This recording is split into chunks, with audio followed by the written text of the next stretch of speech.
It wasn't time to be live. Now it's time to be No, live. it wasn't time. It It was not. wasn't. Like we're on time today. It's We 7:30 are. a.m. sharp. So I hit the live button. It's not our fault or the people that wish they could have heard our conversation beforehand's Yep, fault.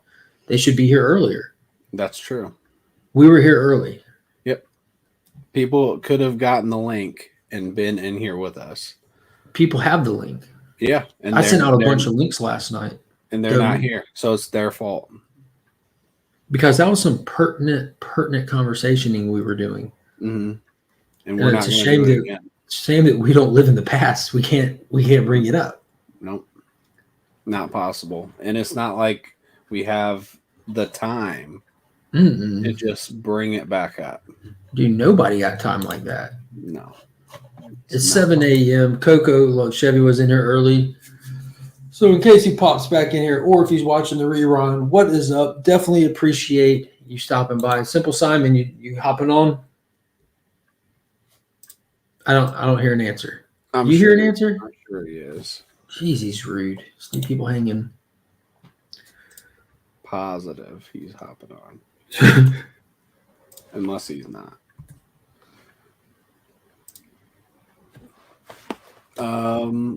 Let's go through some stuff I read. Batman was not good. I can't believe you hadn't read it yet. Why? It's never a go-to read when it comes out. I'm never like, oh my god, time Just is new issue because of Batman. I know you get your DC Comics Tuesday. Yeah. So that's a day ahead of the other ones. Well, I've already read Last Ronin that I don't even have my copy of yet. I have I read The Death of Doctor Strange already. I read Aquaman the Becoming that I didn't pick up a copy of. I read Nightwing that I didn't pick up a copy of. Eat the Rich that I'm not going to pick up a copy of. Like the digital stuff, I hit my digital stuff. Yeah. So all of that kind of took precedent over what I had in hand. The only ones that I've read that I have in hand, Shazam issue number 3 of 4, and Flash 774, and Suicide Squad King Shark. I am not picking this series up because it's available early, like I can read through 4 on my DC Universe app. But I grabbed this number 1 because, geez Louise, Federici did such an amazing job with this cover. It almost looks like, man, I can't really explain it, but like that 1950s painted movie poster style of stuff, like when you'd have like an old Tarzan or something, and it's gorgeous, man. Like I pulled it got me like on straight cover art alone. But yeah, I've read that on my DCU app, and I'm actually ahead on it, and I would love to spoil it for people, but that's not what we do on this show. On the community hangout, it's meant to bring people together, not run them off because they're afraid to have good books written and then spoiled by us idiots. But I will say this, I mean, it's not really a secret. It's been posted everywhere, like the whole concept of it, because it goes back to Free Comic Book Day. Good morning, bro. But the whole concept of like King Shark's been pulled by his father to go and to like a tournament style thing, like representing the red in a nature battle, basically. Like like Swamp Thing is an avatar of the green, then you have the rot, and you also have the red that represents animal life on the planet. So there's a lot of different people that are going to compete to see who's going to be the final representative and person defending the red. So it's pretty cool. He's basically battling to be the Swamp Thing of his respective place in the planet. But they actually kind of did some coolness with it. It's definitely a little campy. It's definitely very Tim Seeley. I'm not necessarily a huge fan of his stuff because his regular tropes aren't stuff that I'm like, oh yay, we're gonna have some edgy young characters in there that like the Defacer girl who's a graffiti artist. It's just, I don't know. It's not always my go-to stuff, but it's definitely fun because it'll be lighthearted 1 second, and then you have King Shark trying to eat somebody and kill them. And I can't say you sold me on it. Yeah, I'm not like I said, I'm not trying to sell anyone on it. Yeah, I know. Yeah, but sometimes you sell me on stuff without trying to, and that didn't sell me on it. Yeah. Is the King Shark book the same as the Free Comic Book Day version? Yeah, the free comic book day version was a preview of issue 1. So the free comic book day version is about 79.6% of issue 1. So if you want the other 20.4% of the free comic book day version, you're going to have to get issue 1. So it does the free comic book day one does everything except give you the big fight between Nanawe and Orca, and then showing up to the tournament. And yeah. And what transpires at the tournament. Did you read Good morning, Dale. How are you today? Hope you have a great day at work. Simon, how many of you are there? Yeah, Lee does the same thing. He'll always say, like, send us to me. Like, send us the whatever. And I'm like, what? Uh-huh. Like, just to me in a DM. Is that an Australian thing to play it up like you have multiple personality disorder or something? I didn't see it come up on my thing. Do you understand what we're asking you? No. The use of the word us in that comment right there. Yeah. And, yeah, it's I don't know, that's what we say. Okay. Okay. I Well, I'll think tell you what we say around here do is it. we say Team Jacob, and y'all might get this one day, might not. Depends on how Monday goes. If people will ever understand this, Cole. There's 3 people outside of Cole that get this. In the world? Yeah, they get why he's commenting hashtag Team Jacob right now. I don't know why. I know you're not one of the 3 people outside of Cole. Yeah. We recorded a video with Bearded Comic Bro that it's stemming from, but the video hasn't released yet. Oh, look, it's the Three Stooges. Dude, that's the most accurate hello that we've ever had this time of morning. But yeah, good morning to you. Yak, yak, yak, and all that. Simon, what time is it over there, bud? It is 9:37 p.m. Nice. So how do you get your books? Like you read current titles, right? Like new books that come out weekly. I pick up books on the weekly, but I fall very behind on reading them. I have been reading lately, though. I have read a few things. But like, is this on shelves where you're at this week? Yeah, I didn't pick it up because I had the free comic book day version. I didn't know if it was the same thing or not, but now I know. 79.6. But yeah, I was just wondering, like, if there's any kind of delay or anything with books hitting. If y'all have the same, we get them a day before you guys.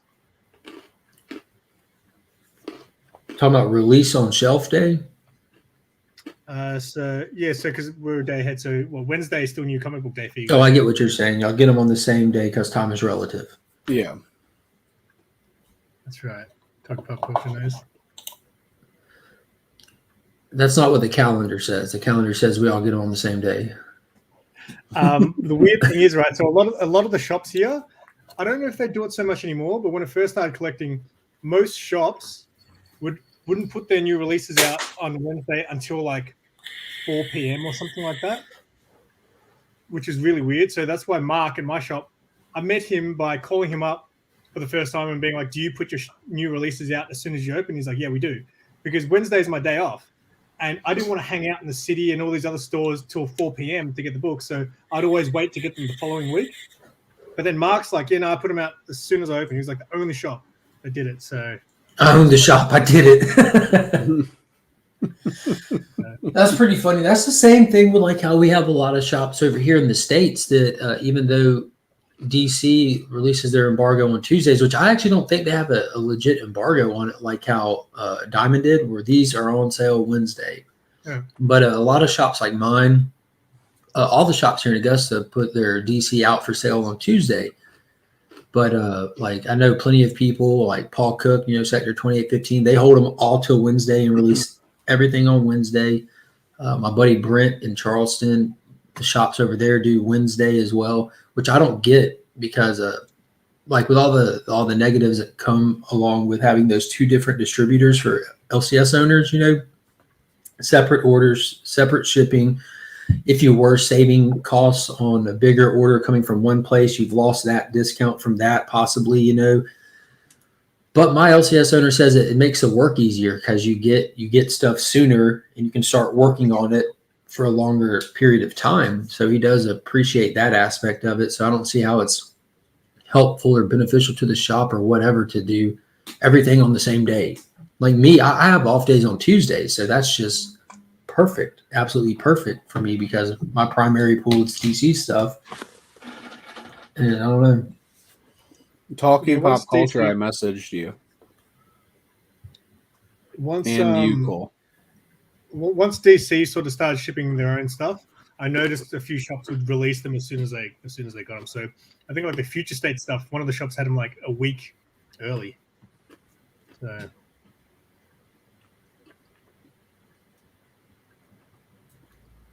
I read books. Let's talk about them. Yeah, what did you read? What have I read recently? Spoiler free.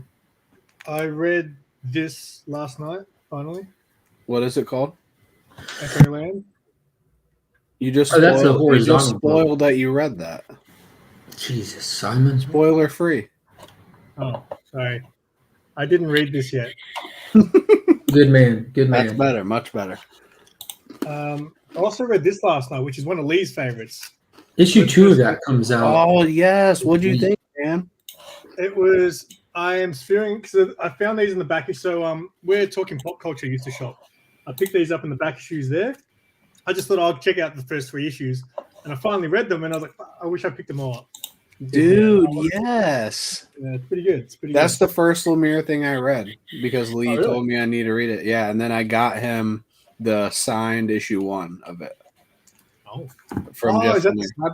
He's got a yeah, slab that was his second slab ever. It's the one that I got him like last year. Yeah, that was sweet of you. What a guy. Yeah. I'm waiting on him to start sending you Halo slabs. Like, why hasn't that happened yet? Yeah, he sent me a Halo slab. I think I have it right next to me. Was it the signed book that he sent you? Do. That's a good book to have. Is that the signed one? It's a 9.9. Oh, 9? What is that like? In serious question, what would that be like? Is that like getting a PGX 99 where you're like it's probably a 8.5, or when you look at it, does it look good? It's just as rare as like a CBCS or CGC. Like it's the same, like very, very rare. Hey, come on, you're talking CGC with Tyler. As you can see from Simon's reaction, like it's very rare. But this is a Comics Etc. exclusive, which means nothing to you, but that is Lee's comic book shop. So this is like an exclusive cover for his shop in Australia. That's cool. It's a slabbed in Australia too. So it's like it had the extra Australia. Shop on the back of the label? Yeah, it does. So one of the guys who's a big collector down here, he bought a stack of those Tom Taylor Batman detective books to get them because he must be friends with a Halo slab guy or something. So he got a whole bunch of slab, and he said, apparently Mark said he's going to have the Big City Comics logo on it. So I was like, I got to get one. I didn't say that. It gets confusing, man. Yeah, it's super sweet. Yeah. I was super pumped when I got it. It's a great cover, but really just the fact that it's like an Australian exclusive slabbed in Australia, like, and it's from Lee. It didn't really matter what the cover was. Like, it's just super cool. I think you and John would probably be the only people that I know of that have Halo over there. John Comics with Kids? Yeah, because he won. I did a giveaway and he won that one. Oh, cool. I think it's a good idea. Like, I'm wanting to get more Halo slabs to potentially put in giveaways because I think it's a cool thing for you guys to have because you've never seen one. Yeah, I think it's a great idea. I think more people need to see them for more comparisons of slabs rather than just the 2.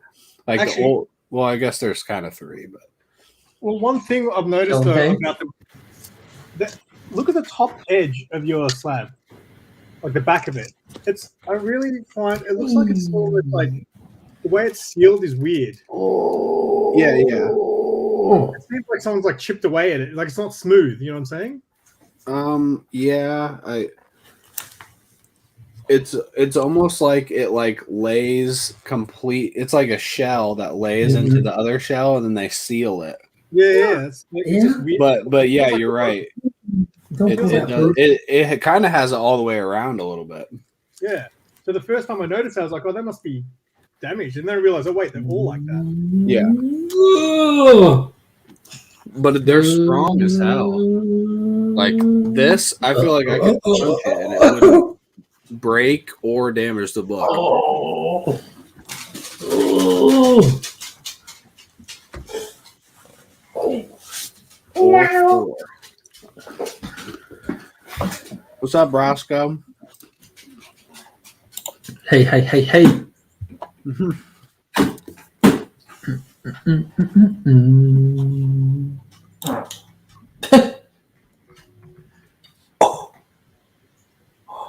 What else did you read? Yeah. I read the third trade for Someone's Killing the Children. Yeah, no, that wasn't. Ooh, That what'd was you think? you. So I'm finally kind of caught up. I read that. She's right there. Primordial was sick. I thought that was really good.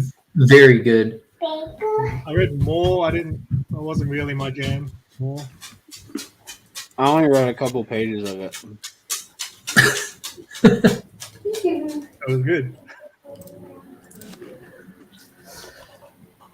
What did I read a couple pages of something this week that I stopped reading. What was it? It was a Boom book, I think. I read the first issue of this. I got through 2 pages, and I felt like I'd read like 3 trades over those 2 pages, so I couldn't do it. It was way too wordy. Did you say wordy? Wordy. What book was wordy? Mom. Oh, yeah, Mother yeah. of Is that the Amelia Clark book? Yeah. I'll read it one day when I feel like reading lots of words. Let's see, what did I read this week? I read the whole trade of Alice in Leatherland, which was like a book that I probably should have never liked just because it's like not for me at all. But it's just about this girl who is in a relationship and they basically break up and she moves out and she wants to live a better life as a writer. And I loved every page of it. It was super fun. What was the name of it? Alice in Leatherland. Sounds kinky. Yeah, it is a little bit. That's why I thought about that book. When I Yeah, I think you'd like it, Simon. I mean, it's not super kinky, but it's a little bit. I read Eat the Rich #2, which I think it sets up for an interesting story. So It's I'm afraid way that it better might than have- #1. I I'm think it afraid was a that it million knocked times out. better. I'm afraid that it's set up and knocked out and passed by an interesting story. Oh, hi. Hashtag Team Jacob representing. What's up? Team Jacob. Will we find out Oh, about yeah, Team close your Jacob? porn. Close your porn real quick. He's like, oh God, I'm live. Oh, that's nothing. I mean, Yeah, nothing. but in case you saw my porn, it'd be weird. Donkeys were supposed to be there. They're supposed to be where they were. Those were all of Todd's secrets Yeah. on that computer. That's the whole computer is dedicated to that. Trying not to hit Papa Steve. What's up, buddy? Oh my gosh, it's dark, Steve. Driving in a car. What up, dude? How's it What's going, up? guys? I tried to talk to you for like 45 minutes last night, but you wouldn't talk to me. What do you mean? I jumped in your stream and no one was there for 45 minutes. I was just sat here alone. Good for I don't know you. what you're talking about. I don't know what you're talking about. You sent me the link and no, you weren't there. I don't I know. appreciate it though. Shark of War #4. That was fun. It was probably my least favorite issue of Shark of War, but he gets a rocket, so the shark that has like a human brain can now fly and is shooting at like flying piranhas. So that was kind of fun. And I've the never last even issue heard is of going to be Shark good. War. It's a Kickstarter book. Oh, that's probably why. I also read Batman 113, which made me question why I'm still reading Batman. Nice. I hated it so much, and I have hated it, and I keep wanting to like it, and I hate it. Hey, in like 3 issues, maybe you'll like Batman again. Yeah. Already getting those teases as well. Like Future State's going to shape up and mold the future of the Batman and everything going forward from here, blah, blah, blah, blah, blah. The same exact thing you heard, like, ending toward the end of the Joker War and stuff. Yeah. But if you look past Future State already, which you can look past Future State, the future looks dim for Gotham, which is perfect for readers. That's bright for readers because the Neon Fever dream is over. I haven't seen a single solicitation as far as you can look with like Miracle Molly and Ghostmaker on it. It looks awesome. It looks normal. When I say normal, like you see Batman there, you see the Bat family there. You see them battling villains in like what looks like a very gothic setting. So it doesn't look like it's going to ruin or reshape Batman moving forward. It looks like we're just getting back to Batman. And I am seeing new creators on it as well, like with the art and stuff, and new villains. So they're still like pumping out new content and not just going back to beating a dead horse. So I'm excited to get through Fear State so much. So I can't wait to not hear the word magistrate ever again. Yeah, that would be gonna come decent. eventually, though, right? It's not even that. It's not even the fault of that, but I am just tired of it. I hate it. Nightwing 84. It made me think Tom Taylor is amazing because he could make me even kind of like something in Fear State. That was the same review Todd pretty much gave of it. Really? I must have just missed that because I watched your entire stream, but I missed like 3 minutes when I was getting in the car. That must have been what I missed.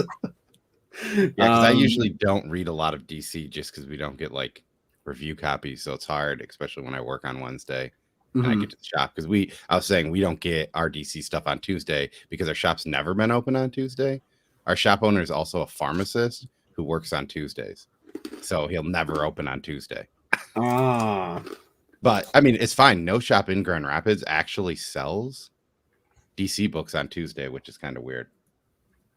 But I decided to read Moon Knight #3 instead of Nightwing. What did you think of that? I really like Moon Knight. I think it's been solid so far. It's the same writer, I think, as Black Cat, and a lot of people love Black Cat. But yeah, I mean, so far it's 3 issues in. It's pretty solid. He's created a new character, so I guess some spec train is on that. But they're saying like for the show. I heard about that. Yeah, and there's like because if you a fan of Moon Knight, he kind of either has like a lot of powers or he doesn't have any powers, and he's kind of more powerful after what happened with I think in like Avengers. Kind of stole everyone's powers in Avengers or something. I haven't actually read that, but yeah, I actually did read that. It's the only arc in Avengers I've ever read. But is it good? I've been told it's really good. Yeah, it was good. As a Moon Knight he fan. like went around and stole everyone's stuff and was fighting everybody. He like broke Thor's hammer. He stole Ghost Rider's motorcycle. It was fun. It was like the most fun I've ever read in Avengers because it's the only thing I've ever read in Avengers. I actually requested it at our library, and they ended up getting it for me. And I was the first person to get it, but like 10 other people had it. And it was like at a point where I just didn't have enough time to read it. So I just returned it immediately. Oh, I check it back out because it just hit a line. So I was like, I don't want these other people to wait for me when I'm probably not even going to read this. No, just keep renewing it and make them wait. Well, that's the thing. At our library, you can't because they don't charge late fees anymore. So if you overdo it and there's a line, they give you like 1 more week. And if you do it again, you just buy the book now. Oh my God. You don't ever pay a late fee. So I don't know. That's interesting. Yeah. I mean, I usually don't have issues. The only thing that gets is a brand new DVD because you have like 5 days to watch it. And if I get it on a Monday, like I'm probably going to watch it on Friday or Saturday. Just don't go on Monday. Go on like Wednesday. Yeah, that is smart logic, but that's not. Then you never have to worry about it. Get it. Go to the library when you get your new comics. That is actually pretty smart because my library is very close. It's like one trip. I've definitely looked at trades in the store that I wanted to buy. Check if they're at the library, and they are, and then just go to the library and get it instead of spending the money on it. Good morning, Mr. Beckerman. We got the newly branded White Tiger cartridges collectibles competing with Punisher War Machine for longest YouTube handle ever. Dang it, I was going for that. Geek Out with Roscoe asked what thoughts on Mullet Cop. Did y'all mention that? I have 2 copies of it, but I still haven't read it. I was gonna say I know one of you guys read it. No one here has read it yet. We have failed this city. I'm talking about the burritos. But it had to be I Todd. think Todd. No, I think Poser read it. But yeah, I got this in the Comic Tom, this weird variant that I haven't seen, but it looks like the normal kind. Minus just a dude in a wheelchair. Huh. Did anyone read Last Ronin besides myself and Mark? I did. What did you Can you think, Cole? confirm this Nightwing sighting in it that he's talking about? Nightwing sighting in what? Last Ronin. Yeah, that's what I said last night. There was it doesn't show you the emoji on StreamYard here, but that's the face palm emoji. So the Last Ronin was this, and I couldn't agree more. That's it wasn't a dumpster fire, but it was just, man. I think the pacing of this book has really straight ruined it, because like if this came out like a month after the other issue, it probably wouldn't have been that bad.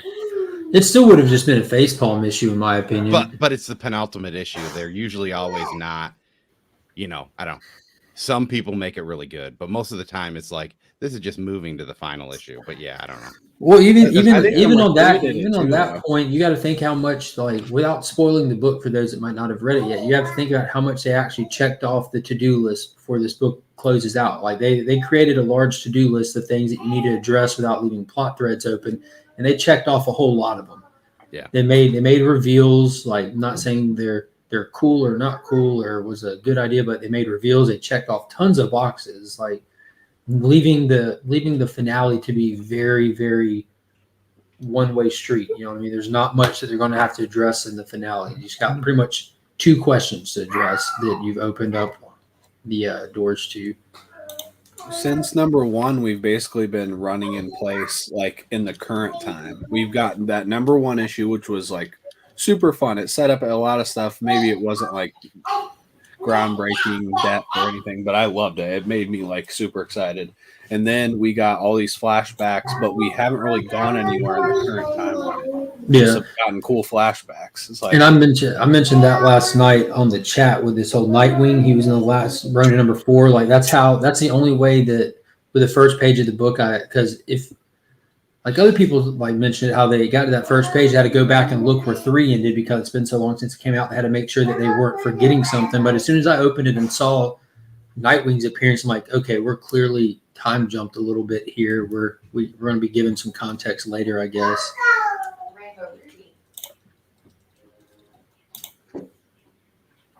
Same guy is writing Death of Doctor Strange. Yeah, Nightwing isn't there. I call the character Catwing because it looked like a mixture between Catwoman and Nightwing. I was going to call my youngest brother in Alabama and tell him about it. I took my family to visit, and every male between the age of 17 and 28 had a mullet and a baseball bat. still in style. The story feels like it's going to be about putting fake Casey on the pedestal more than Mikey, avenging his family's death. I don't like it at all. Yep, said that last night too. Again, without going into spoilers, they completely made the setup for letting the readers know that the future is in good hands. I'm a pretty surface level TMNT fan. Like, I like it for sure, but I just don't know a ton about it. I felt like what Splinter did was unlike Splinter, and I could be wrong. But if I'm wrong, I don't like Splinter that much because it was weird. It felt like that he didn't have any strategy. Yeah, well, he did, and his strategy was to get everyone killed. Did you say he brought a sword? Yeah, he would. If he trusted these guys, he wouldn't have brought a weapon. Maybe he should have. That's listened. like a line from the actual issue. Maybe you should have thought and listened. Yeah, I know it is. That was. I did not like that at all. But all that being said, once you get past all of its faults, there was kind of some cool structuring to the book with how they handled the flashback sequences, and like how Panda pointed out the almost like the Ocean's 11 format to laying out their plan at the end, as well as some like Splinter, when he was outside of himself, he was doing some cool stuff with that sword. So there's some cool action scenes that you wouldn't normally get on that level in a TMNT book because they are taking this to a slightly more mature level. That doesn't mean it's like graphic or kids 13 shouldn't be reading it or anything like that. I mean, it still falls within the realm of all that. After that first issue, I expected like Dark Knight level story. You thought it was a fun issue, Burke? You liked it? Well, fun and it being good are not the same thing. You can have fun reading bad stuff. It wasn't award-winning by any means, but it was entertaining, is the way that I would put it. So I'll give you that. Like absolutely. Getting through it, we're still at this point where we want these answers to stuff. We want to know what happened to Splinter, what happened to Donnie. You know, there's still questions that are. It's entertaining to read through the book and hope they get answered. That still happened in this issue. Even though it was entertaining, and I know people liked it, and that's great. I'm glad everyone liked it. I expect so much more out of a story that has literally marinated for 40 years or 30 years and then got delayed and redrawn and delayed again. Like, why isn't this story amazing? It could so easily be such a simple surface level story and just a little bit of depth in certain spots and be so cool. Yeah. This is not a book that when it all comes out, I'm going to sit down and read the whole thing in one sitting to see if it's any different. Like, I haven't forgotten enough of this book to feel like I'm missing anything, and it's just I'm not at all. I've definitely ingested enough of the content to be happy on that aspect. I think you should go back to that comment that Biggie just made. He's making breakfast. Yeah, but Miracle Whip is garbage. You should use mayo. Let's all agree on that. Dude, mayonnaise is the devil's jizz. It's heart attack in a pack. I don't mess with mayonnaise. But Miracle Whip has sugar in it. I don't eat that either. Amazing. Mayo's amazing. Miracle Whip is gross. Yeah, Steve and I agree on one thing, and it's Miracle Whip and mayo. I knew that. What are your thoughts on butter? And I can't believe it's not butter. What are your thoughts on the same thing? Always go with the one that at least is sort of normal. Oh, I use real butter. I use the good stuff. Real butter. All right, we like butter. Tell us what you use that butter for, Steve. Where do you put the butter? We're all waiting, Steve. You're delaying on his corn cobs. My food. You are. I like that he uses a colada scented air freshener. Have you been drinking, sir? No, it's just my air freshener.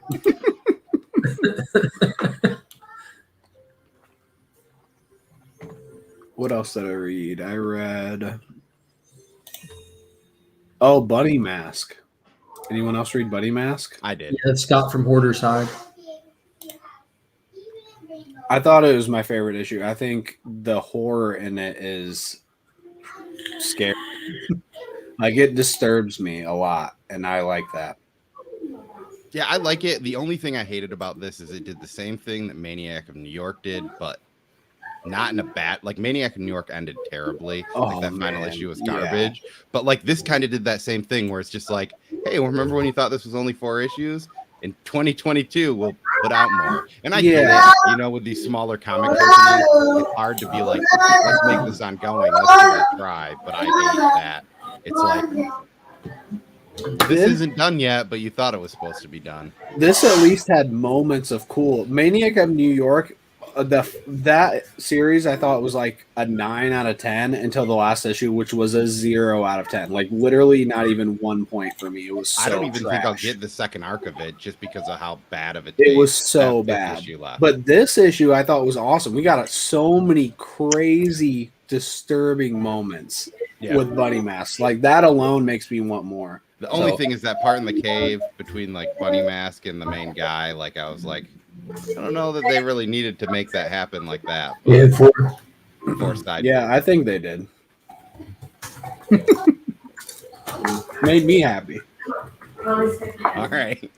I read Stillwater number 10. Did anyone read that? Oh yeah, I love Stillwater number 10. I've been really into the new arc of Stillwater. The first one was kind of a snooze fest, and it dropped a lot of people off. But I kind of trusted in Chip Zdarsky. What did you also like it or not? I like the first arc better. I'm still enjoying it, but the first arc I thought was so exciting, and these kids I'm not following is like hardly or excitingly. I don't know, but Did you still read good. Skybound X? Yeah, I read Okay. like 2 of them because it was the ones I wanted to read. Did you read the one with the kid from Stillwater? No. Oh, so that the kid, he started in Skybound X, and there's this like it's a story between him and a dog, and it's a How interesting. yeah. Did anyone read Moon Knight I number wish 3? I would have known. I did. Awesome. No, I didn't. Dang. Well, it. there's your review. I Awesome. haven't read. I mean, if you like Moon Knight, he's kind of powerful now, and he's doing cool stuff, and it deals with kind of like his head issues also. Thought I was It did. done. But also, so I don't know if it was. I don't know. I don't know how first appearances work, but I think that character showed up in the first issue too. But like, it was like Dave said it was the first full Yeah. appearance and Yeah. a cover appearance on one of the covers for that new character. Yeah, Forget its name. Moon Hunter, I think is his name, or Hunter Moon. Ooh. Yeah. Ooh, Moon Hunter. It's a mighty big task. He stands outside and looks at the moon and just curses it. If I could only get to you. Just any moon or our moon exclusively? Did you read this at all, Tyler? I read the guess? first Final. issue and just wasn't into it. Uh, But I heard you. I know you guys are into it. yeah, it's a lot of serial killers doing weird serial killer stuff. I just felt like I couldn't follow the characters in number 1 at all. It's I'm like a sorry you bunch of felt that people way. doing a bunch of stuff, and I'm like, I don't know what's going on.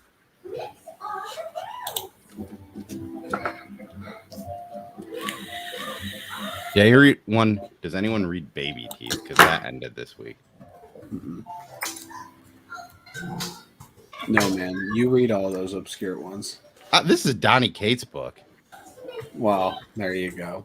I mean, I don't know. People like Donnie Cates, right? Nah. The cover's pretty sweet, though. Did you like it? Yeah, the end. It's weird. I mean, I don't know. Issue 17 took 2 years, I want to say, or like a year and 9 months to come out from issue 16.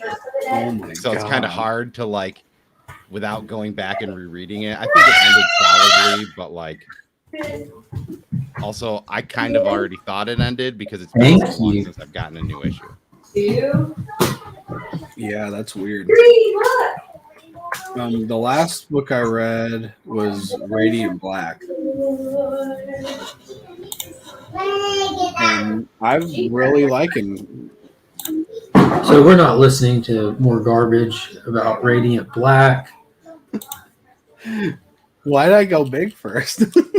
So people saw who that Radiant bad Black's face getting improvement. good. Oh man, I like. So I wish they could have stayed longer, but no, I'm just messing with you guys. First time I show up, I get kicked off, and it didn't Tell have to us- deal with talking about Taylor Lautner. No, you're not going to get kicked off for talking about Taylor Lautner around here. No way. Hashtag Team Jacob. Team Jacob. But yeah, what about Radiant Black? It's like really good now, and I'm super excited for it. Yeah, like the first 3 issues, I was like, I don't What's know that? why I'm buying this book. And around like Baby. issue 4, it started going up. I like it. Todd had some issues with the fight scenes in that. Bedtime. I don't know. There's a part where something comes out of the main guy's chest, and that was confusing to him. Was But I it- think that- Was it an Why? alien? No, Why I would- think I don't know. My thought is they don't really understand what their powers are yet because they're just figuring out what their Oh, powers are. the arm part. Yeah, Dude, that was so awesome. cool. Oh my god, man! I'm seriously like I didn't give a crap about Radiant Black, and now I'm super excited. Where's the T-shirt? I mean, for somebody like me, like I like Power Rangers as a Good kid, job. and now like there's no. Where's I the mean, I rope? probably should have started Where's trying it? to read Power Rangers like 10 issues There it ago is. when they reverted it. Teddy bear. Yeah, but Where's it's the like- teddy bear? I got off on it. Where- Like I where is waited a it? few issues, Where's the and now teddy it's bear? like, well, is it worth it to even read this? You when, did like, it. everyone Yeah, it mixes actually which is. one is You good. did I it. know. Getting really good. Bear. But also, I've read like 3 Power Ranger issues in my life, and one, I started reading the Dawnbreaker or whatever, the one that was a free comic book day last year. Oh yeah, that Ranger was Slayer. that was a bad place to start, just because there's a lot that happened. But. Yep, but it was a free comic book day, so I was like, I'll try this. It's a good story though. It's a good story, right?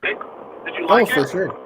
I didn't really understand anything that was going on. Yeah. But like, I mean, that's a hard thing. Like, you know, like, I don't get why they're doing what they're doing or why they're where they're at. Let me see. Yeah, there was It wasn't multiple bad. layers to that story. Yeah, that story has some major. Jumping in there that's rough. And I read the other one shot that came out like 4 months ago. Mommy. She's that way somewhere. I'm not sure which one that was. It has like the Smoke Ranger or whatever, and it's kind of like a backstory to Rita Repulsa.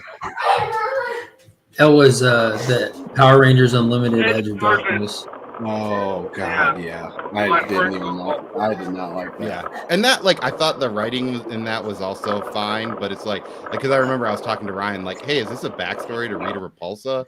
And he's like, yeah, I guess. And you don't get to see her magic, so that was cool. And I was like, I didn't like it all right to me, but as a person that hasn't read any Power Rangers, like it was weird just seeing the Phantom Ranger just trying to get himself killed. Like, the only way I can protect people is if I'm not here to protect people. Here I go. Let me go get myself. Like, this is stupid. Yeah.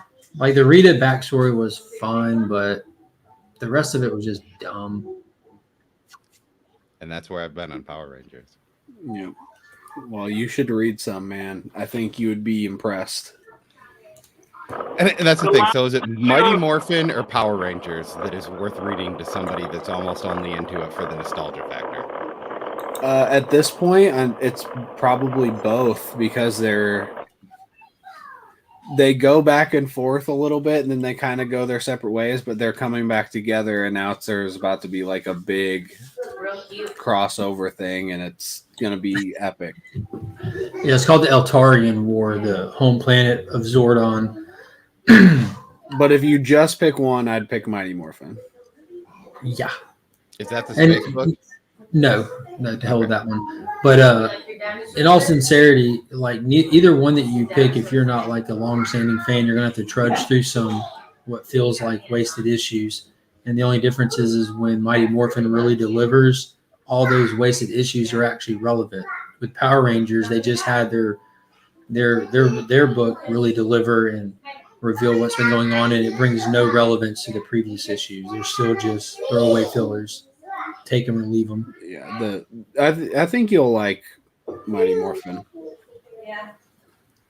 Still not as good as like the original. Those original, like, what, 20 issues, something like that. Those are king for me. Yeah, that's because the nostalgic factor was the heaviest then. I think it was just good. Yeah, it was, but I mean, think of what they were leaning into at the time. Oh yeah, for sure. But that easily could have been just trash. Yeah, maybe it's in here. I don't know. Even the Hamilton comics, which are arguably just horribly written comics, they're still fun to read because of like kind of the when and where of the books. It's really fun.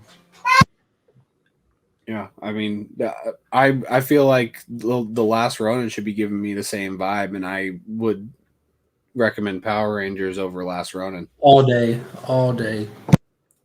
And after that issue 1, I'll say it a million times, but that issue 1 of Last Ronin was like one of my favorite single issues of last year. That's a really valid point, Dustin. If you want to read Power Rangers, go back and read the first 2 trades. Yeah.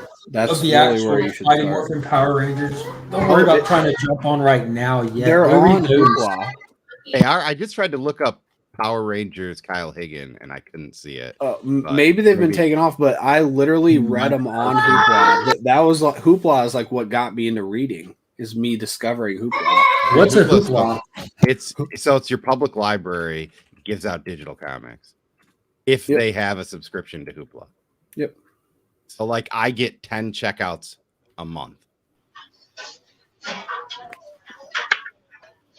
If you want to start somewhere good, you got to go back to when it was good. The Kyle Higgins. Brian Parrott doesn't know what he's doing, and he hasn't since he started at Go-Go. When did that series start?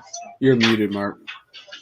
I agree on some of that, Dustin, but it's actually exploded with the last few issues. Like I wouldn't recommend him to anybody who's not a Power Ranger fan until here recently. With these Dude, last Dustin, you need to go back and Yeah, check you'd be out happy. Mighty Morphin Man. It's gonna heat up. I think you would love it. It's been good. Box of It's Winky. been good. I can't get past that. that. I can't get past that suit. That green suit is so horrible. That's a weird hang up. Oh, Dan Slott made some Power Rangers at one point. That's interesting. The Green Ranger and Go-Go boots is what's killing me. I bet he Stop shoe shaming him. Don't shoe shame people, and you'll be fine.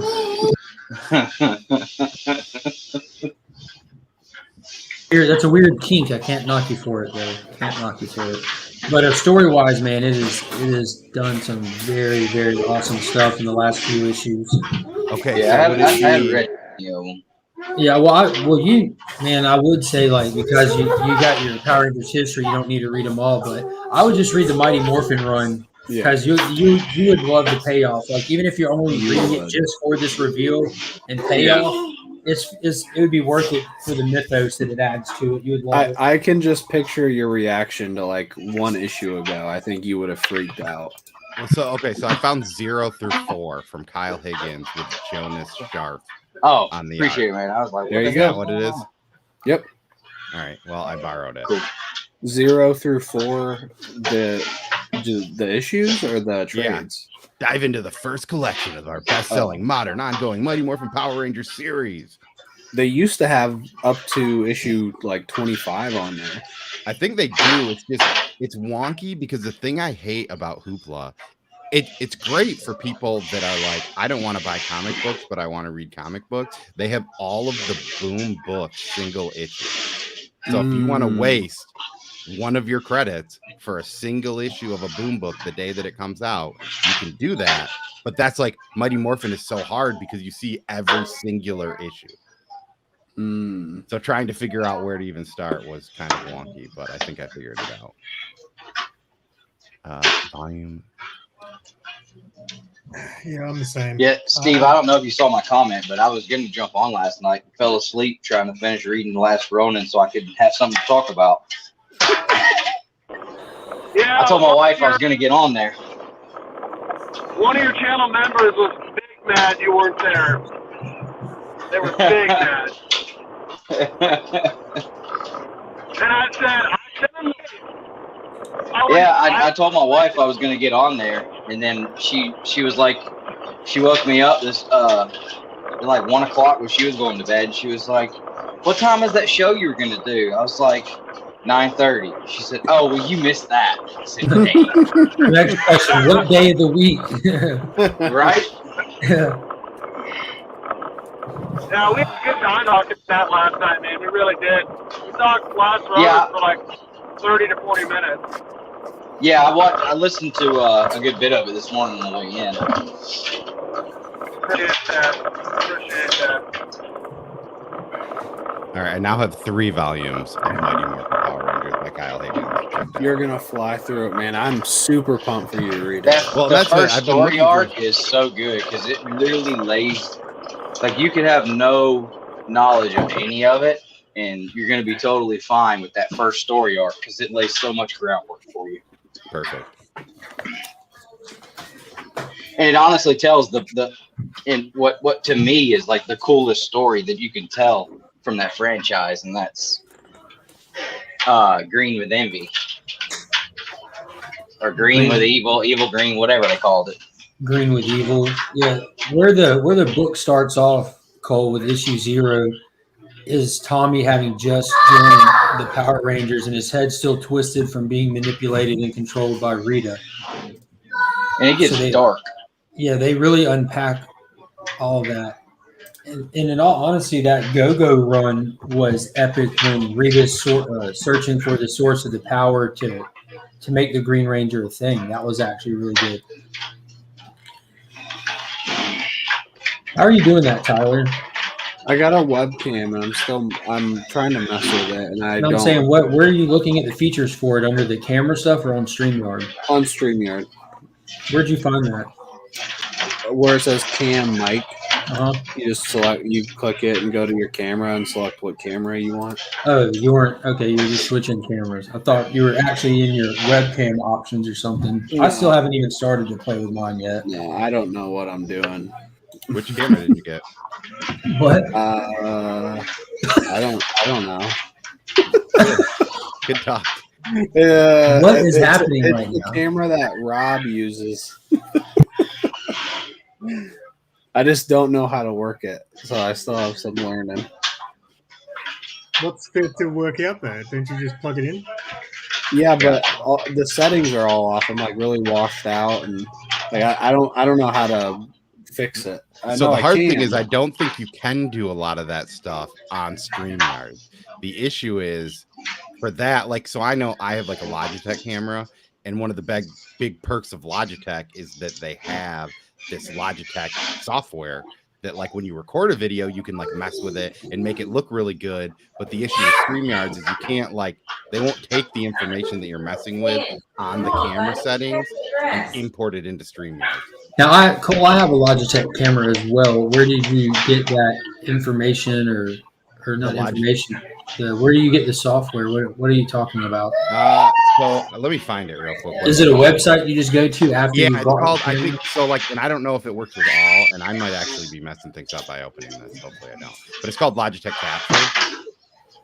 And you just go to that website? Yeah, if you go to the Logitech website, you can download it from there, I think. Like, so the one thing that's really cool is, like, because I have like the Stream Pro, which is like their, I don't know, littleish one, and it's meant for like streamers. But the thing you can do with it is, like, I could like be recording a video, and like while I'm recording, right in the Logitech stuff, I can share my screen. So if I want to show some panels from a book I'm talking about, I can quick show that. But also, like, if I have another Logitech camera, I can switch to another camera. So like if I have like one that's ready to, like, if I'm doing an auction or showing off books, I can have me talking, switch to the other camera. Now you're looking at the book. I can show off the book real quick and flip it.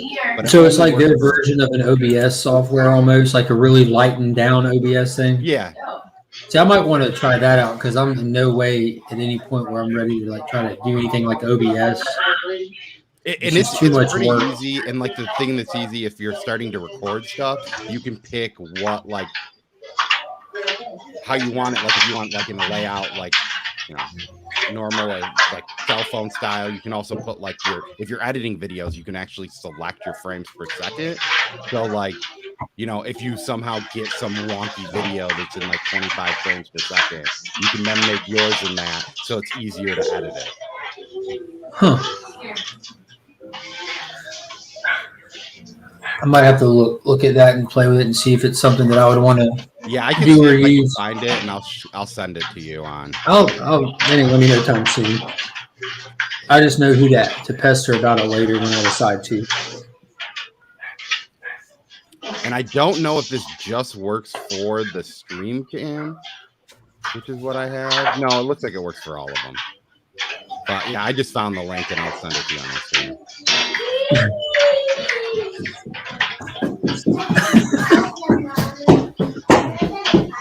You look goofy, monkey. Monkey. Come here.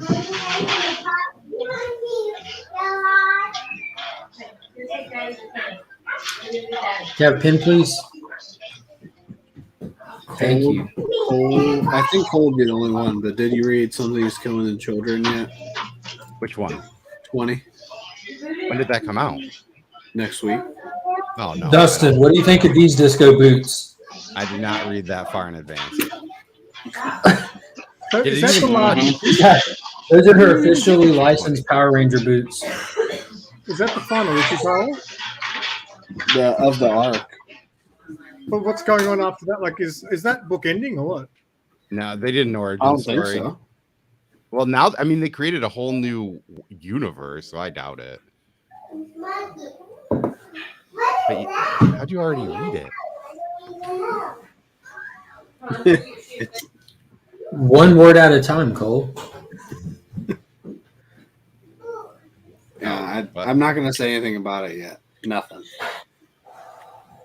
Everyone go read it. Which I one are mean, y'all talking about? Somebody's killing the children next week. Yeah, I'm going to read it, unfortunately, because I want to talk about it and review it, but I'm just not hyped on that anymore at all. The story at all. Like, it's just, for me, the best part of that book was the low-key monster hunting and the mystery that surrounded the House of Slaughter. They were well past that initial story idea that Tynan had, and now they're just having to on the draw create story and content to keep this cash cow going, because it is a cash cow. And that doesn't mean they're going to write bad stories, but the part that really drew me in, we're kind of past that, and they've blown the doors wide open to the House of Slaughter. Like, they're just giving it all to us, every bit of it. So if they would have kind of, like, I love a good mystery, you know what I mean? And that's what this had so much of. And this kind of book, it's great to have that stuff lingering, just those questions that are constantly unanswered that keep you excited to come back for more and more. But we're slowly losing that in every issue, and we're kind of not really moving any ground forward. They've done the origin of Erica 3 different times. We've addressed it 3 times, which is fine, whatever. But for me, that I'm just waiting on more, they're giving us less and less. And then the whole Aaron Slaughter thing coming up. We've seen him die. We've seen him go out like a sack. And we've also seen that, like, as a youngster, he was even a sack. So they're leaving no room to make this an intriguing character, really, unless they pull a mulligan, which I think is a petty move to find a way to bring him back to life, which we know there's mystical stuff in this, so they can do that. But it doesn't seem well thought out. It seems like they're just having to push it out. This original concept idea for the original run was so well thought out and so cool, and just the little things were big things. Like, these monsters are created in the imagination of kids. Like, that was huge, but it's such a little concept that we all can relate with. We're getting no more of that. Like, that stuff that really hits you in the feels and brought, like, those emotions up. Like, dude, every kid has been there.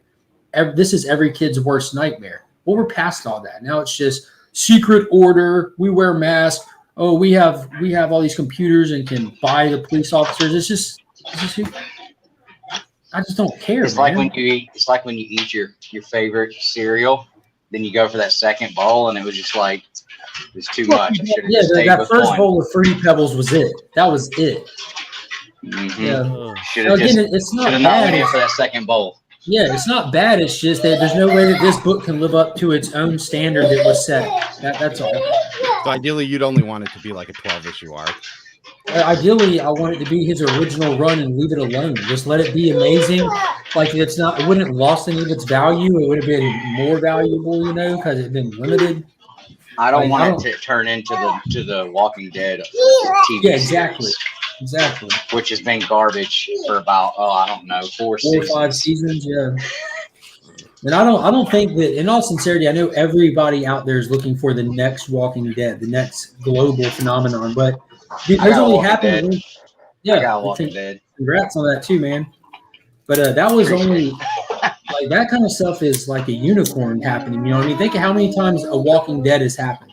I don't mean a zombie book, but you can't create that. You can shoot for it, but that's up to a general audience, a general public to get on board and make that happen completely unplanned. Like, it ain't going to do it. Yeah, it's the second biggest indie title to ever be published. What's the first one? Spawn? Nah, I would say Turtles. Invincible.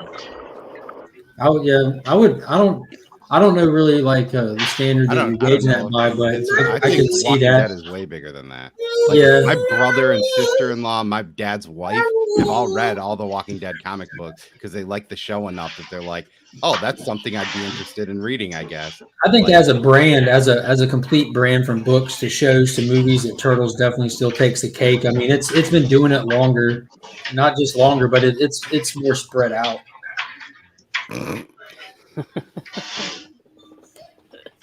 Turtles wins every time. You say spread out, and Panda laughs. He's like, I know how to spread some stuff out. The craziest thing is Robert Kirkman too had to pitch it. The aliens were Aliens, part of this. Yeah. And that's like for them Lied to his get ass it. off. Yeah. I love that story. Every They were single like, time what? I watch it, And on they an were interview. a few issues in before they even like brought it up and asked him about it. Mhm. Right? He's like, oh yeah, So they're where are not these coming. aliens? Oh yeah, there's no aliens. But that was cool that he did the Skybound X story. Like, what? Here's what I promised the editors in the very beginning. Here you go. Here's your aliens. Is this what you That was want? Awesome. Are Yeah, you had not lightsa- entertained? Had lightsabers and everything. Yeah, it was really fun. Good morning, Kyle. Good morning, Panda. How are you guys doing today? What is Morning. up, guys? Just waking up. Your timing, I can only assume that y'all slept together last night. Oh yeah, Who's Big Spoon and who's Little Spoon? Oh, I definitely was- Kyle's big spoon. yeah. I was about to say Panda likes those I cuddles. like being Little Spoon. It's a good spot. it is. Yeah, I'm not a little spoon person. Mm-mm. Yeah, every once in a while I'll be Big Spoon. It's 4 a.m. Kyle's hitting the bottle. I left it out last night. Oh, yeah. Well, I commend you for not being wasteful. I got a Found another one without a charcuterie label. board too. Shit, did you leave that out too? Yeah. You left that out too? Oh, sorry. You're eating all that you left out from last night? What is that, Kyle? I got some ciabatta bread, 2 different kinds of salami, and 3 different kinds of cheeses. Nice. Oh my god. Well, it's salami, so it'll be perfectly fine being left out. Yeah. Will they still be That's good? kind of part of its appeal is you have to leave that stuff out for a while to even make it Yeah, right. and you want it to be like extra hard and stale too. Mhm. I learned that from Gordon Ramsay. That guy's a trip. Like, have you seen like how a lot of people cure meat in like I don't even know where it's at. It's over in Europe, but they literally just hang it in little Darren. houses up in high altitudes and stuff, and let it sit there for a long time. Some people put it in like a dirt hole, right? Apparently, dirt hole. Put it in some dirty holes. You said dirt hole. Here's dirty holes. Good morning, Evil's Comics. You okay? Every time I bury my meat, I What? make sure it's a dirty hole. It's been pretty PC for most of the day, and then you show up and I just talk about people burying meat in a hole. And you My take it way pregnant different. sister is gonna make sure you pay for that child, Panda. Oh, trust me, I know. I will. I'm a very involved parent and lover. Okay, so what are your plans this Oh weekend? man, I don't think we can recover that fast, Cole. I was only talking to Panda. Oh, okay. oh, what'd you say, Cole? I'm I sorry. asked what your plans were after you said that you were very, I don't know, something Very about- involved. Yeah. Oh, I Love plan her. on going to Indiana this weekend to spend time with the mother of my child. So Are you gonna put your balls on anything? no, Tyler, man, I messaged her last night. I was like, man, you're so cool about this. You and Tyler are the best. Like, I can't wait to like. I told her, I said, I seriously cannot wait to meet you in real life, like to hang out. Like, bar none, you guys. This community is the best. That's why I'm looking so forward to C2E2 because there's so many people that have said they're going to C2E2, and oh my gosh, if they all end up going, and if C2E2 ends up not happening, and we all still end up going to Chicago, do you know how fucked up that city's gonna be? Like right after we leave, like we're Let's gonna drink a lot of tear Malort. shit down. Like I don't know. Are you going, Cole? Possibly. I mean, I'm having a child on November 18th, so that doesn't really. So just seem in to- time. Yeah. Just in time. Just in time to go. Well, that's awesome too. But come to C2E2. Make sure you Maybe. prioritize that. Yeah, it's kind of, a little too close to really make it, but who knows? Maybe my wife's like, get out of here. Or maybe my sister-in-law's like, hey, I'm going to come over and hang out with your baby. You can go hang out with my husband at our apartment in Chicago. Yeah, See, there you go. that'd be amazing. Baby's first call. Just don't bring Todd. You can bring Nick. Calling the police. All right, I have to go to work, but it was fun. Bye, everyone. Yeah. Yeah, Later, Cole. happy day at work. Who lets work get in the way? Right? I don't know. I'd What do you call that again? Pulling cable? Pulling fiber? Right now, I'm separating and dressing. Well, you always say like the same thing on Two Bros. You always say, "I'm pulling fiber." Pulling Something. cable, pulling fiber, pulling copper backbone. Yeah. Nice. I don't do anything with wires. Wires scare me. Same here. Can't be How'd scared. your, how'd your coloring go the other night, Kyle? Oh, it's going really well. I mean, here, let me grab it. It's taken a lot longer. Like it's just a coloring book, and I'm like making a big deal about it and taking forever and doing everything. I thought it was a coloring book, and then halfway through, I was like, "Hang on a sec, wait, did he draw this? Because I missed the start." And then you're like, "No, it's a color." Oh, okay, cool. That's what I thought it was. Yep, it was just a black and white cover, and I took watercolor pencils and Try and take them two back. I'm just learning We'll it. move them this other side.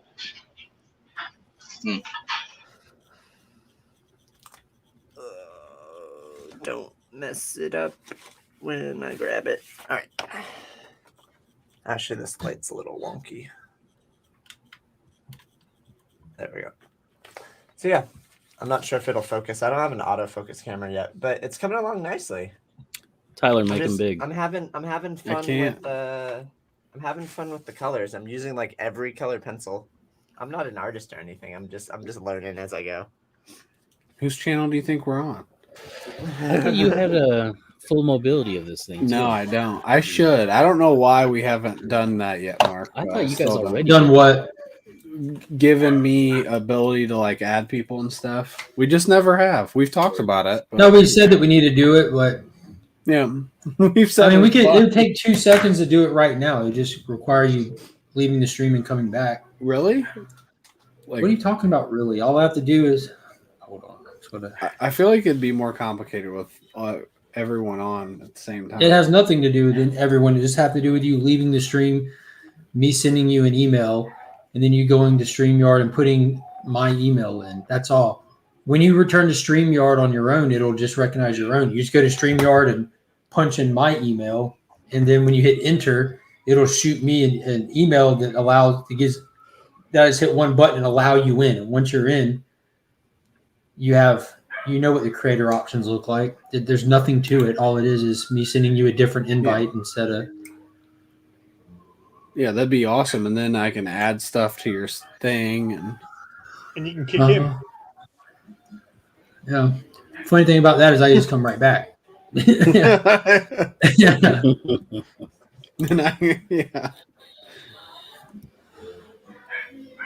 No, but it definitely wouldn't like. It's a great idea, and like on days when I know that I can't stay long or something like today, I know that I'm dipping out around lunchtime, which isn't a short stream at all. But like I do have to get up and like I do have a family. Like I don't do this stream in place of my family on Friday mornings. I do it instead of sitting on the couch watching TV or looking at my phone. I'm doing this instead. So whenever the kids need something, or just then I went and put Finn in the car because he's going to school and told him proper buys and everything. And yeah, you know, I'll walk off and like put the dishes I have drying up in the cabinet real quick and then come back. I mean, I'll live my life while we do this. It's a hangout, not a mandate.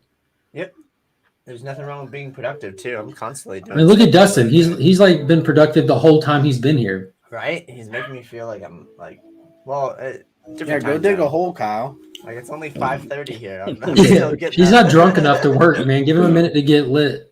Oh, I'm obviously not working today. There's a reason. I don't know why you say obviously. Nothing obvious with you, bro. Yeah, man. You've been on a roof. You've dug a hole. He's broke into his neighbor's house. He's climbed over their property to cut down a tree. He's been on the run in his car on the side of a highway. Oh yeah. Not even like in a parking lot. Just like on the side of the highway, away from a house, just there. It was like right on the border of Mexico, in case anybody wanted to know. We didn't. Oh, okay. I thought you I were. remember you saying that. I thought you were out there helping people hunt. No, I could see the border wall where I was.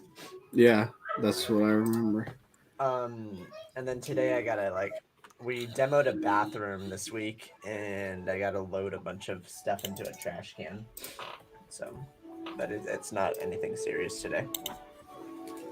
Kyle, I don't. All right, you respond. I'm just going to catch up on the chat. Like Biggie was talking about how he's tying Oh yeah, yeah. No, Tinyon's biggest fan, I'm having a conversation. and he's been really enjoying it. Yeah, well, share it with the people. What have you not enjoyed about its experience in the indie market there?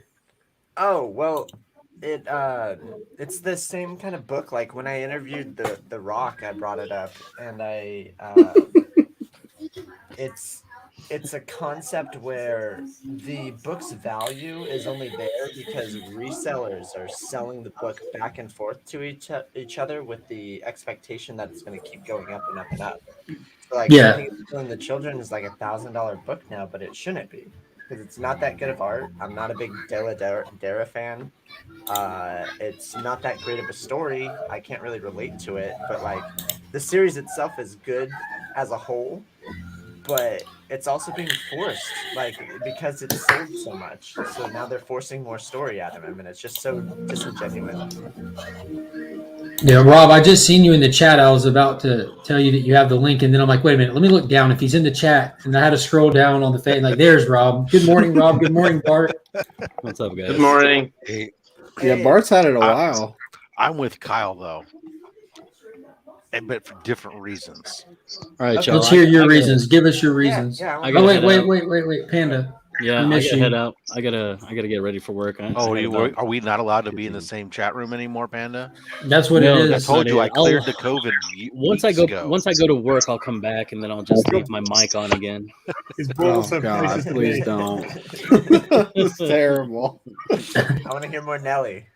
Oh my God, that was embarrassing. Like honestly. Tyler, if Panda tunes in from work, I'll shoot you the email in case I have to step away. We need more moderation. Oh, man. All right, later, guys. All right, Panda, have a good one. All right, Rob, give us your reasons why.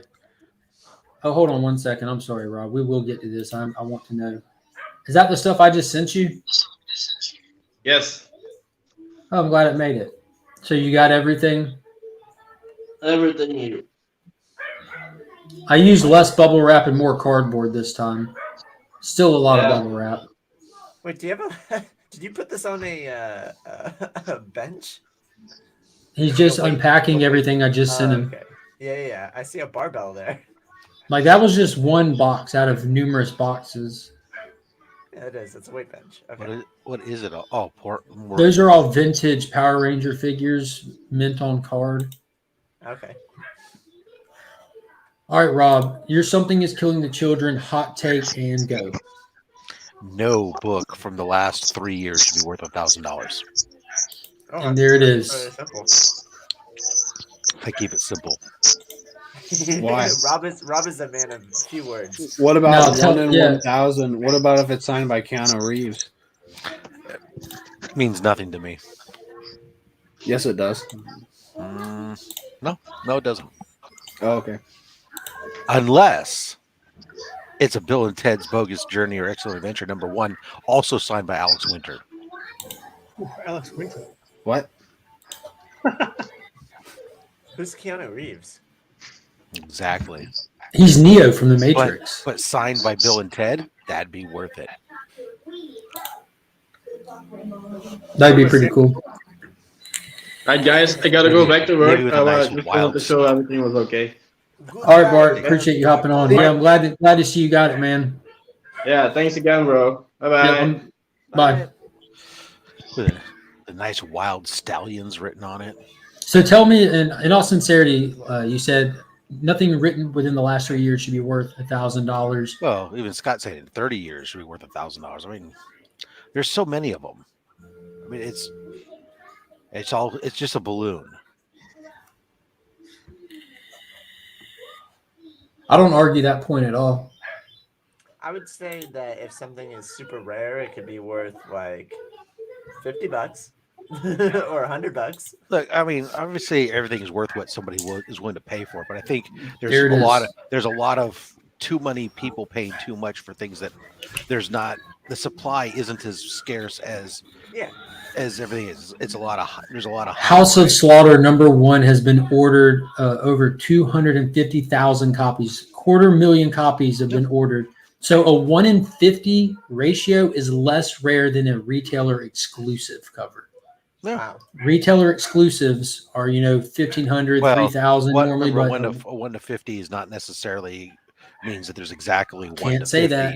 Can't say that anymore thanks to Walmart packs kind of unveiling the That is curtain. true. So Yeah. they print them. What they do with them is that the Have we discretion started of to them, see but they independents print 'em. creep into those packs though? I think independents drive the retailer variant market, man. Oh. Yeah. Yeah. I think But that They're at the helm of the wheel on that. That's where they try to get their sales, because nothing against the stories, the creators, or the publishers. Like they don't pull the reader numbers that the big two pull. Obviously, they haven't been around and have the same exposure and clout. So they have to hit every angle that they can to try to sell, which is what you're supposed to do. You're supposed to sell your product, but you see more variants come out of, oh yeah, that's on my pool. That's actually a picture of my LCS owner on there. He sent me a picture of that and said he's throwing one in my box, that it was really good. He loved the flashbacks in it. And I said, I'm seeing a strange resemblance to somebody I know. the only reason I picked this up was there was a 8 or 9 paragraph excerpt from the writer in the back about the state of the indie market and the state of comics in general, and it was very, very like that's the only reason I picked up this book. Because Did you read the story though yet? Nope. Give it a Just read read so we can talk about it. That's an indie. We're crossing streams on an indie, Kyle. You have to read it now. That's true. I should. But and then I want you to read the excerpt that he had on the back. It was I will. It was riveting. Like it changed. Like I was just like, wow. Like I agree with everything this guy just said. Yeah, I was going to say, come to Roger's point there. I mean, when you say none, I mean none is probably it's a very broad brush. I generally don't use absolutes, except to say that I don't use absolutes. Only a Sith deals in absolutes. Well, fucking, this might be whiskey, but a lot of mics right there. If it is a significant book, I mean, a truly significant book, a landmark characters launch. Let's hypothetically say you want to take Just use Miles as an example. I mean, that's a prime Miles example. Morales, Harley Quinn, where these are characters that were launched, and even those books. I mean, look, Harley Quinn, we're talking that's 93, so you're getting close to the 30-year mark on a book like that. Our age is showing, Tyler. Not me. I was born in 04. And given, so within those, and depending on what the print runs and stuff, there could be arguments for getting some of those places. Do I think that the Harley Quinn in a 9.8, which that 9.6 is supposedly fair market value around $1,300? Do I believe that a 9.8's worth over $1,000? I'd have to look at what the numbers are, how many of them are actually out there, but maybe. See, I think that's where a lot of I think that's where a lot of your more pointed kind of opinion on this comes in, is like you're actually a market guy. You know what I mean? You're a details, you're a numbers guy. You're not a general audience guy. We looked at the numbers early on the show. Very early on the show, I looked at the numbers. I used Ultimate Fallout 4 as an example. Actually, we looked at the numbers of how many 9.8s and 9.6s are out there, and you compare it to some other books, and you just go, I understand he's a big character and therefore the demand is higher for that. But there are other significant books that have equally take it, even a Wolverine #1, compare it to a UF4. You're going to tell me that, granted it's not the first appearance of Wolverine, so it's not exactly an apples to apples, I guess, but we could, you take some of these books and you compare them, you just look at the quantities that are available and you just go, is that just people getting caught up in a hype? Oh, absolutely. The snowball's rolling downhill and I jumped in and I didn't get out of the way and got wrapped up in it? Or is it really justified that book is so scarce, And that's where I think some of that is lost on the way the market is being, I don't want to say manipulated, but it almost is. But the impacted. Some of what's going on, it's just. So I think there's a lot of, and this brings me to what I would add to what you're saying is Walking Dead #1. You pair that with UF4, you're looking at major market impact by a wider brushstroke. So you don't just have comic readers that are like, oh my God, this is such a cool character. I like him. I should have picked up that book. I want to have it for my collection. you've been hit by a whole new generation of people that have no care or concern for the comic, that are getting it from a different media, like the Into the Spider-Verse movie, the video games, The Walking Dead, the TV show, the merchandise. You've created a new fan demand that if you have a diehard, I mean, there's groups out there, chat groups, like spoil groups since Walking Dead started. It was huge. So you have people that, for their fandom of that show, want that ultimate memorabilia. The ultimate memorabilia for that show is that Walking Dead #1. That's the inception of their favorite show ever. So that creates a different hype and fanfare and a different kind of collector for a different reason. And the same things happened for Miles. It's brought in, that wider marketing and stuff kind of brought in more people. Yeah. I was pulling some numbers real quick. If it was nighttime here, Kyle, I would turn my disco light on. I just like I don't know, it just makes things look cooler in the background. Literally with the color blue. Yep. What I was gonna touch on is I forgot. Oh yeah, that's what made Funkos really popular, because they touched on every aspect of pop culture. Like you like something, there's a pop for it. Like there's a pop for every fandom. Just like there's comic books in that sense relate to like your favorite movies, and there's like the medias go hand in hand, and it's really interesting. All right. Yeah, Comic Burrito, this guy has Look at you changing hearts with history on stuff. I love it. So if you want to take your two examples we were just talking about, right? Ultimate Fallout and Walking Dead. We just took two books. Looking at numbers real quick. So Walking Dead for 9.8, you have a fair market value right now listed at about 3.3K for the book, right? There are 1,100 of copies at a 9.8 on Census. What? Yeah, 1,100. Jesus. There are more 9.8s on Census than there are 9.6s. 9.6, there's 50 at half the price. There's 979 on Census. Now you compare that to UF4. UF4 is 3K for a 9.8, but there's 2,700 9.8s on Census. My God. And when you go to 9.6s at $1,100, there's 2,800 plus books on Census. There's over 5,000 UF4 first printings in a 9.8 or 9.6 on Census, compared to only 2,000 Walking Deads. So there's less than half the number of Walking Deads in a 9.6, 9.8. Well, put that into actual play with how many. What was the print run for UF4 and what was the print run for Walking Dead? That's sometimes the problem, is that print runs are not always well known. Well, they are for Walking Dead. Like, there's a definitive number of how many went out. Now, I remember hearing before, it's super low. I mean, that was a nothing book. Do you know how many are for #1? Dustin might know how many are for #1. Have you looked up the? Oh, no, He's shaking his head no. All right, I'll just Google it. Google. Oh wait, shouldn't say that too loud. That's a good point in the chat there. One of my friends was saying that he reckons if Something's Killing the Children becomes a show and the show sucks, then it's going to kill the book as well. Well, that's what we were talking about earlier with like how Walking Dead was an unplanned phenomenon with the show.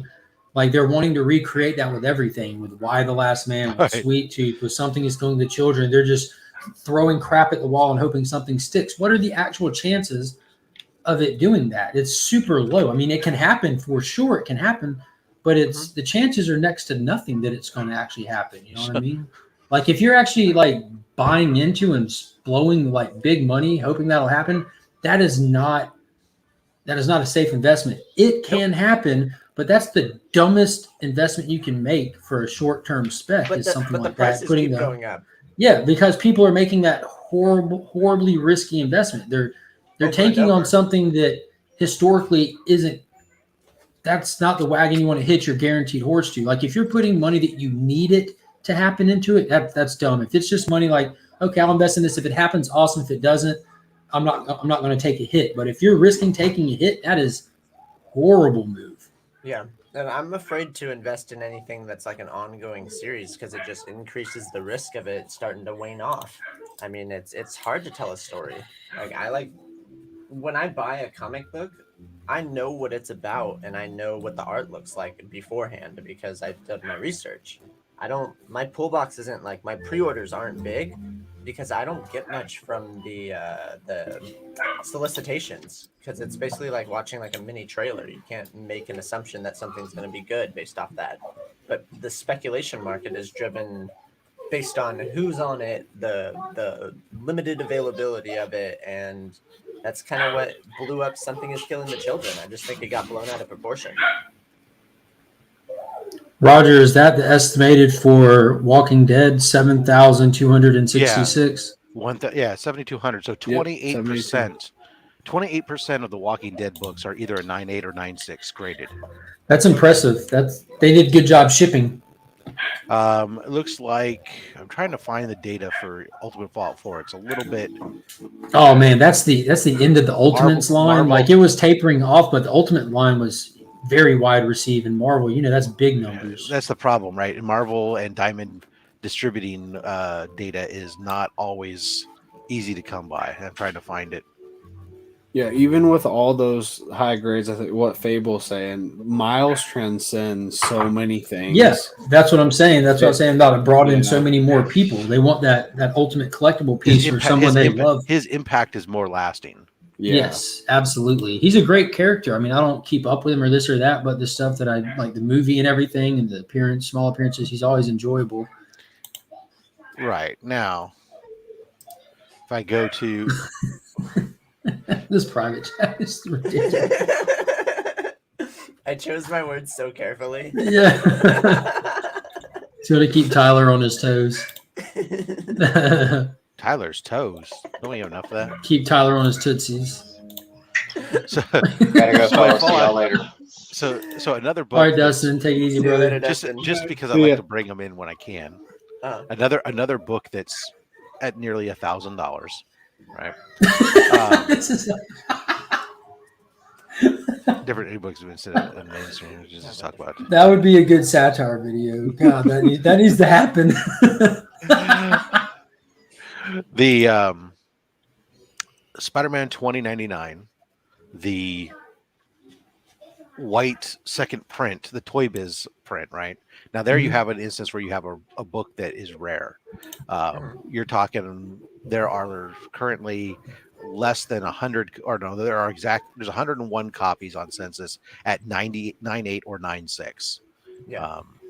And of those that are 9.8, there's only 37 on set. I'm sorry, well, if you count the signature ones, 47 copies.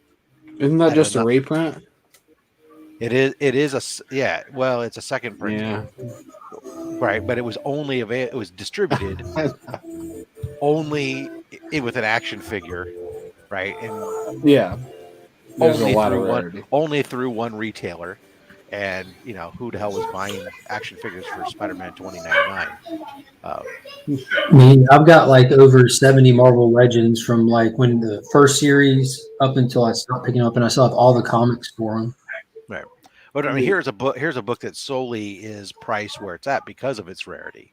Because Spider-Man 2099, first of all, isn't a popular or landmark character necessarily amongst most people outside of my house. He should be.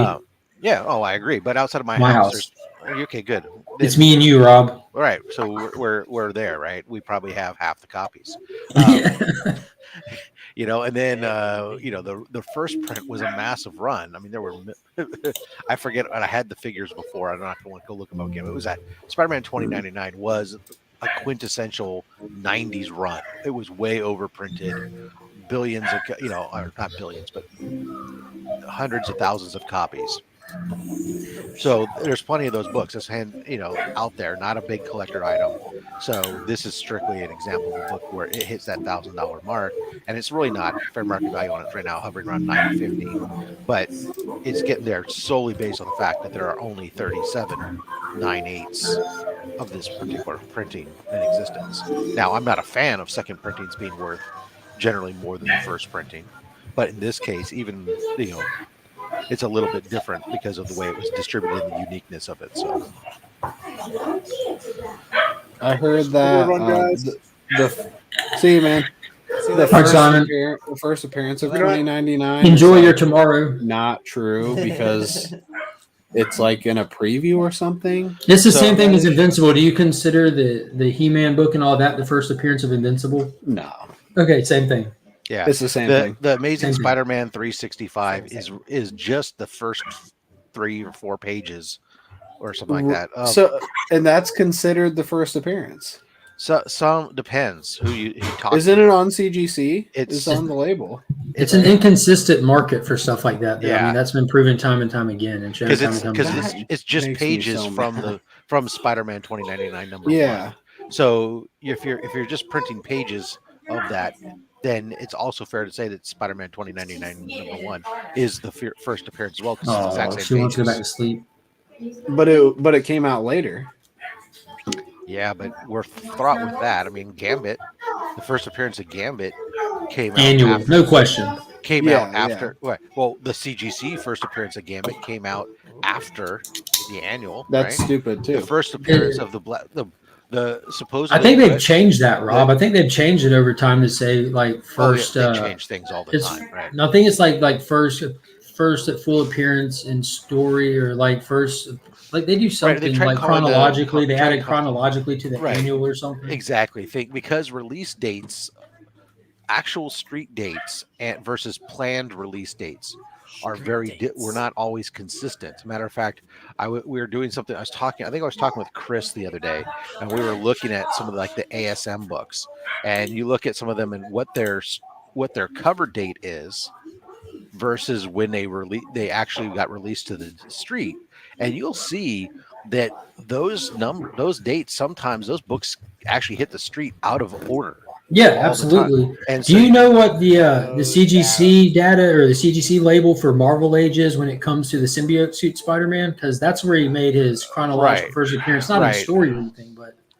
No, I do not know. Because I don't have a copy of that one, so I've not been able to see it. But yes, I agree. I do not believe in later prints, subsequent print runs being worth more than the first print. I hate that. We can't even decide on a current character's first appearance punchline. Well, I think that's actually well established with Hell Arisen because that was actually what you would consider, like not by like literal definition of the word cameo because she wasn't known, but she didn't make an actual appearance. You couldn't recreate that character for a cop if you had to later. Like if they had a sketch artist come and say we need to know the suspect, you couldn't get them the information to pull it off. That Hell Arisen 3 breaks what the definitions often are when you try to differentiate between a cameo and a first appearance, right? In a cameo, generally the character appears for a couple frames. They're not significant to the story. If you a frame. If you put them in a couple of frames, that's a first appearance. It's normally a frame or like a couple is like two to 3, right? You could have a character in the background at 2 or 3 frames and do nothing, and if you removed them, they would have no impact on the story, right? Yeah, you just described her first appearance also. Right. So that's how she was, but well, I was saying in Punchline's case, she was added into Hell Arisen 3. It was not originally intended to be in that. She was added into it to make it a first appearance. The reality is supposed to be in 92 was supposed to be her first appearance. Originally, yeah. So I mean, it was kind of this thing where Hell Arisen 3 should be, and I wouldn't be surprised if down the road doesn't become a situation where it gets amended to become a second cameo. It wouldn't be the first time that after years things change. It's like Darkseid. He's got like so many 89 cameos. Evil is the first cameo appearance. Again, she's just lurking around. 89 Punchline in 412. Yeah. Good morning, Miss. I'm not remembering if 412 was the one where it's a different character named Punchline. Yeah, that's the different Punchline on the cover. Or whether or not it's the girl who looks like, because there is an issue of Batman. No, it's not 412 because it's later on. I think it's in the late 600s where there's a character who shows up in the back of the book that looks almost exactly like Tinian's version of Punchline, but at that time she was just like some secretary or something. That's Yeah, Batman that 412. that punchline. Okay, yeah, that's the mime. That is that character. Hmm. I would like to see, speaking of Mime and Marionette, those characters from the Watchmen universe. I would love to see them pop back up in something. They were really cool. Why are you getting undressed? Like when you think Mime's just crazy this whole time through the story, he's just putting his hands out like weapons and stuff, and he puts his hand up to someone's face, and then finally just pulls the trigger. That was pretty cool. Yes. All right, Nathan. Go get mommy diaper. Look at all these fancy people in the chat. You'd think Yeah, it we was have like 17 $9 people somewhere. in the chat at the moment. So for all of those in the chat and for Rob himself, we have to do a self-promotion. Be sure to hit that thumbs up button if you haven't already. Consider subscribing to the channel. Last week, all these people on this panel and everyone else helped push it over the 1,000 subscriber mark. So it was able to get monetized. And that means things like super chats are now an option and available to do. And I'm going to figure out some way to make that interactive with the chat and fun and something that they can benefit from, as well as a channel membership is coming soon, as well as the 1K subscriber giveaway. It's going to be big. I like it. Tyler, Kinda. do you own any shirt other than a Chicago Cubs T-shirt? Yeah. Oh. I just wear the Every- same one over and over. No. I see you wear a different one, so I know you have more than one Chicago Cubs T-shirt. Yeah, I do. I did not accuse you of owning only one of those shirts because I do see, but it just seems like all the time. Oh, I did not know you were either A, such a big Cubs fan, or There we B, living out of somebody's thrift store. I'm a big Cubs fan, but I wear the same like handful of shirts to work because they're the shirts I don't care if they get messed up, and I work in a really dirty. Yeah, if I had a Cubs shirt, I wouldn't care if it got messed up. It's just like really. This has a couple holes in it, so it's like it's fine. Oh, so it's your Sunday shirt. Well, my Sunday shirts are usually nicer shirts. Oh, so not as holy. Not as holy. Okay. I just switched to my headset. Can you guys still hear me? Yes, we can, Kyle. Mm-mm. Thank you very much. Nope. Now I have freedom to move. You can now move about the country. Wait, no, that's Yes. something else. Yeah. You may now remove your seatbelts and move about the cabin. Oh, I know something Mark was talking about last night on Burks. He was talking about Finn just saw Paw Patrol, first movie in theaters. So I wanted to ask, what's the first movie you guys saw in theaters? Star Wars. I saw it at the drive-in theater on the metal box hanging from my window the way that Lucas intended. That's awesome. I think I saw Mulan. Or at least that's the. I should say that's the first one I remember seeing. How old were you? 4, 5. No. Hey, Mark, you just got your first super chat from Flo Dameron. I got my first super chats on Tuesday. It was really cool, but I do appreciate that, Flo. Got the first one on this stream. You got your second super Yeah, chat. T Nerdy was my first super chatter. Okay, that's he jumped on the stream and hit it quick. The man came in, broke swooped your in. yeah. Say it, Rob. Say it, Rob. Get it out. That's right. I can Seal. Broke your seal. Yeah, there you go. He broke my seal. he took your super chat virginity. He did. No, today, Evil, we're gonna be getting into some tile and some dusty cement and a demo to bathroom. Evil said Lady and the Tramp. War Machine said Little Mermaid or Mystic Pizza. What are these the answers to? First movie that you saw in theater. theaters. Literally the It question. was inspired by your son's Paw Patrol. Okay, yeah, I'm sorry. Yeah, I was multitasking. Yeah, don't pay attention to us. It's all right. We'll just let the inmates run the asylum. You'll be fine. There's nothing wrong with multitasking if you're able to. I don't know how to. Yeah. I just get thank you, distracted Monkey. by things. Flash Rays was Lion King. And you were taking it. So my first was Lion King. It's kind of a funny story. So I saw Lion King the day my sister was born. Jeez. And I was 4. Mm-hmm. And it's like one of my first real memories of my life. And then so it was like old. Obviously that was in 94. And She was born. So then when I was an adult, I went to see Lion King again when it got re-released in theaters with my cousin, who I went with the first time to see Lion King when my sister was born.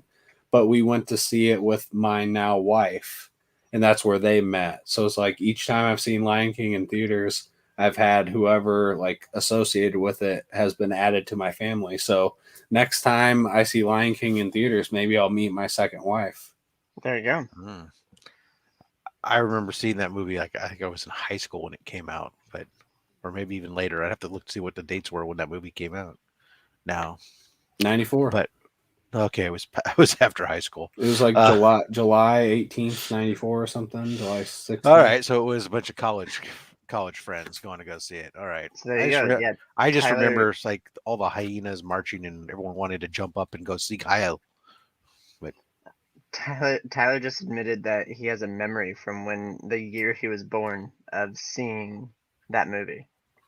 The year my sister was born.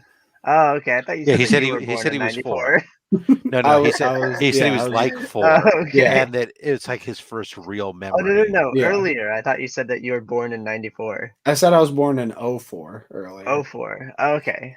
So you were 10 years from Yeah. being born. I have a vivid memory. He was born yesterday. I'm just trying to get the continuity because I struggle with seeing continuity in comic books. that I As a read. time traveler, you should have probably continuity. It's all wibbly wobbly. Yep. Oh man. So you're Kyle. Oh, now Kyle can't hear us. Kyle's first was Pocahontas. No. What was your first movie in theaters? I thought that's what you just said. I said Mulan. Mulan. Yeah. Yeah. Same thing. God.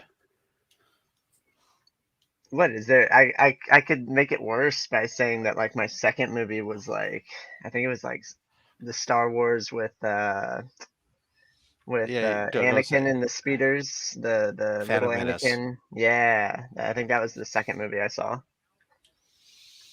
There you go. So both of your first movies were Star Wars. The same Star Wars movie. Rob and Kyle. Oh heck yeah!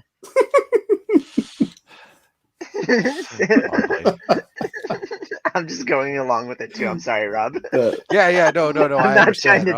I'm not trying to I'm like just- double team you with Tyler. Now this is pod racing. That's what it's called. Oh yeah. Oh, man. All right. No, I remember pulling in the drive-in theater, and I just remember back then, grabbing, we're in the station wagon and having to grab the metal box from the little hook and hanging it on the window, and so you could hear everyone could listen in mono, fabulous tinny mono sound. Yeah, with the Just being so outside. just being so enamored though by. I'm trying to remember what the double feature was. I think because it was a double feature. Mhm. Oh, that's spicy. I can't remember what the second movie was. I know it wasn't in 77. I wish I could just come up with it off the top of my head. Yeah, no, But who knows? It I doesn't don't really think matter, I can.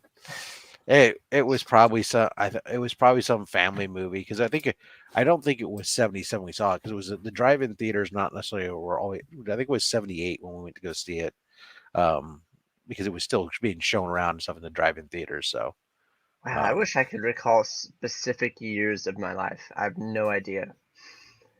I generally You're not don't. old enough. We've established Yeah. that my brain is like a steel colander. It's full of holes and shit just goes right through it. But No, but still, like the chunky your bits remain. recall. Yeah, your recall is rather impressive. Just the chunky bits. Oh, I'm just saying, like, if I go back to, I can't tell you the difference between like a specific year from a different year. Well, I just know from a chronological when things were and how old I was and everything else. So Superman I can't do that. came out in 78, so it could have been that. What about Grease? No, it would have been a movie that was the double features wouldn't have been a movie that come out that year.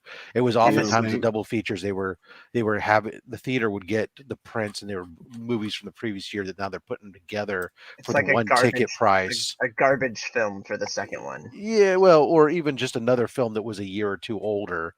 Like that the they would have movie played. about the seagull, where they just had like a camera above a seagull. Do you remember that? Yeah, no. Oh, okay. Pete's Dragon. No. It was like it was Pete's literally Dragon. I they remember put a, watching, but not at the same time. It was in the 70s. They put a camera on a seagull, and you like heard the seagull's thoughts as it like flew over the land. It Harry was and the terrible. Hendersons, A Fish Called Wanda. Okay, Oh, yeah, Close Encounters, maybe. Hold on, I gotta figure out. No, they weren't always. They were often very dissimilar films too. So I mean, don't rack your brain. Well, you said a family movie. I'd say Close Encounters is like family-ish. Nah, not really. Not back then. Yeah, I don't know what Close Encounters. I don't like that movie. Was it Citizen Kane? What's up, Nick? Would have been here earlier, but I had to go look for Tyler's retro Mighty Morphin Ranger figures that he's had me on the hunt for months now. I just said when you go there, Police Academy 4, because you said you go there all the time. I've been going too. It's awful. I hate the fact that I know that Police Academy 4 was Citizens on Patrol. Well, we can't hear you, Mark, if you're trying to talk to us. What are you looking for, Nick? I'm looking for Tyler for the Mighty Morphin retro figures. Yeah, from Walmart. They're Walmart exclusive. Vintage or retro? Are they like a little card and clamshell, and they just look goofy and stiff? Yeah, and they're flip heads. Oh. No, those things have came and went, haven't they? No, there's new ones that are Walmart exclusives. Yeah, the new ones are the more bulky ones too. Mm-hmm. Yeah, they don't look. So when Bondi did those retro figures, they did the green and the red one only, and they actually made them in the same molds as the originals. Yeah. Now that Hasbro has it, they actually look horrible. I wouldn't. Yeah. I don't mess with them because the body molds are off. They're also like $10. They take our nostalgia so it's pretty away. good for a figure. If you're going to use them for a whack hack, maybe, but it kind of, in my opinion, it just bastardizes my childhood. It doesn't add to it or bring it back. Cause it makes me happy. So. They're not shaped right. It's weird. But they were never shaped correctly. They're for flip heads. I mean, like, how can you make them even more? What are they called, Tyler? I want to pull them up. They're just Walmart exclusive flip heads. We're now joined by You can go to Walmart.com and type in Power Rangers flip heads. There's a pipe. I have a question. Not the crack. There's some on there, but the problem is the ones I want aren't. No crack pipe, yes. When you're wearing a sports jacket, and it has 3 buttons, it's always, sometimes, never. But if it has 2 buttons like mine, what do I do about the? You don't. Well, when you always button both. You never unbutton them. These look so bad. You only button the top one and you unbutton it when you sit down. So I'm messing up again. Jeez. Okay.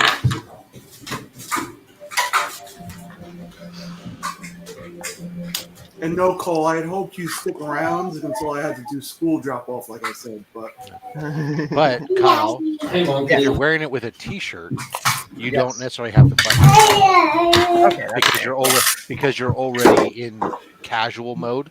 Yeah, you're even from West Coast. When we do it in our West Coast business attire or East Coast casual, you would do your dress shirt, which is you would then button your top button. Gotcha. So do you see how, like, with the ones Bondi did, they're like 100% recreations where, like, the weapons are like weapon colors and stuff, and they're not quite as bulky and stuff, and they're I mean, of course they're shaped, they're flip heads, but with the Hasbro ones, this is where it gets super duper weird. No, literally nobody cares about this conversation. Yeah. Well, you're after them, but look how clunky and it does look extra for sure. Like, I wonder if they had some kind of. I wonder if they had some kind of, like, thick. She's thicker than a Snicker. But I'm wondering if they weren't allowed to use. Said Snicker. It rhymed. What else is there to say, Tyler? What are other options? No other options. That's the extent. Pocan Joe said just a tip. Pocan Joe said. Just a tip. Well, Joe's relieved now to see Kyle putting the jacket away because he thought he was dressed wrong anyways because he had no collared shirt. So it was. Oh yeah, very true. I got kicked off of a golf course because I didn't have a college shirt. Yeah, no, yeah. You most. I thought it'd be because you didn't have a membership and you probably climbed the fence to get there. What? You could have claimed you were just there to trim the lawn, but Yeah. but they wouldn't no, have yeah, believed if you- trim. They wouldn't have believed trim the lawn. okay, No way. trim the hedges. No, I would be Just there keep a- to. He was there for the trim. Keep a hedge know. trimmer in your bag and just pull out Yeah, just keep them in the hammock. Okay. You got enough room. a set of loppers in your golf bag. You can just. Well, I'm just. Fun fact, the dragon shield on these original ones only work in ranger mode. It doesn't work in maskless mode. What's ranger mode?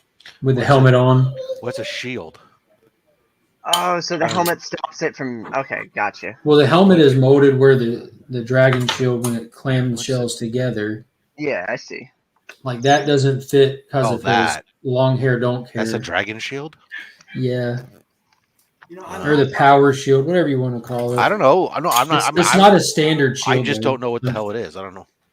That the hell is part of the appeal of the Green Ranger.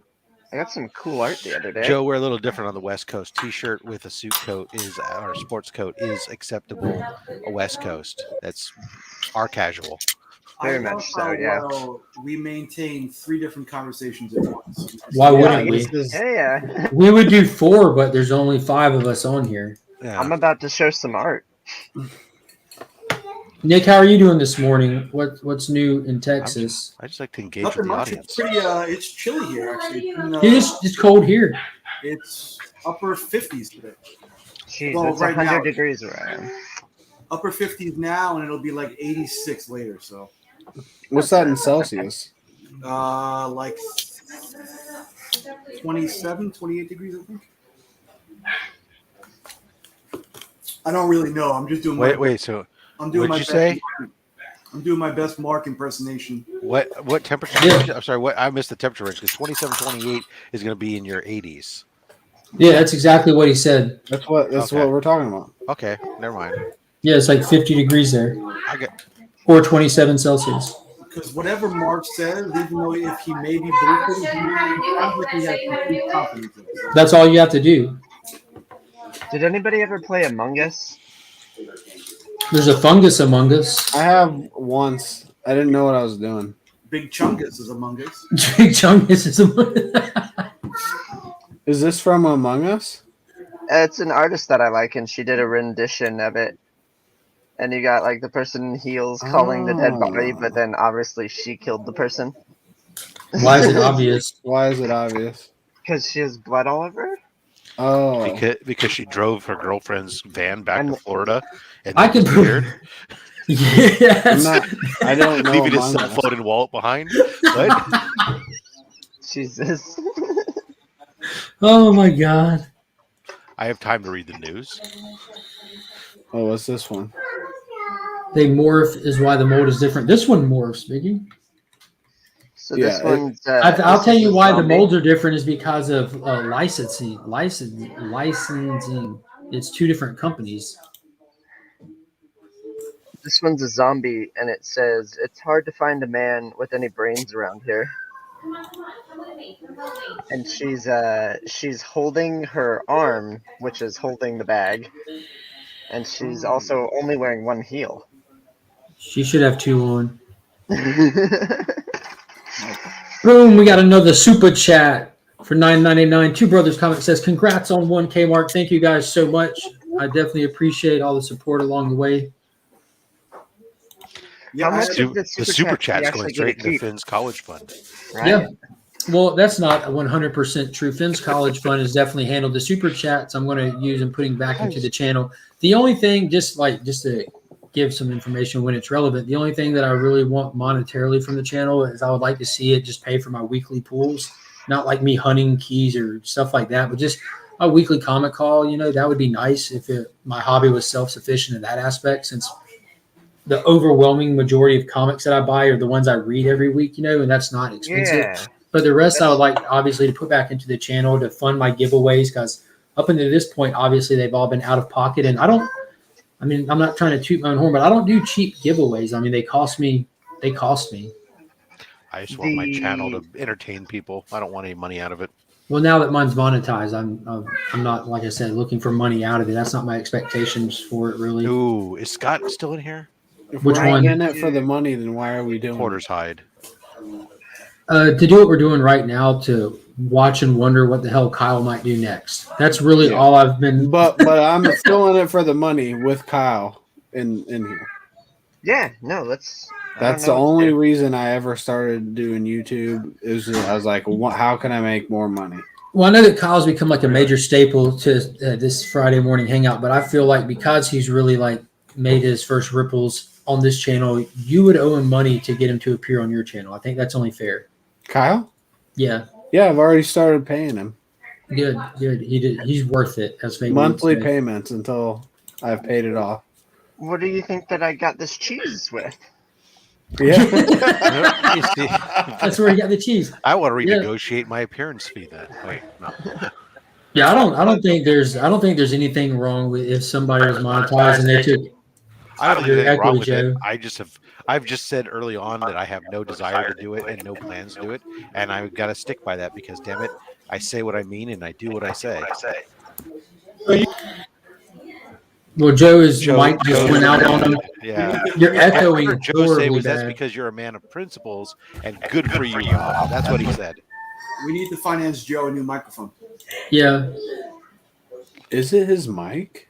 Yeah, he has a glitchy mic. It's a connection issue, but it's not out of the realm of possibility where he's muting himself with every important word. Yeah, that's to mess with us. It's him. He's messing with us. I have to make a decision on a comic. Now he's I still never got that credit advice that Joe was trying to give to me because he kept timing out. Well, that's going to be on a private chat between you and him. Yeah, we gotta wait. We're not unpacking that again. Hey, so since Kyle showed a little bit of. All right, real quick, hold on, Nick. I'm glad you mentioned this. I'm assuming that this is Nick at this point. So I was going to reach out to people like Nick, like Tyler, probably Kyle over there to see if who out there would be willing to do like a one chip challenge, like all at one time together on a stream, and do a one chip challenge comic read, like hit the chip and then try to read a comic, not do the whole 5 or 10 minute limit, but that would be fun to do. I love spicy food. I've done the one chip challenge before. It's if you like spicy food, it's actually really enjoyable. I mean, it's definitely hot. That chip is up there with the Carolina Reaper pepper, so it's on another level where it's not enjoyable to do, but it's still fun. I mean, like it's minimal pain and discomfort for a great experience. You know, like and it'll be funny. I mean, there'll be a lot of laughing that goes back into it when you look back on it. But terrible. Like I think I would die. You might, but I mean, die doing what you love. Content. Yeah, I figured it out. Joe, it's a connection issue. If I'm making money off of it for Rob's channel, I'll do it. Joe, you're glitching like I did last week. There's a connection issue that you have. Like, no, I have something plugged up, and I need to unplug a few things through the. Joe, you're having rich people problems. That's what I hear. You got to unplug the laser, Joe. Unplug the laser. Yeah. Why you're joking? It's charging. What I heard is the old man's backed up and he needs some prunes. Hey, Nick, you were trying to say something 10 minutes ago. What were you trying to say? Yeah, well, first, do you know what this would look like if I had to deal with hair? I don't know if I want to sacrifice a whole day. Nick, that would look normal. The rest of us would just look like you after. No, I'd probably look like a tomato after. Oh, absolutely. It makes you red. I say tomato. But Kyle was showing off his art. This is from a friend of mine. Oh, wow. Here, his name is Rob Israel. And he does all this sort of it reminded me of another artist. I can't remember who, but all of this weird psychedelic detail. Hell yeah. There's a lot of eyes in that. Reminds me of Rick and Morty. Yeah, it looks a little bit like, right? That's Mr. Poopy Butthole. Mr. Poopy Butthole. Finn knows who Mr. Poopy Butthole is. Ooh wee! I love that show. Ooh wee! He was like the worst death in that show. I felt so bad. Oh my god! His first appearance episode was amazing. Like he was the only thing real in the whole episode. Right? And then the way that they drug him out, like with having like long-standing negative side effects from that injury, they just kept laying on the guilt. It was awesome. Yeah, he had like his family life and Yeah, and he's on a cane, and I wish they I had could have been back character sooner, but I development. was They I had was in great the character recovery. development for a character named Poopy Butthole. Mister, you better put some Mr. respect on his name. Yeah, fair enough. At least it's not Doctor Professor Poopy Butthole. And you know, like looking at, I just responded to the "What is the challenge?" question. And it's a one Dorito chip that comes in a box by Pocky is the name of the company, and it's dusted with Reaper pepper, Carolina Reaper pepper, and you're supposed to eat it. Don't drink water for 5 or 10 minutes, something like that. You're not supposed to They drink water encourage you. anyways. I was about to say they encourage you to film it and share it, you know, and they'll be happy to post it around as well. But anything hot sauce, especially on that level, don't drink water. Water does not relieve the hot sauce. It moves it around. Yeah, sugar and milk are your only two options. And I'll be honest with you, with Reaper peppers, which I've had Reaper peppers on their own and stuff like that, it doesn't help. It doesn't help. It temporarily eats it as it's going past, and that is it. When you go to pepper sauce and pepper competition, concentrates, they'll eat sugar and everything else. We use for when I do the fire wings we have usually cans of whipped cream on standby for people because it gives you the sugar and the cold. Yeah. Does it have to be a chip? It'll help, but no, you can eat straight peppers if you want.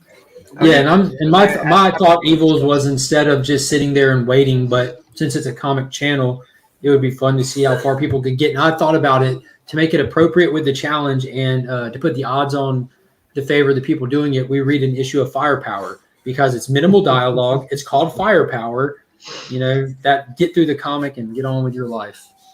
Because I'll be honest with you, it'll actually hurt your stomach. And Rob can tell you this: if you get a pepper on the level of a Reaper pepper, a ghost pepper, a lot of people try to eat, like throw it in their mouth and just swallow it. But you can actually cause a hospital visit, like a mandatory hospital visit, if you don't properly chew up a pepper on that level and eat it properly. So you definitely don't want to be stupid with it. Nothing is more fun after you've had like a bunch of wings that have been made with this stuff and the next morning waking up and feeling it as it continues to move through your intestine and be able to identify exactly where it is, knowing that soon you will be visiting Parliament, and when you go to try to pass that bill through the assembly, knowing that it's going to hurt. Yeah, knowing that there is no escape of a filibuster. A burning ring of fire. Oh, you pray there's no filibuster. You hope it just passes right through, and then you have to deal with the repercussions. So we're talking about Mr. Poopy Butthole again. Bring it back to Rick and Morty. Look at that. Burning ring of fire. Where do you buy those chips from? You can just order it off the line. Can you get it on like Amazon? I don't know, probably. I would rather eat a. But if you order it from Amazon, you're guaranteed it's going to come in broken already, which isn't a big deal. No, it's not a big deal, but candle wax works best. Hey, Kyle, you dropped off of Vets the other day before I showed you these. I know. No. I saw. I timed back in, and I saw that you were showing up. Literally all the stuff that I was into. That's not it. Our pull list is very similar. That's not it. Honestly, oh, that's here not it is. The Packy. You need Packy. That the ghost pepper one. That's like that's for a kindergartner to do the challenge. There you go. It's $18. Yeah. Nick, I've been picking up these too. Nice. Not safe for work? Yeah, the black and white ones though. Oh, nice. I'll be right back, guys. Jeez, you can get a 6-pack of them for $11. Well, I'm paused. I don't think there's there might be an HEB by me. I thought those were in like Houston. That's crazy. I mean, I feel like I'm getting roped into doing it, but I don't want to. I put a sticky note because he's monetized now. Yeah, I had to watch a commercial before I came in today. Oh wait, seriously? Wow. Okay. I gave up on YouTube commercials, so I just pay for YouTube Premium. I mean, not pay, but like set up a new free month They have a 3-month trial that you could do if your account hasn't used it yet. Yeah, I think I might have used it. Don't do it, Tyler. No. Make sure it's 2021 version. If I'm getting a hot chip, I don't care what version it is. Let's see. It can be 2004 version, and I'm still gonna die. It's too hot. I don't like super hot stuff. Yeah. I've had a Carolina Reaper before, and it was miserable. Like, why? If it's miserable, why would I want to do it? Sounds terrible. Yeah, that's fair. It's good rationale. But it was on a. Because misery is fun. It was on a spicy chicken sandwich that I had, and it was delicious sandwich, like for the first couple bites, and then it just turned into like eye-watering torture. Ow. Sounds terrible. Yeah, I wouldn't do it again, but I experienced it. Well, Chubby Pop Chaser had sent me some hot sauce, like, and I put the smallest of amounts on a piece of chicken, and I tell you, it felt like I bit and tried to eat a live bug. That's how it just like it was nothing for a second. And then it was just like I put my tongue on an outlet, and everything was like electric. Nah, I just decided with all that talk, I'm not. Thanks for saying that. There's no way. But I would still rather do that than have anything with cilantro in it. Cilantro. I can't stand cilantro. Oh hey my Nick, God, did you read Frontiersman? At least the back excerpt that the writer had? No, I had went back and forth on whether or not to buy that. But I heard you talking about it, how it was a scathing commentary about the comic book industry. I wouldn't say that it's scathing, but it's very true. Like I was reading it, I was just nodding my head the whole time, and I was like, wow, that makes so much sense. It makes so much sense. I'll just send you I took a picture of it. I could just send it to you. All right, cool. Yeah, I don't like cilantro. Is the worst.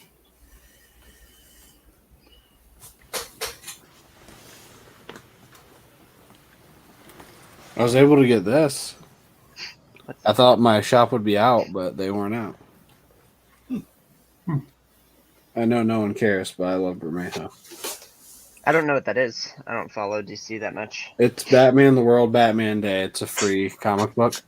Oh, that was from Batman Day. Yeah, okay. Yeah, and it's Bermejo art. It's the first story from Batman the World. Mm-hmm. It was actually all right. I enjoyed it. Yeah, it was the best story. And it's free, so. Yeah, I love me some free. And then, Nick, I just did the last reading of Barbaric, the issue 3 last night. Oh, sorry, I missed it. No, you're fine. It's up on my my Instagram. Promiscuous Time Traveler. Nick, that was a good interview last night with Jitterbug. I've never seen that guy before. Nobody's ever seen that guy before. Well, no, I've never saw his channel. Like I've seen him in chats. I didn't know he had an actual channel. Yeah, I didn't know that was his channel name. I think you would especially like it, Joe, because of the scientific aspect of what he does. Yeah, I like his chemicals. That dude makes sense. I need to hang out with that dude. We need to do, I don't know, at the maximum heroin, at the minimum beer, chill out, and just talk. It's a high maximum. I know. Every week with the heroin, Joe. Hey, I said beer too. Speaking of beer, what are you sipping on over there in the can already this morning? It's just this. But it's a good segue into rehab. And Kyle's drinking wine still. I'm drinking a nice Merlot. Have you been to sleep yet, Kyle? Yeah. Okay. I passed out of exhaustion on my floor earlier. I saw you last night on Sans Group. Was it Sans Group you won? Yeah, do you like that? I love that show, man. I just caught it in passing before I was going to bed. Okay, yeah, because like Sans is like a YouTube auction only guy, And this show is like showing another side of him because we have topics and we talk about comic community topics, and there's some hot takes. It's just a bunch of hot takes. He's a cool dude. I bought a couple of Something Is Killing the Trillion books from him. Yeah, he's honest, but his prices are medium. They're not the best prices. They're not the worst prices. But yeah, he's a really cool dude. Just got this brand new huge monitor over here, and now everything is jacking up. I don't know what's going on. Jeez, okay. I'll have the window here in a second. Joe, the name of that book that you guys, the local book, is it called War Dogs? Delta Dogs. Delta Dogs. All right, I had wondered. I saw something else on Instagram, and it was War Dogs. I was wondering if that was the book, but I had a good talk with Austin about Delta Dogs. Freaking cool, man. I tell you what, that cover he did, that thing is the tits. Oh my God, he did such a good job. It is. Heck yeah. It's like I don't know how to describe it. It's like a cooler hip hop variant. You know, the hip hop variants that came out. It's like a cooler hip hop variant. Yeah, we were just talking about how excited you were about the cover. How are we able to get it? Tyler's looking for the OA. No, I because I ended up going back and watching your thing, but I didn't see how we could get it. I don't think he mentioned it yet. I don't know if it's done. I think the cover's done, but they're waiting on approval from Joe, right? Where are you in the process?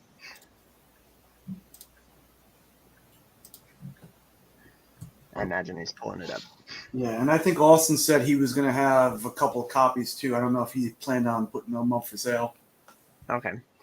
So many people are reaching out to me about the Something Is Killing the Turtles because I show it off on random streams. Mm-hmm. And like they're like, man, I missed out on that. Like people are so hyped about it, and like some guy's offering to like buy it off me for like a ridiculous dollar amount. You get a signed one? Yeah. And mine's just like everybody else's. I didn't have them do anything special. I like the orange because it was just aesthetic. It just really worked. Yeah, but had I known that you can get the Austin LeMaine bow, right? We could have been more creative with that, with our suggestions to him. I wish I would have got the green. I forget who got green. Dale, maybe? It was really cool, though. Yeah. Joe was having mic issues. He jumped out. Rob is backstage. And Joe will also be backstage when he comes back in. Panda's on hold without him knowing it. He's on. Yeah, he was so embarrassed when he came in and we were calling him out on it. Yeah, I heard him last night saying on Burke's stream he wasn't going to join today just because of that. I messaged him during it, and I just kept messaging him Nelly lyrics just over and over. I thought that was funny. But yeah, when you get a chance to read that little excerpt. Yeah, I saw that you did. Thank you. The image quality, you could zoom in on it, just save it and then zoom in. I got a decent camera on my phone. Oh, let me send it to Tyler as well. I thought it was riveting what the author had to say. The last 3 paragraphs I wasn't a big fan of, but like everything he has to say about comic books in general. I just bought it. Oh, I have one signed if you want it. Bitch. I'm not kidding. Bang. I'm back. Or if you want to trade, Nick, let me know. No, he's getting sent off. I got a really good deal on this whole lot. Sitting there on my stupid work computer and a freaking pushed a reboot through without warning. And all of a sudden it's like, oh, well, I guess I'm rebooting. I hate IT. I used to work for a IT company. Oh, well, I usually do things. I've gotten to the point with mine where when I was in the office, it was great. IT left me alone because I have all this super crazy ergo stuff split keyboards, and everything else. But now that we're remote, they've got all these remote frickin' things in, and I generally try to kill as many of the processes as I can. But some of them, they just have backdoors into stuff, and they push. Usually, they give us warnings when your computer is going to reboot for something, so you can save stuff you're working on. But this morning, no, just you're being rebooted. Oh, thanks. I don't even have the choice to delete some of the crap and bloatware I don't even use. Well, they gave me IT at one point, realized that because I used to act, I used to triage for my entire department and clean up, take care of most IT issues for them first and stuff. They realized that I was smart enough that I knew what I was doing, that they finally gave me admin access to my own computer. So I just followed Mark on Instagram. And Carl, Rob, why did you send me the back of the book that I never read anyway? Because I didn't expect you to pick up the book or read the book itself. I would read the book. I'm not reading that. Oh, you don't want to read the back? No, I'll read the book though. Oh, I thought that it was a cool little narrative about just DC and Marvel and indie books in general. I'll never know. Okay. How would they know? Big two characters. I'll read the book though. I hate those. Legion, where's Legion? Oh, Jason Parker, if you've never been here or not often enough, this is what Mark does, like for an hour at a time. Oh, he's back. Well, you knew he was somewhat back. He let me back in. Yeah. He's just there, but not there. He's there, though. I'm on the phone right now, working out the plans for the kids and everything tomorrow. So I'm here. I'm just no excuses. Well, they gotta. All right, well, I'll let y'all be part of this then. Yeah, tomorrow there's this big thing at our airfield. What's the name of the event, Dad? Terrible. Feed the machines. It's called Feed the Machines or Meet the Machines, where they have all kinds of heavy machine equipment and it's making a family day out of it. Feed your children to the machines. So you get to it's going full maximum Evil overdrive. said Evil Yes, didn't like feed your that. children to the machines. Yeah. That sounds awesome. Yeah, so they get to go do all kinds of stuff and like climb up on fire trucks and heavy machine tractors and stuff. How like did that. you like the last issue of Kids don't Radiant like Black? that. I appreciate the Come extra on. writers. There's not a single young boy on this planet that likes machinery, trains, They fire clear those trucks, off or anything. neighbors' fences with Yeah, the whenever we drive anywhere, Monkey and Finn both scream tractor anytime they see something bigger than a car. At this point, they're all into it. Second favorite series, Tyler. It really doesn't change because Radiant Black? my son's now 20. Yeah, I know that. and all That's he why I cares about asked you is because I battleships thought the and last aircraft issue was carriers. awesome. So We're his even- vehicle's just that I bigger. think it's awesome. I We're think even it's like getting his a lot birthday better for too. construction Yeah, stuff. well, this year. they're getting more character development, and you actually know the names of like the people. Well, why we when we used to saw do like the recruitment for- fighting through the chest and then that hand coming out. Like, Yeah. there's some lore, some big time stuff that's about to happen that we don't know about these Radiants. And I just like that it's thought out, and it's here with John. You know what's crazy is y'all more. felt the need to kill an awesome conversation about tractors and trains with Radiant Black. Like it's as you so as it's you sip your almost hard to wine. hear you over the. So yeah, so that's how you fix Radiant Black. The guy gets monetized, and look what happens. Yeah, This feels is power. not this is nothing new. This is Talk Kyle can tell you on this the has nothing to phone do with monetization. into the mic. It's the worst sounding Here. thing ever. I'd Here. rather. More. I'd rather hear anyone talk about Radiant Black issue number 3's cover than hear that. I like that last issue of Radiant Black. Yeah, I Yeah. loved it too. It was awesome. Yep. I haven't read this week's issue. Just eye rolls from Mark. He doesn't like it because it's not Power Rangers. Spoiler. Yeah, I know. That was epic. The what's it called? Going back a second, are you serious? Like you don't like the end of the book stuff, Tyler? No, I know. I almost never read it because after I read it, I review the comic and then move on to another one. Like I just feel like I don't have time. If I did that, I would spend way too much time in one issue. I mean, I understand that there's like a lot to it. I just like that particular one. I picked up the book because of that excerpt. I usually pick up the book just because, like, if you tell me it's good, that's good enough for me. So Okay, fair enough. Fair enough. I'd rather you just tell me it's good than spend like more than 5 minutes reading an excerpt about it. It's like a 5-minute excerpt is almost like as long as a comic is to read. So I'd rather just read another comic. The excerpt has nothing to do with the book itself. That makes me want to read it less.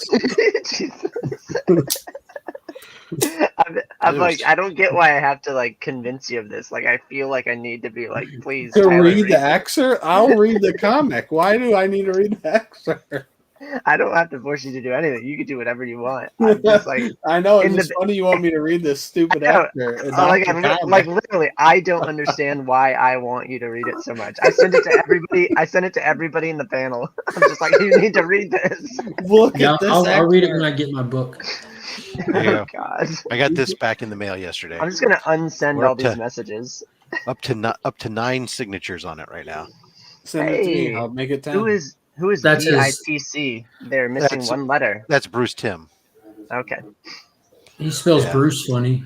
Yeah, it's Bruce Timm, and then Jim Lee's on here, and Amanda Connor, and Jimmy Palmiotti, and Scott Williams. It's going to cost you like $800 to get all those verified. Oh yeah, no. When I'm done, be wrong. This book this is gonna be the most expensive $30 book in existence when I'm. But it's more, right now. It's been kind of just a fun project getting all these signatures on here and get a few more, and then I don't think. Do you put notes in all sincerity when you send it for signature, or do you do it all in person and ask them to keep it small? Most of these have been sent in because we haven't been able to go to places, unfortunately. And so I try to usually work the facilitator to ask them to sign near their name. But that started getting this last go round got screwed up because at TorpedoCon, Jim Lee went rogue, and that just caused everybody else to go rogue. Hey, can I ask, does the drummer from System of a Down own Torpedo? No idea. Okay. But I do have COAs for every one of these signatures, though. If that matters to anyone. No, Not it doesn't. really. You want me to make you a couple of COAs for Right. signatures that are At not least- on there? Exactly. I mean, it doesn't mean shit. At least these ones, they reference the book. I can reference whatever book you need it yeah, to reference. Yeah, I mean, I'm just saying it's that much better than half of the COAs I see, like Golden Apple COAs, which just simply say this product.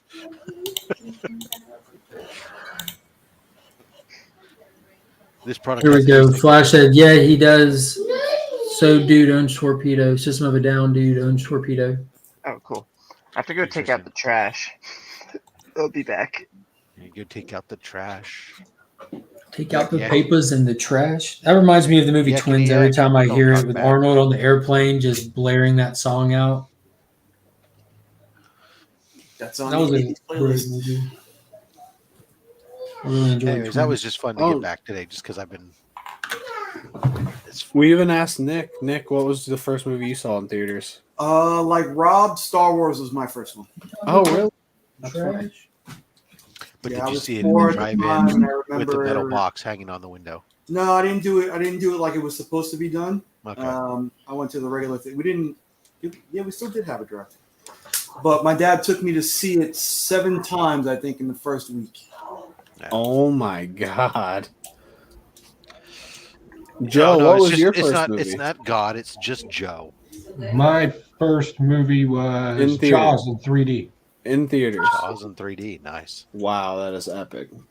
Yeah, that was. I really thought things were flying at me. I wasn't a very bright kid. Didn't The want to take stiff shark at the end just creeping up on the Joe. little Joe room, wouldn't take. not moving, just coming at you. Joe didn't take a bath for a month after watching that. Kidding me? I still hear that theme song every time I jump into a pool. Yeah. we go out into the ocean. Yeah. Dun-dun. It's just a movie that I don't even think has any business being as good as it is. Everything in it is done perfect. The first one or the third one? The first one, I thought, is Jaws 3D. Jaws 3D was the third one. movie. Yeah, that's the third movie. Oh, I didn't even know that. was- I thought it that was was how just they- Jaws in 3D. No, It Jaws was, 3D. but it Oh was my also the 3D. God. That's how clever they were back then. Yeah, they're That's like, why- we're gonna Wow, attack that's SeaWorld while we're at Worse it. than You know I what's- you know what's even funny? imagined. Is Piranha 3D was done the same way. Yeah, because that's Roger Corman at his finest with Piranha, and then Piranha 2, the spawning where they could fly, which wasn't Roger Corman, like didn't have a heavy hand in that one. He still has his names in the credit, but Why Piranha Joe grew up 3D and then building Piranha weapons. 3 Double D. Evil Scott.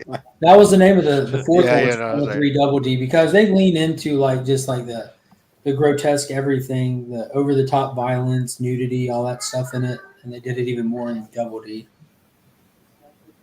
But that scene in Piranha 3D when the person's hair gets caught in the prop of the boat and it just pulls their whole face off, that was awesome. How do you remember all of these details? Have you seen that movie Rain Man? I'm just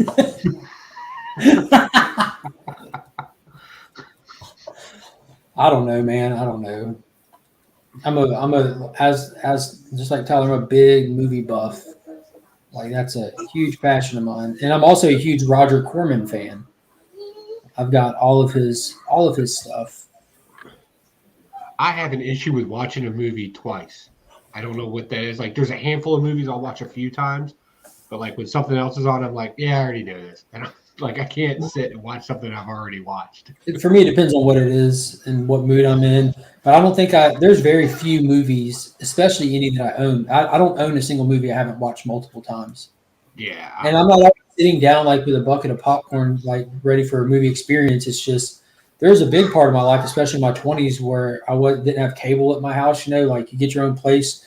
Buying a cable package isn't a priority, but I was the store manager of a movie store, so I was coming home with new stuff every day. And instead of turning on your TV just to have TV on in the background or coming and going through your house and sitting down and catching it, I would be putting in movies to make that happen. You used to work at a movie stop, right? I had this conversation so many times, Joe. Me and your wife are practically the same person, so I expect an alimony check any day now. Yeah, no, I'll vouch you like an alimony check. Yeah, I was a store manager of a movie stop. I still have all like my T-shirts and everything. And did you ever do the conferences and stuff? Oh yeah, dude, so much free stuff. My wife got Best in Show a few times at the conferences. Nice.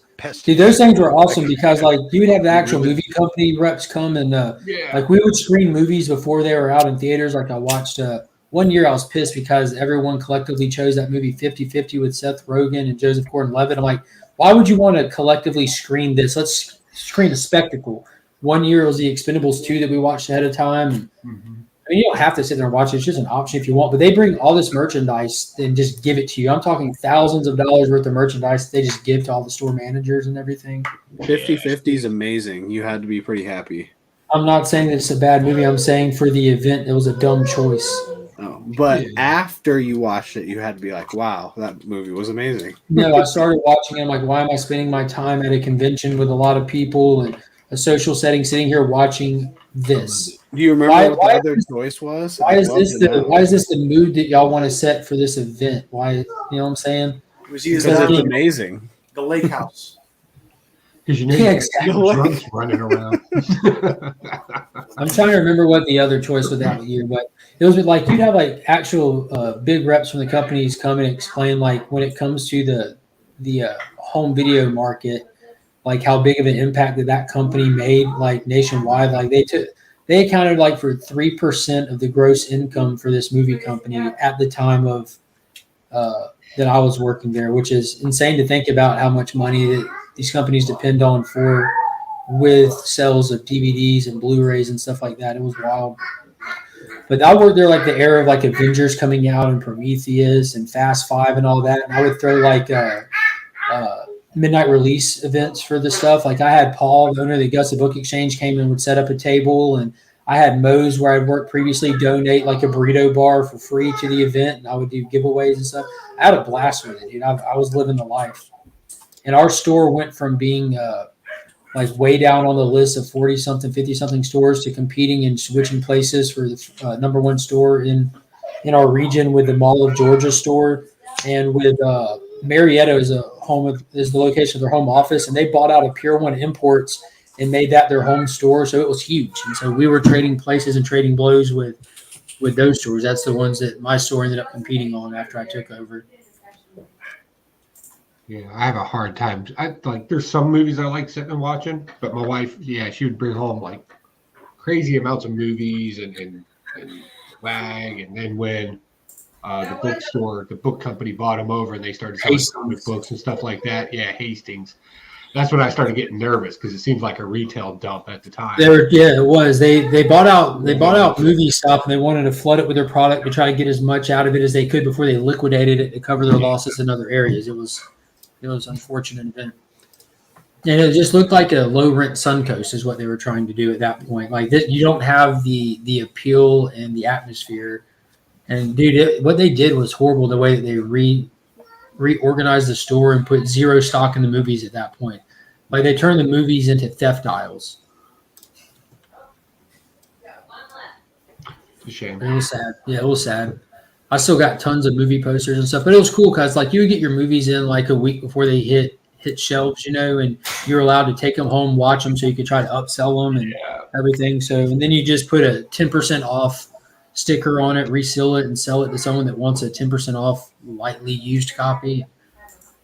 Yeah, it was definitely a cool deal. Yeah, it was a great place to work. It was really fun. I've worked at my LCS. I've worked at a movie shop. Like I've literally held like the most entertaining jobs I possibly could for my interests in my life. We worked in a music store, and that was annoying.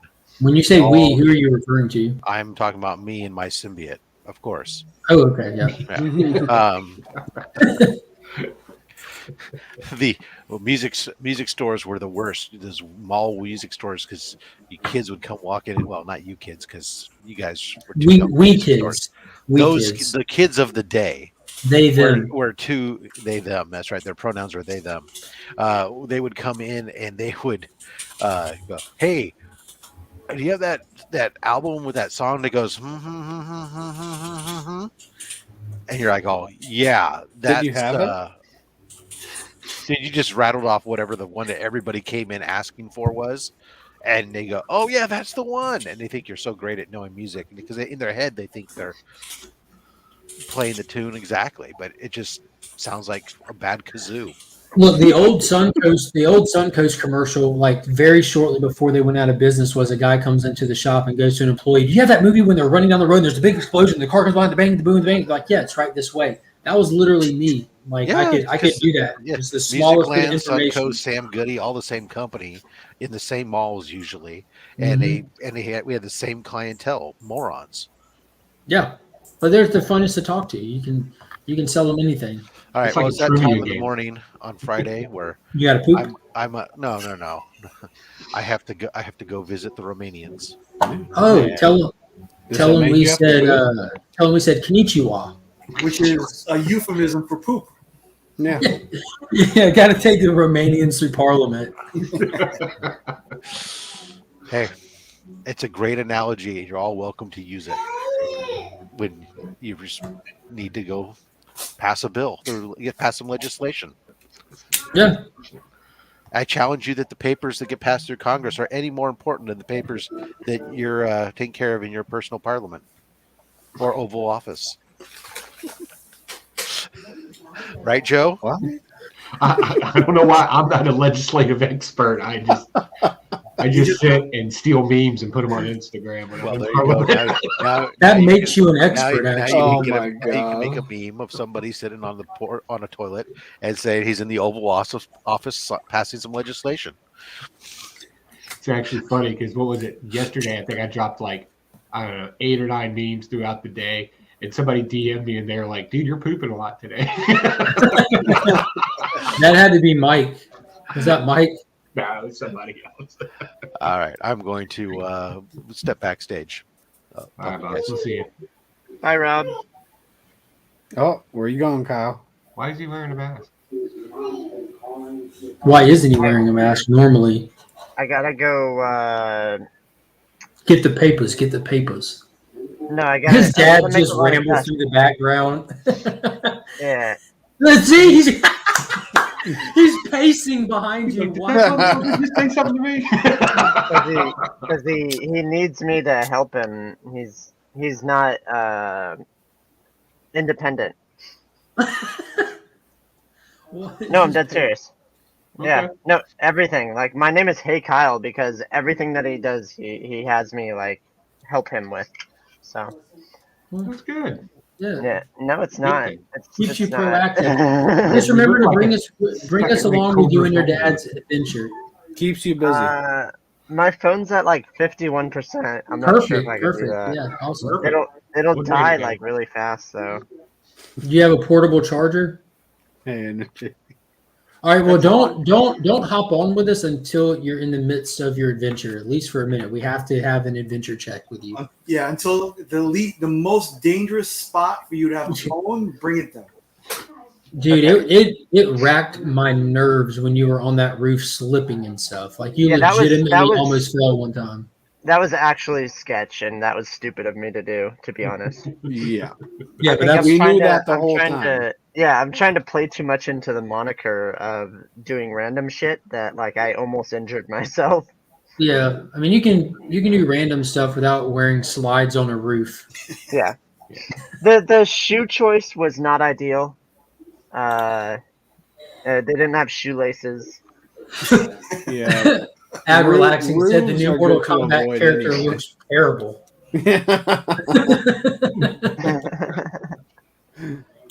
Thank you. What would Kyle's finishing move be? He polites you to death. Something involving hammer pants and rollerblades, I think. Okay. I could see that. I could definitely see that. And a roof. Yeah, no, seriously, I thought I was gonna fall too. He pulls out his beeper and like beeps radiant black to come down, and radiant black like just slices you in half, and then he just like turns around and takes a selfie. That's Kyle's finishing move. Sounds legit. All right. Joe, did you read? I know you at the time of release you did not read Eat the Rich #1 because you said it hit too close to home, made you nervous just in the title. But I honest to God would love to hear your feedback from it, from I issues heard 1 and everybody's 2. reviews last night because I was jumping back and forth between you guys and Casual B. I would like to read it. I might have to bring it up digitally and try to glance through it. Well, I just want you to just read issues 1 and 2. Like I wouldn't expect you to continue from there, but you really get the reveal of like the premise in issue 2. You know, issue 1's just like the plot cliffhanger and the character the character dump, and issue 2 is like the actual layout dump. Yeah. So Issue 2 definitely was way better than #1. Yeah.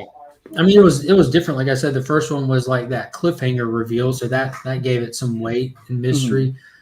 And I mean, there's some faults in both of them, but like in issue 1, the kid sitting there playing with that bone in the sand, like that was all like really cool. Like what's going to become of this kind of stuff. But neither one of them have impressed me at all. And the premise is too fresh from other properties right now to feel like, oh, this is cool, original. But I would like to see like what you take away from it, because me and Ryan, who tend to over dissect books, like we're reading the same book, but we're not taking away two separate things, but it's kind of spotlighting different things from us. And admittedly, Ryan really added so much to it without it actually being there, what he was taking away from it.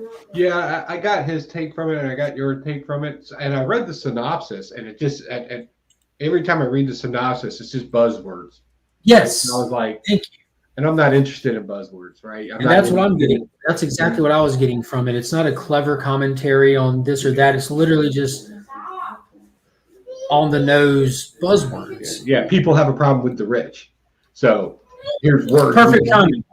Perfect timing. Oh no! Now it's a show. Oh no! No, it's not. He's in the wrong room. You're in the wrong room, sir. Oh, okay. Let me. I made up bed. Good morning. Good morning. We finally, dude, with how busy life's been going for Ryan, he hasn't been as accessible as he has been in the past. But we finally have Ryan and Kyle back on a panel together. Yes. Which I've been looking forward to for a while, because this is the indie spotlighters right here. Kyle, did you read Eat the Rich #2? No. I thought you sent me that book. What? Oh, you Eat sent the me that Rich? book. No, man. The camp. Say it. Campisi. NPC. Is that the And the second dragon. The dragon incident. No, this is. They had a second cover. The I didn't even dragon know. This was incident. issue one? one. Oh, okay. Yeah, it was just sitting in my LCS, and I was like, "Oh, that's cool. It's a different cover." Has the second one come out? Yeah, Campisi. It's freaking Yeah. awesome. Yeah, I love that first one. The second one is he's basically trying to just deal with the dragon, and there's a couple twists. So Awesome. no, was I just talking about haven't that read this morning. Eat the Rich #2. I need to rewatch what's that movie? Hide and Seek or Ready or Not. Ready or Not? Yeah. So, like, I'm thinking for me now, the only thing that would save this book, and it, like this kind of leans more into it getting its inspiration from that movie. But if they add a supernatural element to it, I think it would really add a lot more flavor to this book. Okay. But if they don't add a supernatural, you've seen Ready or Not, correct? Yeah, I wanted to rewatch it. Yeah, but how, just in a nutshell, how the twisted games that these rich people were playing with the underprivileged was not out of pleasure. It turned out to be out of necessity for survival on their part. I thought that was a really cool twist. Yeah. So, hey, cool. Good time to look. Hey, you have the link if you would like to hop on, Mr. LeMay. Yeah, Austin. But yeah, I thought that was a cool twist, and it was like when you're going through the movie, it being one thing, and then with this big reveal at the end, it gives you the ability right there while still watching the movie to flash back over the last like 70 minutes of what you just saw, and it just contextualizes it differently. When I read Barbaric 3 yesterday, the writer reached out to me, Michael Morrissey, and he's like, "How do you know you were reading it? That's crazy." Analytics are insane these days, man. Yeah. I don't even want to finish my story. As I'm reading this book, the writer messaged me. Because I was doing it live, and I complimented him because I was able to go. I read something and I had to backtrack. Like, I think that's great storytelling when something's so good that you have to be like, wait, what happened earlier? And you have to like rehash stuff. Yeah, absolutely.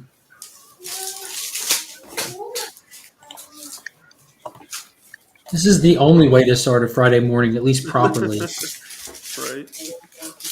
Yeah, I appreciate you guys. Appreciate you guys hopping in. Dude, if any of y'all actually want to hop on live, this is an open invite to community members as long as we can verify that you're not a psychopathic troll that just wants to stare at us with our wieners tucked in. As long as we can verify that bare minimum requirement, just message myself or Tyler and we'll shoot you a link. Primarily Seems like message Tyler. Oddly specific. We'll call you. Remember what happened. Me and you do not want to have to deal with that mess again. Yeah, that's fair. Okay. Yeah. There's not enough lotion left over after that last incident. Hey, can we put that in the private chat? I don't know if I was here. I still like when I put too much weight on my right side. I still feel kind of funny. Yeah. It's all right, Nick. I'll just step next door and fill you in because apparently we're neighbors. That's like a 400-mile step, probably. All right, it's time for a little bit of self-promotion, Ryan. Would I ever consider writing a comic? Of course. Like, I have a lot of ideas. I have a lot of unfinished scripts and stuff. I was writing a pitch for the Mad Cave talent search for this year, but about the same time, life went pretty crazy. So I did not hit their deadline, but I do want to finish it because I think I had a really good idea. And I think I had something unique for that world. So I want to finish it just to say that I did. But there's also, right now, there is a writing competition. Well, 2000 AD is doing a talent search for writers and artists. So if you're interested in writing, then there are like opportunities to get yourself picked up by major publications. Yeah, there's Paul. also a newer comic publisher. I can't think of the details right now. I have it saved in my calendar. But Second they're Sight is accepting always looking for pitches people. through December. Oh, really? Second Sight is accepting submissions as well. Nice. Yeah, so there's a couple things out there, and I'm working on stuff for all of them. So yeah, I would love to write a comic. Yeah, if you have it all hashed out, like it's not too hard. There's lots of companies that are dying for some people. Marvin Wynn was on here last week. He can probably give you some points. Yep. I could put you like in touch with the actually no, the Second Sight guy, like the CEO or the COO, he's on Instagram pretty actively. Yeah. First appearance of Kyle's mom. Hey, Kyle's mom. Yep. Other shoulder. Yep, I don't like you having a friend named Kyle. It's weird. Is your mom nice? Yeah. Oh yeah. My Kyle's mom isn't.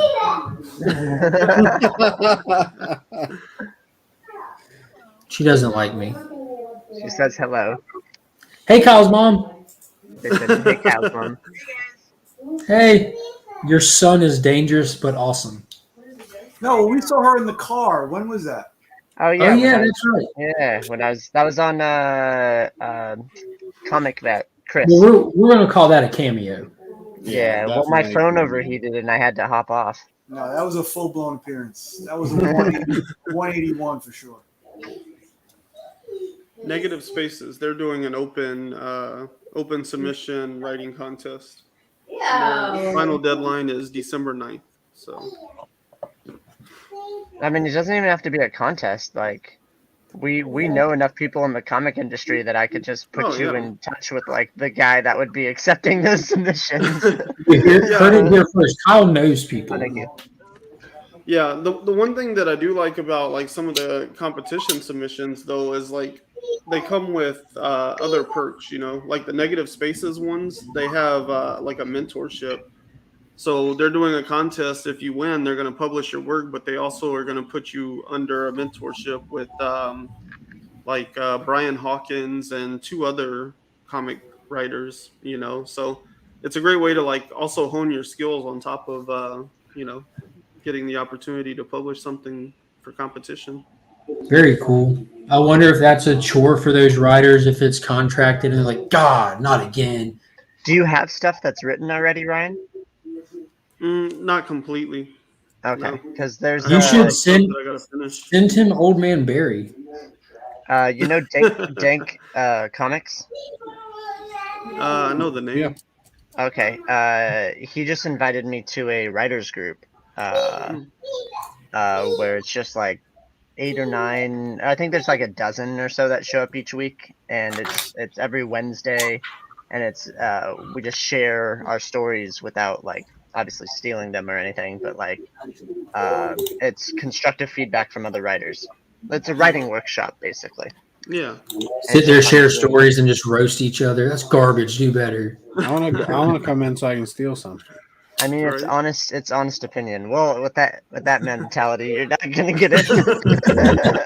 But just tell them I'm not going to steal anything. Well, that would be for you to say, and we'd have to believe he's not you. Gonna put it out on a public. I'm not even a part of it. I've just been Yeah, invited. but just forget that.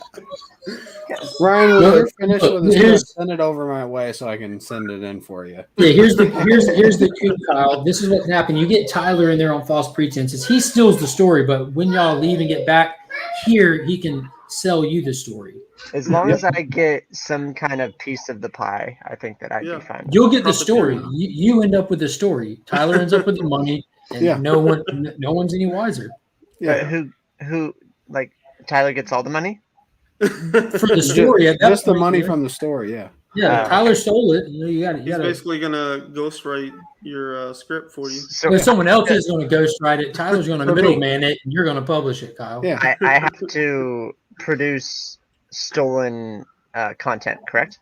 Yeah, you just have to turn it in and call it your own. But if you say it like that makes you knowledgeable, and they can prosecute you for that. Okay. Yeah. Theft by receiving intellectually stolen property. Like, is that even? I feel like we found a loophole here because I don't think there's a theft by receiving charge for intellectual theft. Like that, you know what I mean? It's gone through too many hands. But you see how this works? Like, No. they just walk into my room and leave the door open, and no privacy, no anything. Get naked. They won't do it as often. What? I'm just trying to help you out. If you were just always naked in there, do you think they'd come in as often? They walk in and be like, "What are you doing?" I'm just hanging dong. What are you doing, Dad? This is my room. This is what we do in my room. I don't think they'd care. Tell them don't walk. You back don't in know here. till you do it. Dad, don't walk back in here wearing pants. I will not have that in my room. I'm just You gotta pull a alive two now. one. I don't think they'd care. All right. Big things happening over there, Nick. I got to ship out 2 slabs, so I might as well use one of these. Yes, sir. BTC. I guess you wouldn't know, neither would I. But your package I sent you should be arriving today or tomorrow. I mailed it out Tuesday. Oh, that sold. Awesome. 250. 162.50. Oh wow, you really gave on that one. No, well, I bought this and it came with two of these. Your shirt's very Iron Man-esque. Yeah, you know what? In that end game, the outfit he had on, I looked for. I like that one. Yeah. I don't think those suits are real. Yeah, the Iron Man suits made out of like the moving nanotech. Yeah. So each set came with 2 of these and then 1 of these. I really only wanted this one. But, Nice. And now you're selling them all off, or are you keeping a set for yourself still? I'm just keeping one of the Venoms. Are those Gleasons? Yes, sir. Yeah. Those are the Gleason. That Carnage was the second print Virgin, right? Did you get those out of a Walmart pack? Yeah, could have. Yeah, they don't sell those. I don't think they sell those anymore. Well, at least by me. They pulled all of them. Like the Walmart by me has the 7 for 10s now, but I don't want to buy the 7 for 10s. I read the first issue of that, but I don't know, not really my thing. Yeah, I mean, it's in my opinion the best Merca and Dolfo story. Yeah, I think that's the only one I've actually read. So I'm trying to catch up on this. I'm not sure if you're caught up. No. 7 Secrets. I haven't even started that one. I'm on issue 2. That guy's kind of crazy about it. Yeah, I thought Mark got me back onto it because I was reading it and dropped it, and then I read it up to where Mark said it was good, and it was, and then I thought it went right back down like a couple issues. What is it? 7 Secrets. Yeah, it's been pretty consistent. I've been enjoying it still. It's definitely not when they get back to some of the content. Which did you read the most recent issue? No. Oh my God, we had another issue 6 moment. Yeah. They gave us another issue 6 moment. So I've been waiting for him to kind of revisit some of the content from issue 6 and 7 with Casper, and we get it. They make a full on like. Remember how like that attack was in issue 5 and 6 with the Seekers coming after him, like just turn the tables, reduce numbers. Just it was like we're gonna storm the castle kind of moment, but it goes south and there's a huge reveal twist moment. It was really cool. So I'm enjoying the pacing. They're not just blowing it all overboard and just laying it all out and playing all the cards. He's doing good with it. Hey, you just got me a new follower. Thank you, Mark. I didn't do anything. I actually encourage people not to follow you and just come watch you here. This is where Kyle lives. I'm just kidding. If you're out there, Jason Parker Comics, thank you very much, man. Yeah, he was in here earlier. See, He was the one that said he's the one that said, "Where's Legion?" Yeah. And he's the one responsible for that phone call. Y'all had to put up with the phone call because of that comment. Let's sub him up too. Wow, he has 1.3k followers. Mm-hmm. He's the one that turned in the Action Comics. I forget which one it was. It was like the silver. I think it was the one that has like the border around it and the image of the Action Comic smaller. And they put it in one of those like legacy cases or whatever, where it's a silver label and the words Marvel. The Marvel logo is huge and takes up most of the label. That's exactly what they put his Action Comics in. They slabbed it up in a Marvel Comics specific label. Look how nicely that fits. Yeah, not bad. Nice. That's a medium flat rate or something? This one is a regional rate box. Oh, okay. So if you're sending within the same zone, it's actually cheaper Well, to yeah. use one of these boxes than if. Not saying this jokingly, Nick, but how do you, as a shipper, know what the regional zones are? I think it's on the website, and I found this out. I forget who does it on YouTube. Dang. Yeah, seriously, Evil. You're my 111 subscriber. Make a wish. 111. Nice, and not to shamelessly self-promote, but I'm at 294 right now. Awesome. Ooh. So this just turned into a sub push hangout for Nick's Picks and Comics. If we can get Nick to 300 real quick, we can all sleep tonight. And if we don't get him there, I hope everybody is cursed with nightmares and a horrible day tomorrow from lack of sleep. I hope that you all sleep very well. So you see how nice of a guy Nick is. So let's sub him up. What it means to get a good night's sleep. See, and what Kyle is drinking from is actually smaller than Tyler's cup. The whole gallon jug. Yeah. Thanks. I don't know. Thanks for subscribing us. That's awesome. I should have more. I'm buying a new camera on Sunday. I found it cheap. A lot of people are buying new cameras these days, Ryan. Buying them. What does that mean? It's an inside joke. I'll tell you about it when we're not live, Kyle. Okay. Oh, there we go. Evil unsubbed and then subbed to me. Awesome. Smart move, Nick. Perfect. If we have to choose, you can't sub Nick and Kyle. You have to choose one of them today. Is that the catch? And that's ride or die. You can never sub to the other one. Free energy. I just subscribed to Mark on Instagram, so it doesn't matter how long it takes. Just thank you. Can we also mention that Tyler and Whack Comics wanted to push to 1,000? Yeah. We're like 40-ish away, somewhere around there. Where are you guys at on view hours? Oh, I don't know, like over 5,000 now or something. Oh, we've been over 4 for a while. Dude, once you hit about 7 to 750 is like with consistent viewers and everything, but once you hit the count about 7 to 750, it just explodes. Like mine ran from like I think I was at like 30, 35-ish right when I was crossing over 500, and then it just ran. Like I'm over 6,000 watch hours before I hit my 1K.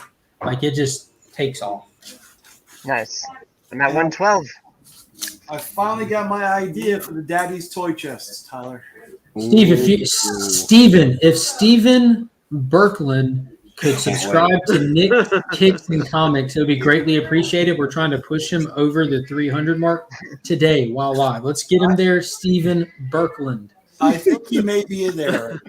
Look at that picture next to. How could you not love that picture? You're up to 295, Nicholas. Nicholas Kickless. Like false advertising. Nicholas. And I'm never gonna catch Nick. Look at Tyler trying to steal Nicholas Kickless's thunder in the chat. No, where did I use that from? I just put Nick's in like right before I put mine. Yeah, 301 on Instagram. I think that happened at was that on Whack Comics that said Nicholas Kickless? I don't remember. It seems so obvious now that we say it out loud, though. Nicholas Kickless. It's only when I'm in trouble. I just wanted to call you Nicholas. The Kickless was just natural. Nicholas Kickless. Good morning, Stephen Berkland, from a good friend, Austin Lemmy. That broke my heart when I heard them say that. I mean, I understand. That was Huey. That was Huey, wasn't it? That was Comic Tom 101. Comic Tom, yeah. No, Huey did it too. I was watching the last Assassin. And yeah, I was on that episode too. Lemmy. And Joe's like, Lemay. You might want to get to know his name. You know, the guy doing our cover. You might want to do it. Yeah, but that's not surprising. Like, you don't know how to say his last name. I'm sure Austin's gone through that his whole life. It's like my name. People always got my name wrong. What do they I call say it? my Glaze? last name wrong too. Yeah. Glaze? They just pronounce it wrong because it looks funny. Glass. Tyler Glaze. Tyler Glass. Yeah, people just can't get it right. I get Pocken a lot. Oh, Morphin. Good morning, Jade. The first day of school, What they is would always up, call me Jade? Ryan Up, Jade? Pound. Like, it's 4 letters. I don't know how y'all are messing this up. Ryan I like Pound. the Teach me Nicholas English now? Nicholas Nicholas. Is that why they named you Nicholas? No, I was named after both of my great grandfathers. Ah, okay. So not because of Kickless. No. My middle name was almost Kevin. You look like a Kevin. Kyle Kevin? Yeah, Kyle Kevin Kwasnick was almost my name. That's awesome, man. Or your initials, Whoa. your initials could have been KKK. Yep. Oh no. And Yeah, my parents, was my the parents, one I put together. Kevin with a like, C. they my parents looked at each other and they're like, Brian's good too. Brian's good too. So Talk about subliminal advertising.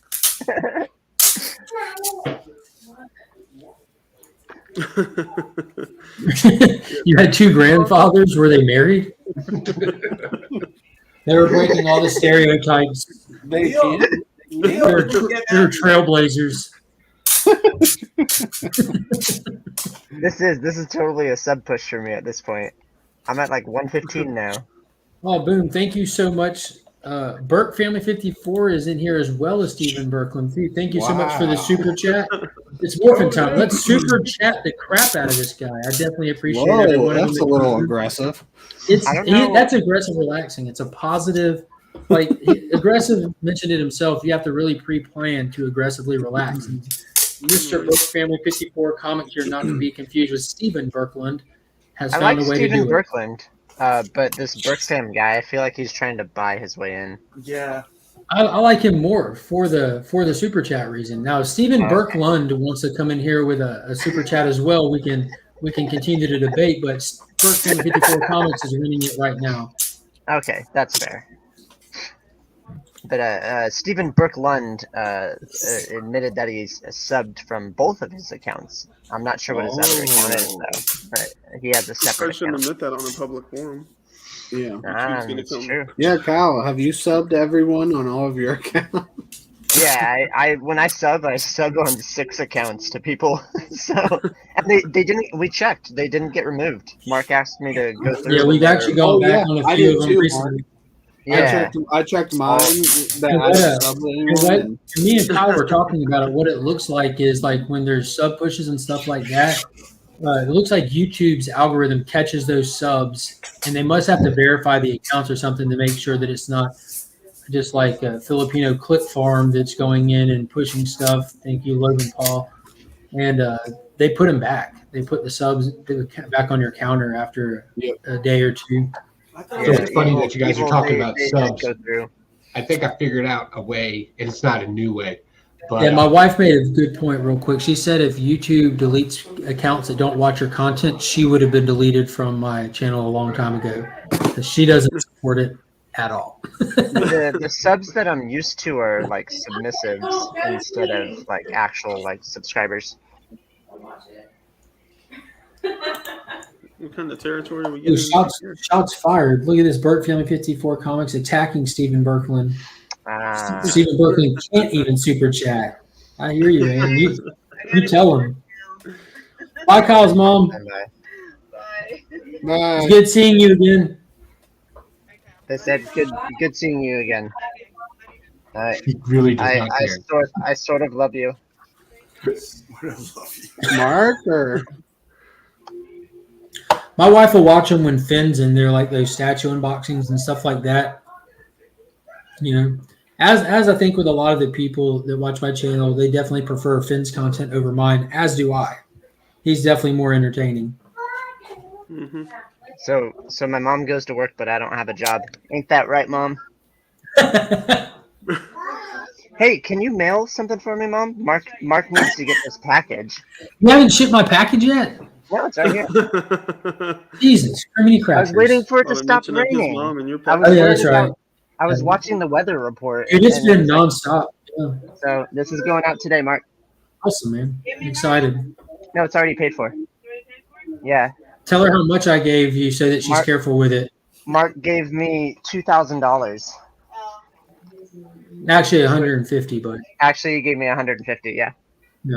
Which 25 of that was a donation to the good, just because you're a good dude. It kind of was. Yeah, you overpaid me for that book, but Well, I paid you what I thought it was worth versus what you were telling me. Oh, that's fair. Yeah, and I was. Yeah, we're really honest. I told you exactly what I paid for it. Mhm. That's why I paid you more for it. I'm like, no, I'm Gotcha. not doing that, man. You're It's in really good shape. Just that one chip, and well, at chips the kill a grade.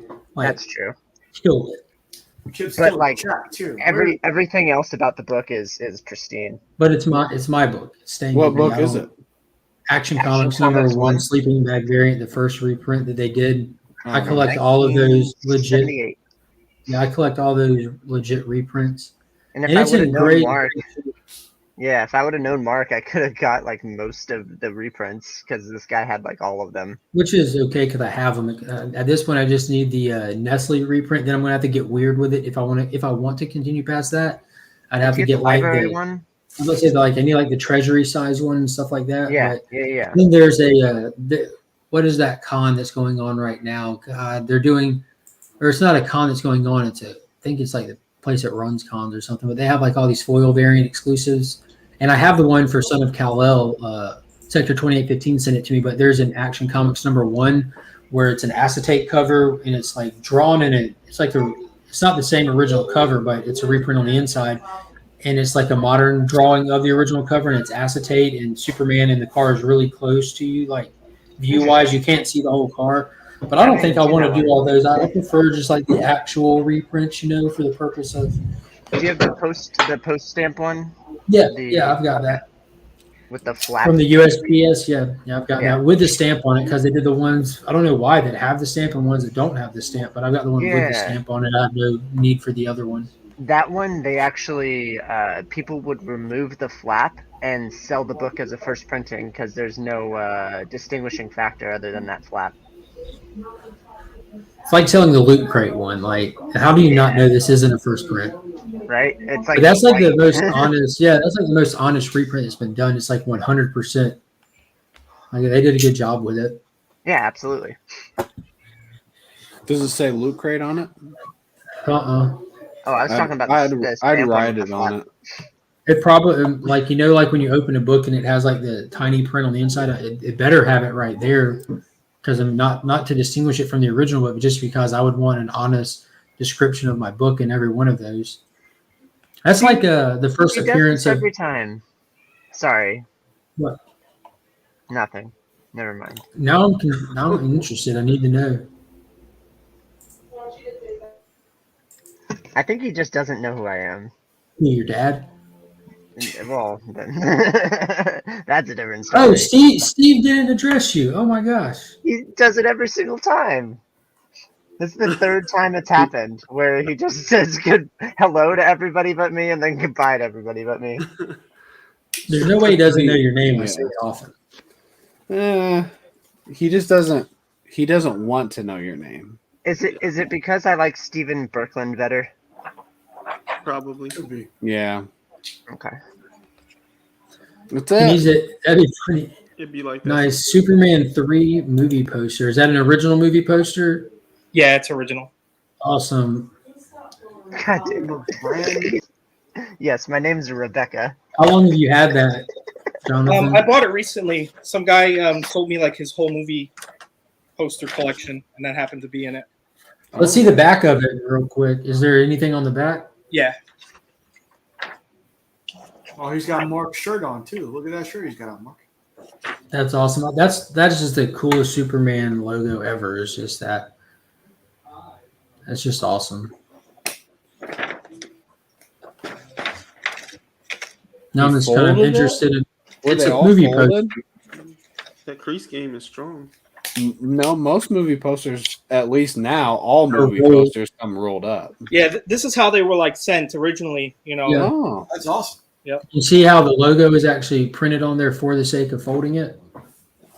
yeah, it makes sense. It doesn't make sense that they wouldn't have figured it out by that time, but it makes So sense. Finn has a lot of Batman and Robin action figures, and he loves them because they come with the Batman rings in them. Chill Nice, out. nice. What killed the dinosaurs? The Ice Age. Oh, there we go. Now we're talking. I always liked the Batman Forever Robin that came with a motorcycle when he had like his little sleeveless vest on and stuff. Is Do that you a have all of KB? them? Is that a Those are KB sweet. Toys sticker on it? No, it says Venture. Okay. Man, I miss KB Toys. Yeah, You Robin have was a the coolest. very vast collection, man. Right. If there was You have- an action figure slab hub, I'd probably be on like 5 episodes. Nice.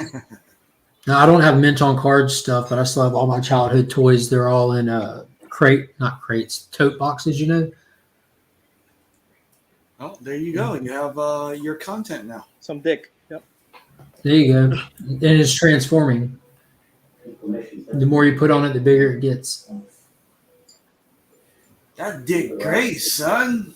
Skyward Robin. Nice. Yeah. There we go. Jim Carrey. I like that Riddler. That's pretty cool. I guess I got 2 of them. Well, thank you. I kind of hated this line of figures. Oh, I love the legends, like the pirate Batman, and like the Catwoman they did from it in the all purple suit. Like, come on, man! Like, dude, those were awesome. They got a little campy. Like, look at that! Like, dude, that's a clean Riddler figure right there. What kind of turns you away from that line? Just Look at kind of that. like how That stupid paint. the figures looked, you know? You don't think that looks good? I thought they looked more comic booky. I have the eyes are really deluxe version, and those are kind of a little interesting, but even those are kind of stupid too. Like on the back, look at how quirky some of them get. Like, you have the pirate Batman where he looks like he's straight, like Johnny Depp Batman. And I still have that Batmobile that's up there that you had on the top of that. There he is on the horse and all kinds of cool stuff. Yeah, that's kind of interesting. When did But yeah, that come out? I'll be back. I want to play this game with Jonathan. It's not fair for him to play by himself. I hope you have enough to keep showing. I'm going to leave you big screen for a minute. Yeah, I got plenty.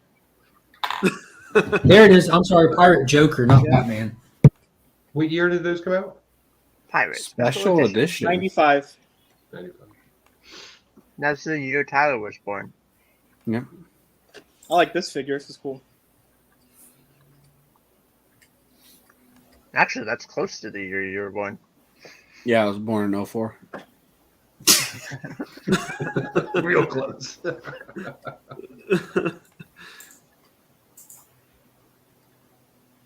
So almost the same century. Be careful, you're gonna make Nick feel bad. Why is that? Nick. Yeah. Because I'm the 'Cause he's oldest. old? His age. I think he said that you're a dinosaur, Nick. That's all right. We don't know how old Jonathan Michael is, though. Are you older than Nick? No, I'm not. Yeah, you don't gotta say it so quick, We Jonathan. don't. Yeah, we don't even. He was like, I don't know exactly, but I know Not it's even close. pretty sure. Nobody's that old. Hey, take it easy, Tyler. Take it easy.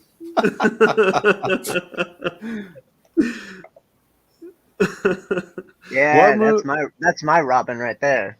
What's the first movie you saw in theaters, Jonathan Michael? I had to go and take a look at like the date, and it was Mystic Pizza with Julia Roberts, and I was like a little kid at the time, but like the real movie that I remember obviously was like The Little Mermaid.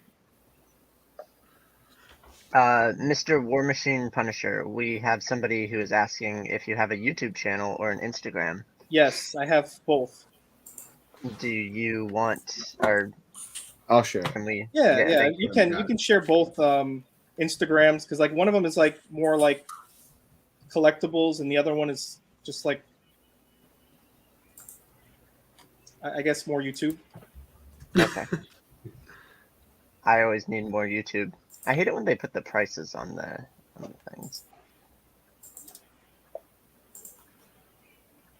Is that the same one? No, it's a different one. Than the one that you just showed? Yep. Oh, I'm tripping. Okay, never mind. Yeah.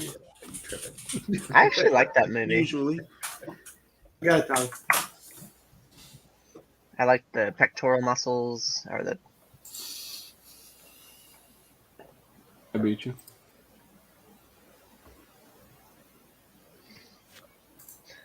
Oh no, it says you beat me. Yep. On mine, it says I beat you, so it's like the exact same time, but mine was probably a little faster, maybe. Yeah, thanks for everybody who's hanging out for 7-Up, everybody. You are younger than I am, so a little bit quicker, probably. Yeah. Got me to 301 Instagram followers and 113 YouTube subscriptions. I'm just gonna start spamming everybody now. Your plan is complete. Indubitably. Are you planning on selling these? Do you have a place for these? Some of these Batman figures I'll probably keep. I'm a reseller, so a lot of this stuff I bought like last year during the pandemic, and but there's some like this. I don't know. I don't think I could like get rid of this. I kind of still like. It looks like Val Kilmer. I mean, it's kind of cool.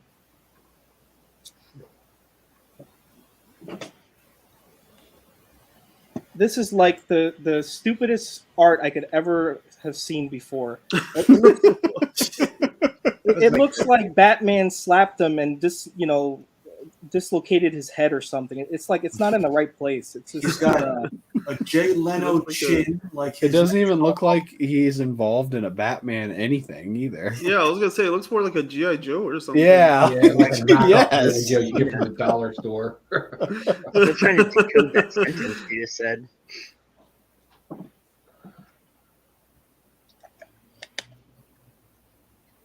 Tommy Lee Jones. That's a good one. That's a really good figure.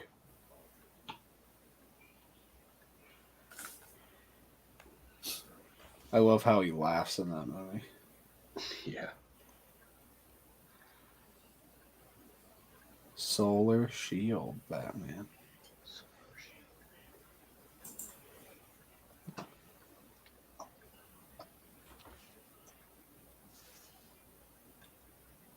I think I had that one.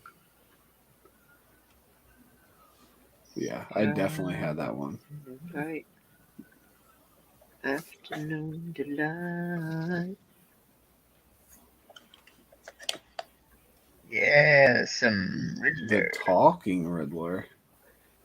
Looks like he's wearing a Can you push it? Does it work?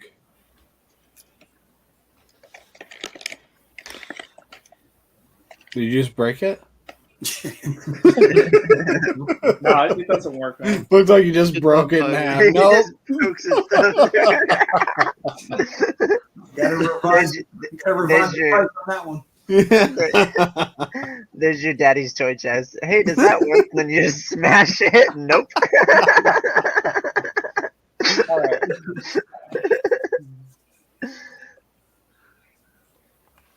X-Men versus Street Fighter. Jeez, okay.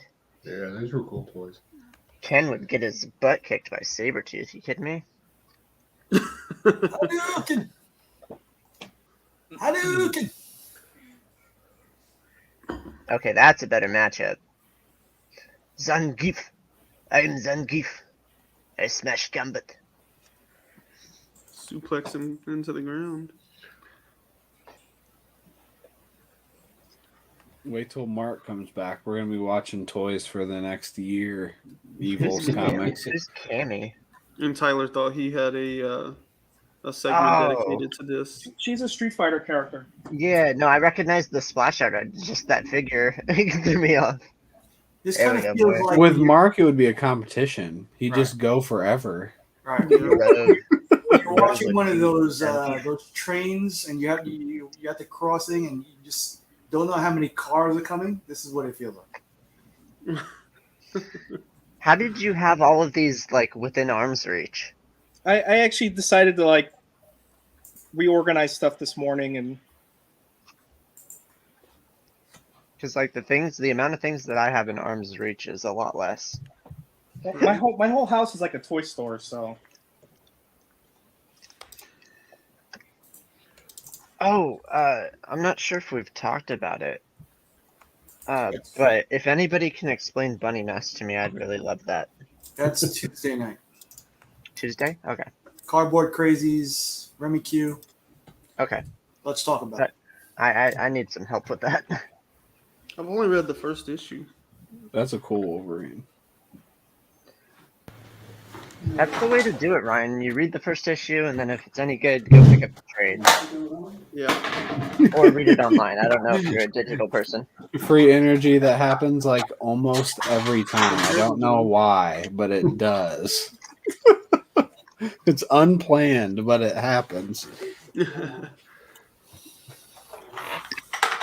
Welcome back, Mark. Yeah, I just learned something. I have more toys from my childhood than I remember, and also climbing around in my attic is sketchy. Is it really even an attic if it's not sketchy? What is up, Chaos? Oh, Nice. Is that my wife? Behind the Wheel Live. No, that's Chaos. What's up? Nothing much, man. Oh no, it's just somebody pulling into our So driveway. Joy We put up the I'm not echoing, am I? No, you're good. Not really. All right, Jonathan, That's check wild. this out real quick. You'll appreciate this. So, I was able to reach 3 out of the multiple vehicle boxes I had, and between the 3, I was able to piece together 2 of my favorite pieces from my childhood. So the Batman Returns boat, which absolutely love. But my favorite vehicle that they did was the Batman Forever Batmobile, which the lid is up there in one of the boxes. But this was awesome because it came apart. You just pop the wheels off, and you slap the wings on it. And it turned into a spaceship. And it turns into a spaceship. So then it became the Batwing. Do you still play with the boat when you take a bath? Not that boat, because, like, I don't know, but I take the wings off of this one, and then I slide it, and then you got the Batboat. So it was the 3-in-1. And they just don't make stuff like this. You just don't see it. No. I play with those little raisin figures that have like different musical instruments in the bath. Yeah. Those are my favorite. I forget what they're called though. I can just picture you playing with those while your mom's sponging off your hair. No, she doesn't join me in the bathroom anymore. Oh, War The Machine. problem with toys, Is the it problem War with Machine toys like versus that, Punisher? though. No. Go Chaos. The problem with toys like that, though, when you're a kid, that lasts like a week. You lose a piece, it disappears. It's in the backyard, some shit. Yeah, luckily, in all sincerity, like these were big enough that it was easier to keep up with them. You know, like most of my vehicles, I don't have the missiles for them anymore, obviously, but those like planes, I those I planes managed don't to keep really most fly of it. like this close to you. No, as soon as you throw them, they just land on the ground. Yeah, that makes no sense. Talk about false advertising. Mm-hmm. See, nowadays they would do 2 different toys, and then they would each have half the parts for the third toy, so you would have to buy both of them. Yeah, all those Build-A-Figures and stuff. I'm actually working on getting. Oh, that reminds me. I've almost got my completed. I know this is not going to resonate well with some on the panel, but I almost have my complete Snyder Cut McFarlane toy line set that I'm trying to get, and that actually made me reach out and kind of find other stuff while I was looking for those exclusive ones. And I'm putting together a set of figures with a Build-A-Figure set, so I'm excited to get all those in. Which Build-A-Figure? It's Steppenwolf, but Steppenwolf. Oh yeah. Yeah, from the DC Multiverse line.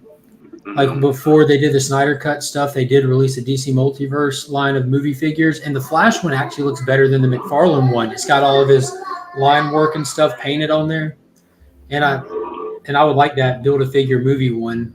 Like I like the Snyder Cut version better, but I mean, I'm getting them for super cheap. Like you can buy a whole set for like $150 to $250 depending on who's selling it, or you can do like me and hit auctions. And I paid less than $10 per figure with combined shipping. Nice. I think Chaos has the whole set he's selling. What's that? You have all the Snyder Cut figures? Oh, I bet they look cool. I mean, Oh, I'm not talking. I've got hey, those. the Snyder Cut looks great. It's just when they start talking. That's the problem with it. Oh God, this is Tell you why what. this is why Chaos has never been on Whack Comics. I'm about to say everyone's opinion is welcome here except for Chaos's. Apparently, I'm just kidding. Yeah. No. And by the way, where'd you get those advanced filters like that? Just Yeah. automatically knows what they're gonna say and cuts them out. I'm breaking up. And Chaos, I was kidding about AOKing a slab to the guy who. Yeah. Oh my God, I love that. I saw that comment. Jonathan, do you have any of the Incredible Hulk figures from the mid-late 90s? Oh man, I just sold like practically all of them. Oh, dude, I still, it tore up, but the one that came with the itty bitty Bruce Banner that you can actually put into the Hulk. Inside of him, yeah, that's a one. I love that one, man. And Those the Joe Venoms Fix-It are from that series, that was such a good series. Skyrockets and fight. And these are all Venoms in the new Venom movie? That was the one from the first movie right there.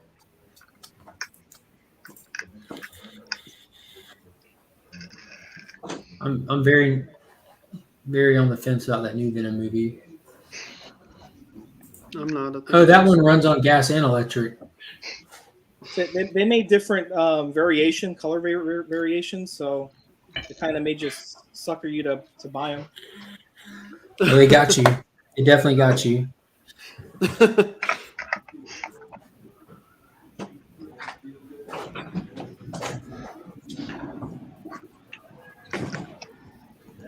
I might go to LA Comic Con this year. Oh, nice. When's that? I don't know. Where is it? LA. Oh, it's in LA this year? Just this year. Yeah, they actually, like, ironically, it started in Anaheim. That's in LA, isn't it? No. Los Angeles. The Angels are there, though. Yeah, that's true. Well, that's just because Los Angeles likes to buy up sports teams. I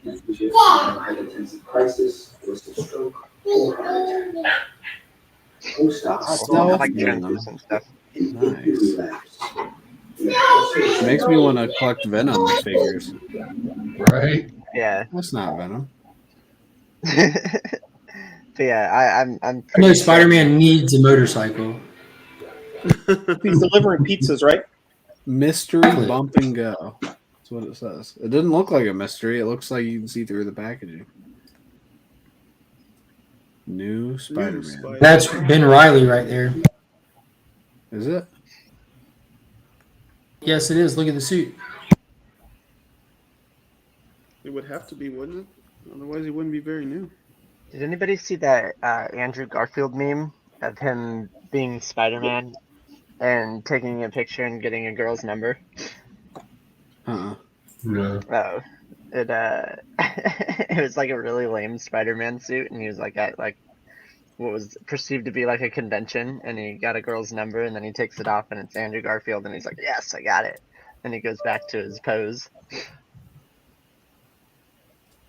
I have to see it.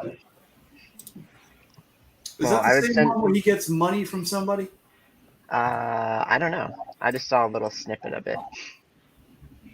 Radioactive spider armor. I just like that he was. I like when people Endless. play into their roles and do things outside of just the movie. Oh, that's Ben Reilly. Oh, Spidey 29. Miguel O'Hara. Is that how you say Ben Reilly in Spanish? I think so. Awesome Rhino figure right there. I like the extra armor stuff on there. He looks like that guy from 90 Day Fiancé with no neck. You ever see that guy? What? I understood like half of that sentence. What was the I name? had that Doctor Strange at some point. Like that was one of as a kid, one of the more sought after ones for me because it was a more obscure character back then, and that was a very, very good detailed figure right there. Nick, what movie were you talking about? Look, I'll show you. Okay. This guy. Okay. 90 Days. Big Ed. What are you Is this Big Ed? What kind of movie is that? They watch the weirdest stuff. No, I didn't. I never seen it. I just so many memes with that guy.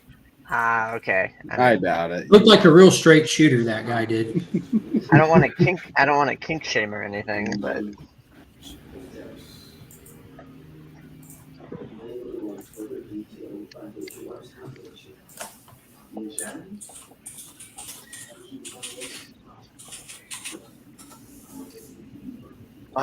Evil said, "How did you remember that, Nick?" Exactly. Oh, that looks like a guy I've seen in a meme, and then he just immediately pulls it up. I type for a living.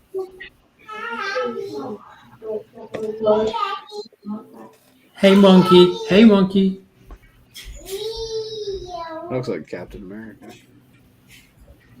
Oh, Spider-Man with the shoulder pads.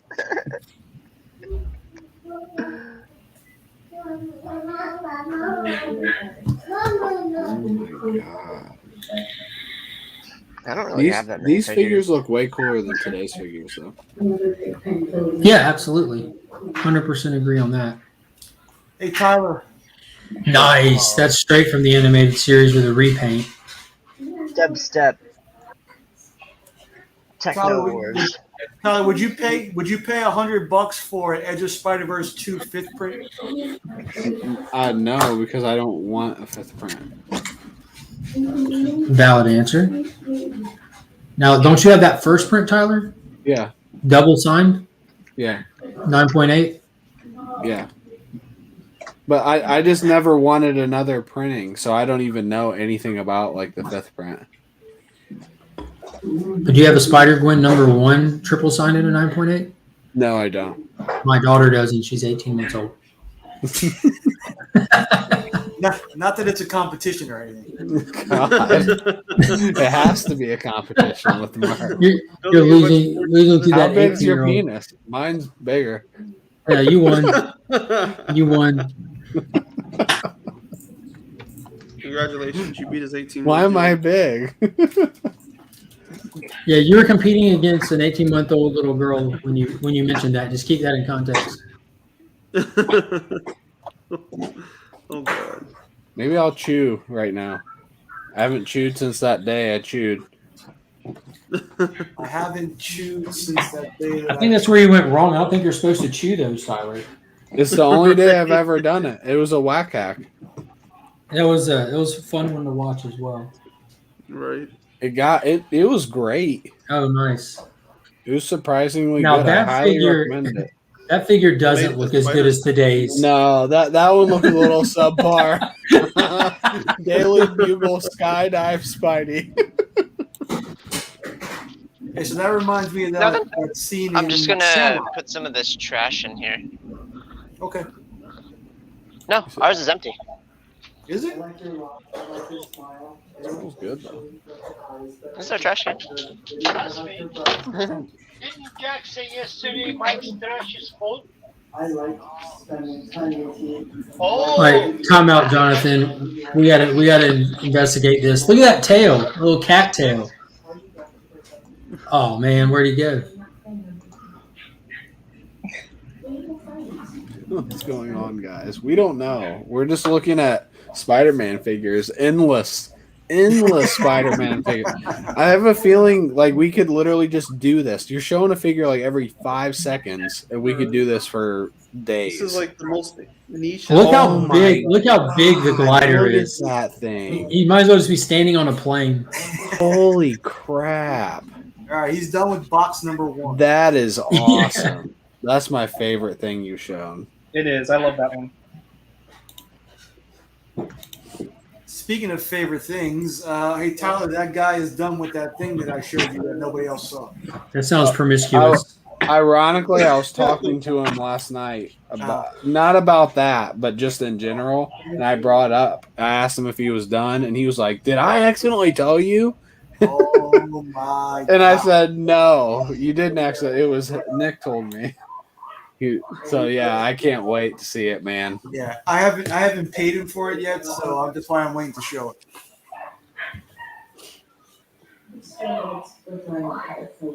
What is that?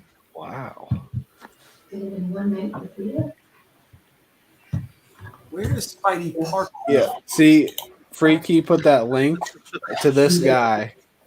This guy, War Machine, right here. He got some sick books too. So everyone subscribe. He doesn't have many subscribers, so I know for sure. And he's had people the are in greatest intro probably into the society that anybody's ever had. Yeah. How is Nick still 5 away? Come on, guys. We need to get Nick to 300 so we can start pushing Jonathan here. Let's see. Whoa, look at that one. I Yeah. feel like I had that one. That one just looks really familiar. Maybe my babysitter had that one. Look at Spider-Man's left hand right now. Like, what's he really trying to tell people? What's a bit? There it goes. Hey, babysitter, do we have that one? No, we don't. He's got his shirt all undone like it's been a rough day. Look at that. Look how his arms are standing. He is like getting it. Looks like he's about to dance. Yeah, I think that Peter Parker was getting it with his arms. With all those buttons unbuttoned. There we go. That was a good one too. Hydro Man. Talk about undervalued villain. Thirsty Man.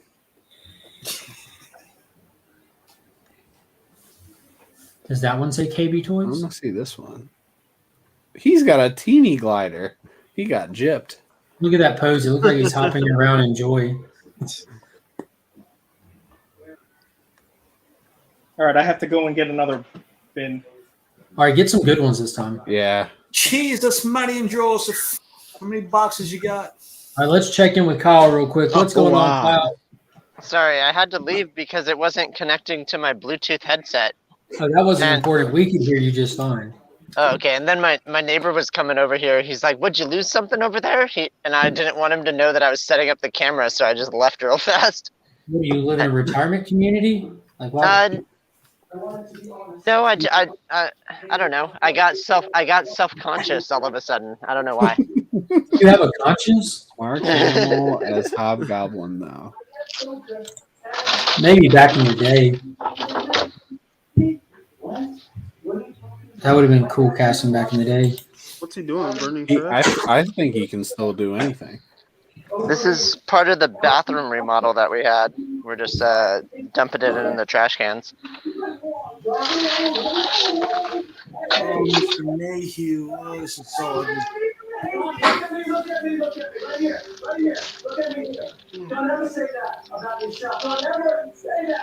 Who's watching something? Yeah, seriously. Or having a fight. Yeah. Sounds like Larry David. Sounds like Must be Nick. my wife. What do you mean must be Nick? Ryan, why are you coming at me today? I'm mostly just checking to see if you're still In the here trash because I can? can't see anybody. Dude, I'm the one who's sharing all of your little stories. I'm the one sharing all that stuff. Nobody else. He said nobody else. Somebody getting beat. Basically, yeah. Verbally. There's some more trash bags. Are there any game shows in there for a Drac show?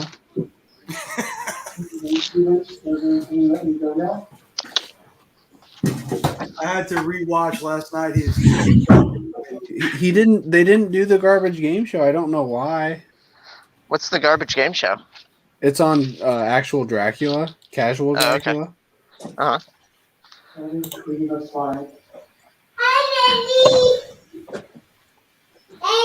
Hey, monkey.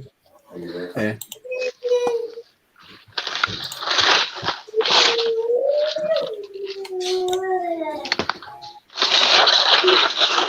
That's got to be some good ASMR. It's really not loud. Oh, you okay, cool. You can't hear it over the kids.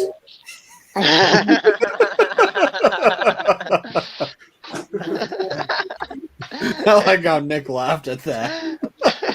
That was a good joke. It's not a joke. You can't.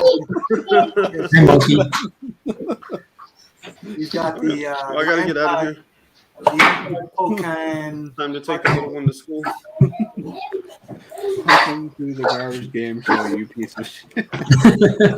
Hey, what's everybody mid-year? What's everybody's favorite comic that has come out this year? Jeez, putting people on the spot. Yeah, I think Department of Truth has been consistently like really enjoyable for me. Okay. And yeah, Nice House is off to a fantastic start as well. I have a list that I'm looking at.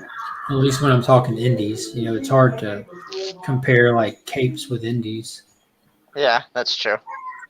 Layla Starr is probably my favorite series that has been out this year. Ooh, Layla Starr, yeah. Did you read Carmen as well? I read the first issue of that. It didn't really grab me. Okay. Carmen got really good, mainly because they did a better translation going forward. Because it was translated from French, and the first issue just wasn't like... It was hard to read the first issue. Yeah, I know a lot of people really enjoyed it. Anybody else want to chime in? No. We Live is definitely up there. Was that this year, though? Yeah. Oh, I guess it ended at the beginning of the year, huh? Yep. Yep. Yeah, Ryan. Did you read it? A little bit. We Live was pretty cool. I could see that being adapted into like probably a TV show at this point. In that and Stray Dogs. Ice Cream Man. Okay. But that's just like random issues. I like the telethon issue. That was awesome. Oh yeah. We only find them when they're dead. The second arc that came out this year has been fantastic. Oh, I haven't read that one. There's been a lot of good second arcs. Wind by Tinian as well was really good. They took the boombox moniker off. But it was all like chopped up weird. I did not care for the way that it was formatted. It was designed to be a graphic novel, and there's going to be three arcs. So I'm just picking up the 3 hardcovers. I wonder why they decided not to just put it out in hardcover form.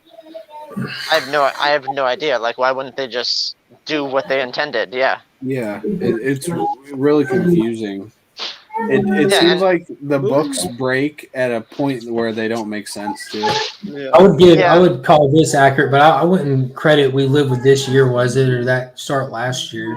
Yeah, I mean that was my thing. I feel like that was the last year. Yeah, it doesn't matter. They had issues that came out this year, so If you want to call We Live this year, that's hands down.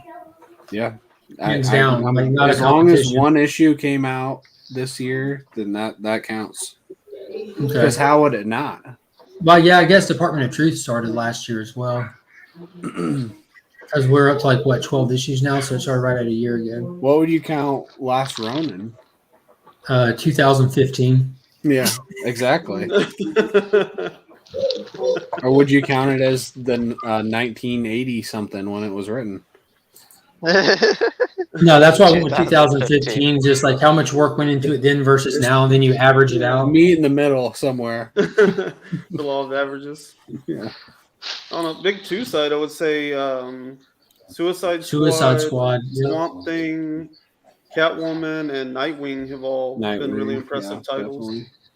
Superman, Son of Kal-El. Action Comics that Philip Kennedy Johnson did. Like, there's just so many high praise to give a lot of current DC stuff, not necessarily just for where it stands, but where they brought it from. Ryan, your top list is like 3 different Ram V titles. What is going on, Manny? What's up? Glad you could pop in. I miss seeing your face today. Tom King. Yeah, it's been good. Yeah, Yeah, I love the way that Ron V writes. Like every issue just kind of like sucks me in and takes me on a journey. Yeah, no, he's good. Ultra Mega. Oh I yeah. liked, Ultra Mega That was was a good wicked. kaiju story. I like Jenny Zero too. I heard a lot of mixed things on that. I haven't really got to read it though, so I don't know what the mixed opinion is. There's some good DC ones. Infinite, I don't know about Batman. You'd have to scratch that one off the list, but Infinite Frontier was fantastic. Justice League Last Ride's been really good from like a character development standpoint. That's been handled well. Yeah, But Last Ride has been one of the most interesting like title character kind of books, you know. I didn't read the Fantastic Four anniversary issue. I haven't really heard. I don't think I've heard any reviews on it yet either. That's a thick boy, also. No, you did right there.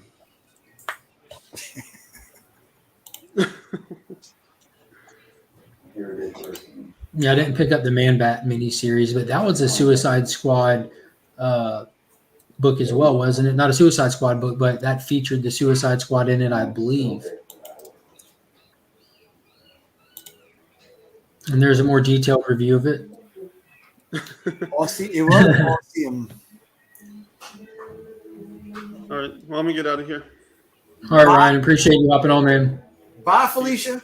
Hope you have a good one.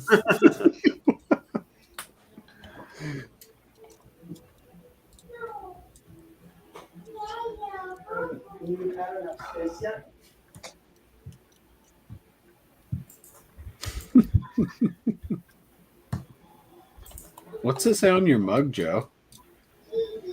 Looks like it just says big. King. From far away, it looked like big.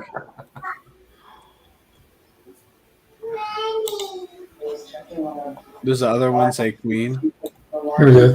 It was a tour through Fantastic Four's history where they made Fox covers in the middle of the issues that looked like the periods they were visiting. Okay, cool. I don't know if you guys already talked about it, but have you guys been watching Doom Patrol, the first 3 episodes? I watched the first episode already. Oh my god. It's so weird. It's great. Super Scroll. Yeah, Fantastic Four. That was a good line because they did a lot of characters like Gray Gargoyle. What's that dude's name who stomps his foot on the ground as a superpower? Torch. That was a different looking figure right there. Gideon or something. I've got that sitting in Ooh, I've my seen main that. cave right there. The Recount and Never Never. Justin said the Recount and Never Never. Tuma. I gotta pick that up. I'm meaning to pick up the recount. I want to read Never Never, just because I heard Dragon Man.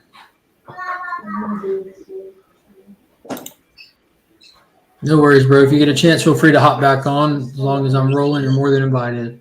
Yeah, we had enough of you. All that hate. That was plenty. That 5% was plenty.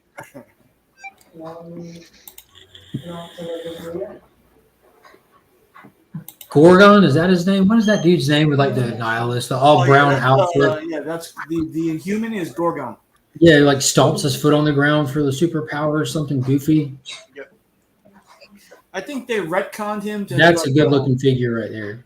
Yeah, that's cool. He's like a tactical genius now. I think they retconned him. So he knows the perfect time to slam his foot on the ground.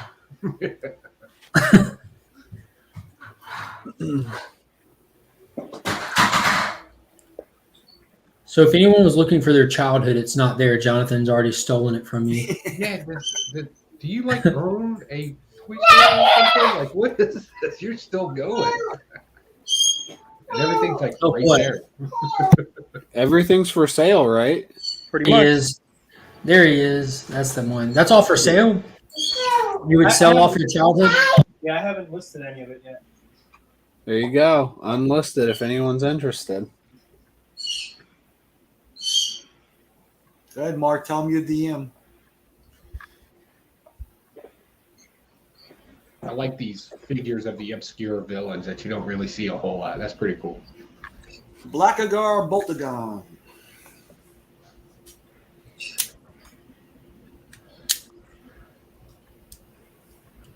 Psycho Man. Right, that was the guy with the stoplight, right? What?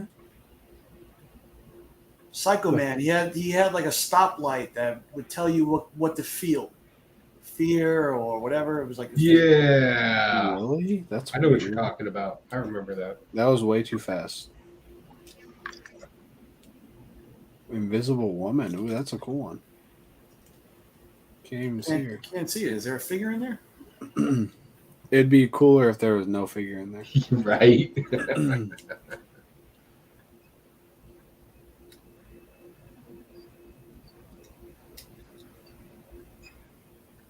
Hey, can I ask, do figures rise in price with like spec from the movies?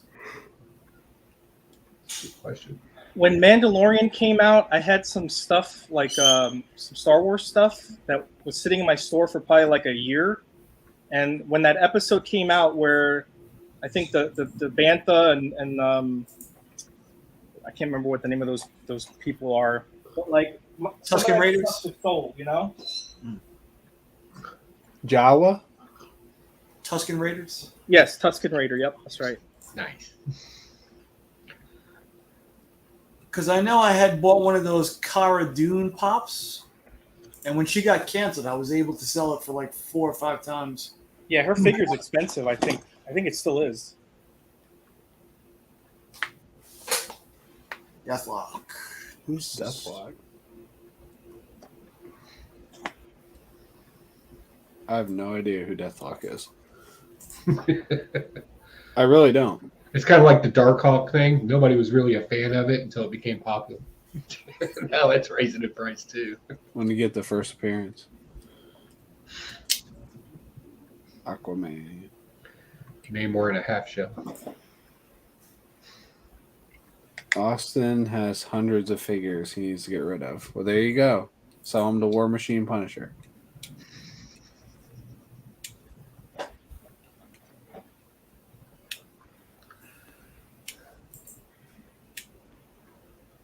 Multi-jointed.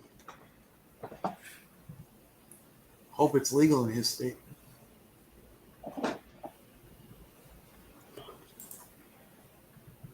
What's that? Hold on. Squirts Alien Liquid. Nice. Let's go. Now it's a party. That's a lot of good words in a row. All right, so like the Silver Surfer stuff, I'm not gonna part with. Ooh, shiny. Because it's shiny.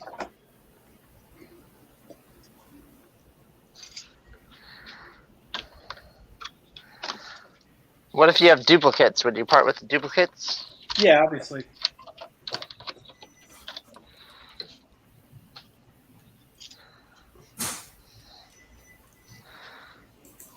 It's such like an obscure figure line. I don't know. I like it. Yeah, it is. The only thing I've ever read of Silver Surfer was Silver Surfer Black. And the art was really cool in that series. Free Energy says take them to Heritage and grade them, and Evil said he had them all.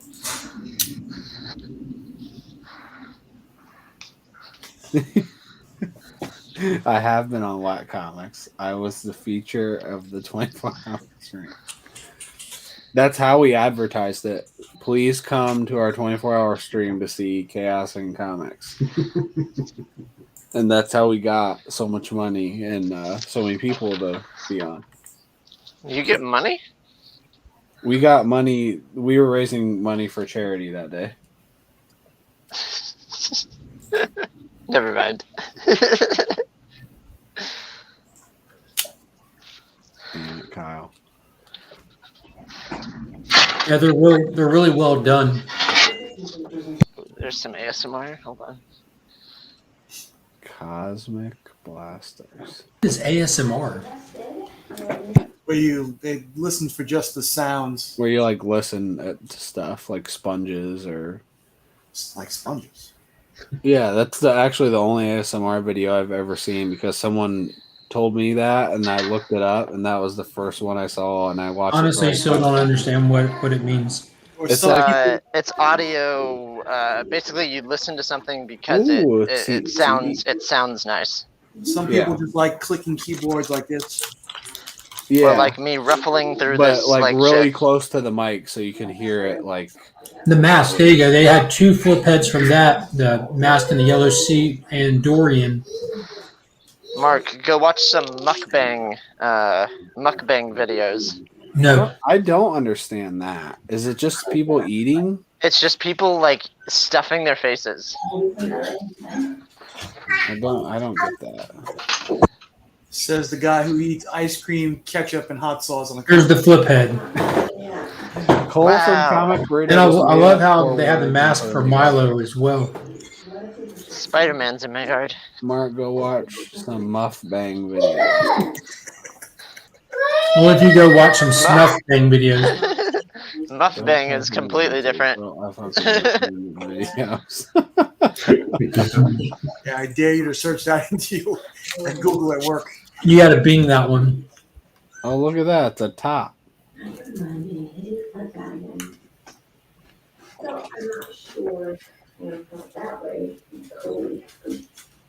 Milo. Do you have the Dorian figure? I don't think so, actually. That's probably one of the ones I'm missing.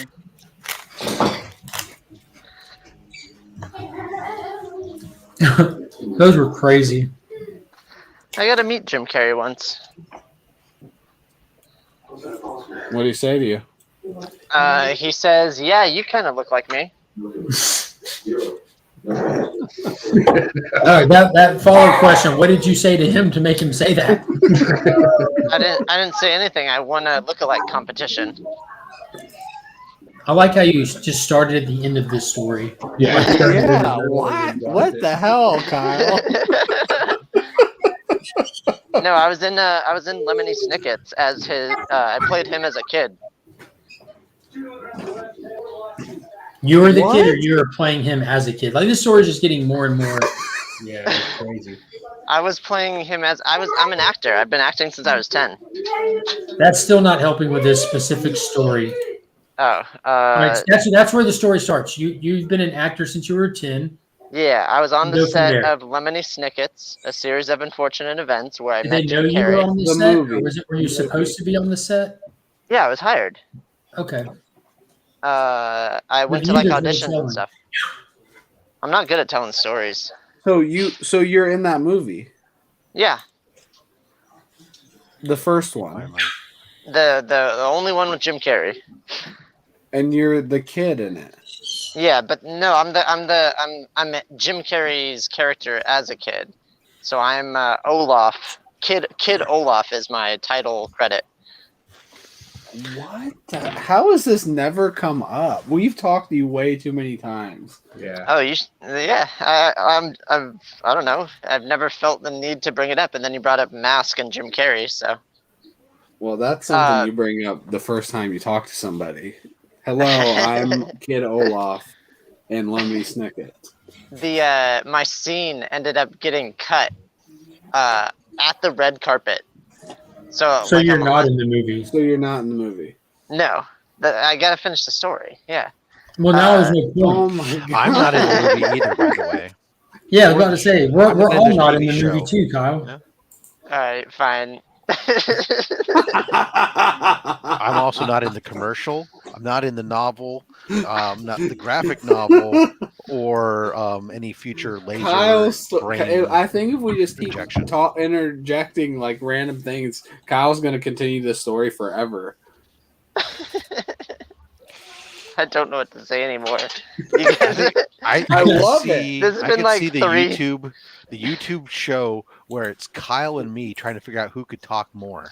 Here's a good point. Are you in the Snyder cut of Unfortunate Events? No. No. So are you in any movies that Yes. made the final cut? Yes. Non-home movies. Like what? Yes. Project X. I feel like that's just everyday life for you. Where are you in Project X? Locker room scene. Raging Fuzzy. Or Furry. I keep taking yours. So. A rambling story. Apparently, Remy Q knew that. Yeah, I messaged him the link, and he shouted it out. I must have missed that day because I watched all of his. What kind of material are y'all dealing with right now? Tile? Okay. Has it got any good asbestos on the backside? I don't know. Does this have asbestos in it, or is it just lead?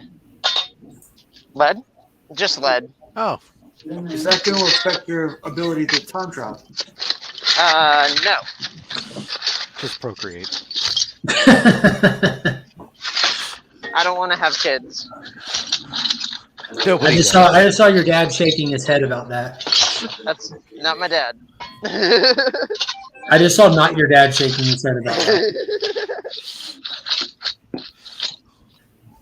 Oh, Evil was in Arlington Road with Jeff Goldblum. That was a cool movie.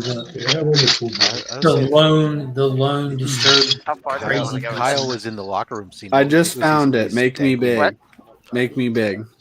One bag. That's what he said. Oh, there's yeah, that's it. Yep. He's checking out the guys in the locker room. Makes sense. That's amazing.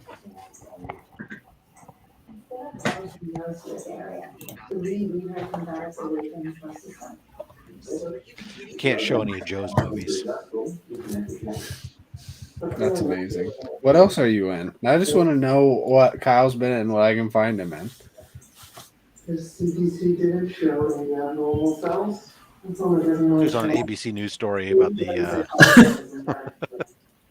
Yeah, pick a topic. He was there. Good morning, the comic collector. How are you today? Evil's Comics was in the classroom scene, filmed at U of Houston. Oh, you're in Houston. You're right by Rob.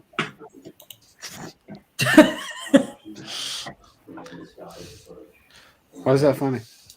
Because it's a joke on Mark's knowledge of Geography. It's kind of spot on. Everything is right near. I'm right near everything. That was a pretty cool king. Where are you? Where are you that you're near everything? I'm in Silicon Valley. I don't know what that means. It's California. In the San Francisco Bay Area. Look at that I'm where Google and Facebook and Yahoo and so you're by Kyle then. I'm by the internet, yeah. Except that he's 400 something miles away from me. 500. Where's his shield? What's that in kilometers? I'm in Australia. A lot. That's not his shield. They all come with I one don't of know. It's those. not in there, I guess. No shield, Captain America. It's a variant. Maybe you have to build a shield. BYOS. Yeah. Does he have a cape? No. Jesus. Silicon really Valley pennies is on this a one. suburb of the Matrix. Yeah. It's pretty much true. Is it? Yeah. Why not? That's cool. Now, did you get all these in a lot purchase? Have you just been acquiring them over time? There's the king. I bought this, like I said, probably last year around April. All of it. One guy. Oh my lord. I couldn't imagine you having to piece all those together, man. Spider-Man and the Secret Shield? Is that what it says? Why is it a secret? Robo-Man.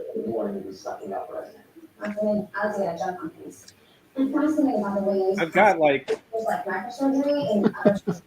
duplicates. Plenty of duplicates. I'm technically in Australia because I'm in the Australian embassy, according to Chaos. Welcome I have back. an idea. Let's hear I it. have an idea. Tomorrow night on Babylon, I'm going to put all of our super chat proceeds towards the buying and shipping of 2 1-chips to Lee and Tyler so that they can get the challenge. But they're going to have to super chat a lot to give one to Lee. Yeah, it's okay. We'll get there because I'll make feel sure like everyone knows about it. He could get it in like Amazon Australia for pretty cheap. Yeah, so So that's what we're gonna do tomorrow, I think. Dude, there is no way. Well, if I send you a gift and you deny it, then you're like a total. If you total send it to D-bag, me, so. I literally have to do it, which You is do. the worst thing in the world. Like I don't even know. But I'm not gonna say like you got to wrap it up in a comic book and eat that. Like no, just eat the shit by itself. And I think it'll be fun, man. It'll be great content. I mean, look at ours. I mean, nobody's watching it at all, but you guys, maybe somebody will actually care. Yeah, the community will enjoy it. Like, I mean, if you're not getting thousands of views, who cares? As long as you got plenty of people that did watch it and enjoy it and appreciate what you put into it. I haven't looked at it. Last time I looked at it, it had like 30 views. So I watched it. It was I watched the members. I watched the members only one, the full length one. You know what I mean? That one yet. Did you watch it while wearing a members only jacket? No, Should I chew? Should I chew the rest of these while I do it, Dustin? No, man, you got to take it as it is. The thing is it's not as hot as it is. It just tastes god awful. Like I couldn't get the taste out of my mouth. Like it was the worst tasting thing I've ever eaten. It wasn't. I mean, it was hot, but if it tasted better, like it would have been a whole nother story. But yeah, we're gonna make sure that you guys get some chips, Tyler. Make sure you let Lee know. They're definitely hot. Why don't you just get something that tastes good then, and kind of have like an enjoyable experience? Well, no, that's not the point of the one chip challenge, though. Yeah, but who cares? Make it something else. The taste good spicy challenge, like that'd be better. Did you watch when Slotted Up and his whole family did the one chip challenge, and his kids put them to shame? I don't know. I know the 2020 chip was not as hot as the 2021 is what I saw. So I went straight to the 2021 like an idiot. But give me like the 1990 chip. If you're eating, no, that would be worse. Or no, that would be less actually, right? Yeah, they keep upping it every year. Yeah, this year it's Scorpion Pepper and Carolina Reaper. If you're so that eating Scorpion Carolina Pepper is Reaper, what's it killing doesn't the matter flavor. what you're putting it on. Yeah. Somebody's backstage. Scorpion pepper is killing the flavor because the Reaper peppers actually have a really good flavor. Nice yeah, they do. That's why I use them in my fire sauces. If you're eating a Reaper like straight up, you're not really looking for flavor anyways. No. You use it for an additive, but even if you eat a Reaper raw, I know this sounds asinine to people that don't view hot pepper. Yes, I was about to say it has a rich fruity flavor before the heat kicks in. Yeah, Scorpion peppers are just trash, man. Scorpion and Ghost, you get a chemical flavor, and I've eaten Ghost peppers, and it's not great. That's why when I'm making my fire sauce, I use a mixture of the two.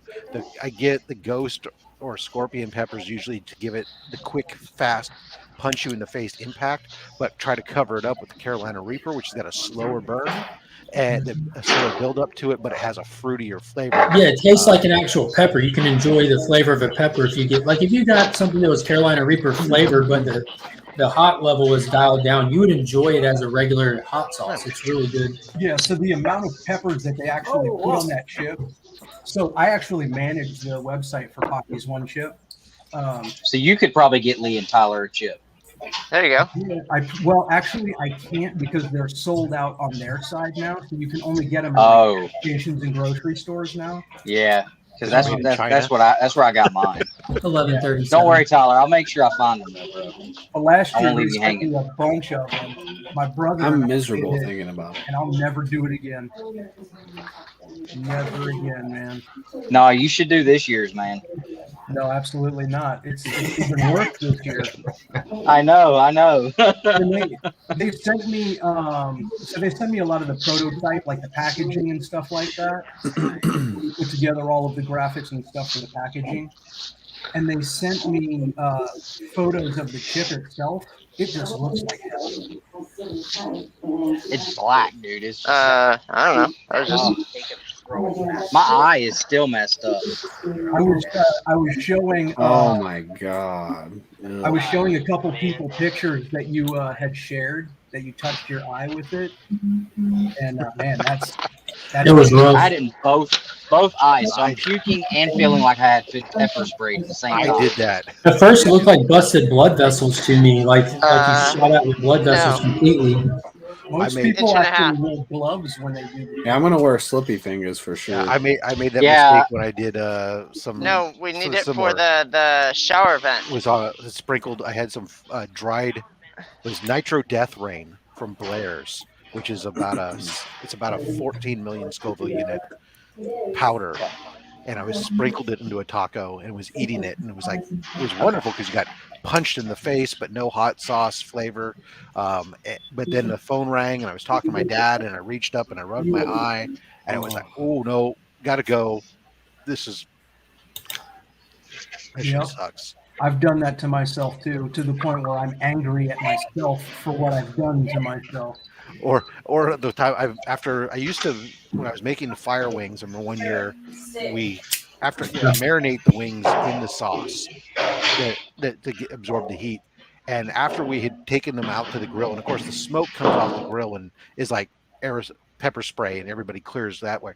But I made a mistake of taking the sauce from the Ziploc bag, and rather than just seal the bag and throw it in the trash, I poured it down the disposal, and then turned on the garbage disposal. Ooh, did it all come up? Which aerated it throughout the house. People came running out of that house like the police had just thrown in 70 tear gas canisters into it. It's just like vacate the premises instantly. Life lessons from Rob Fat Stacks. Don't do that. What's going on, what I Joe, do. Tyler? What's that? Or as we like to say, do not try this at home. Oh, you're not hailing Satan today. You're just Mickey Mouse. It's in honor of Tyler. That's not Mickey Mouse. That's Steamboat Willie. That's a completely different way of going for you, Austin. I don't know. They're one and the same, if you ask me. Hailing Satan, yeah. And Steamboat Willie. That's Steamboat Willie. I know you're not up on your Disney board, but that's actually Steamboat Willie. Steamboat Willie. Or Mortimer. Yeah. Either one. I'm actually well read into Disney lore.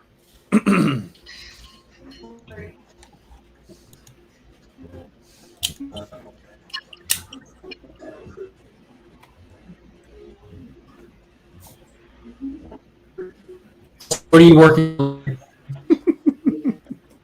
Who, me? Yeah.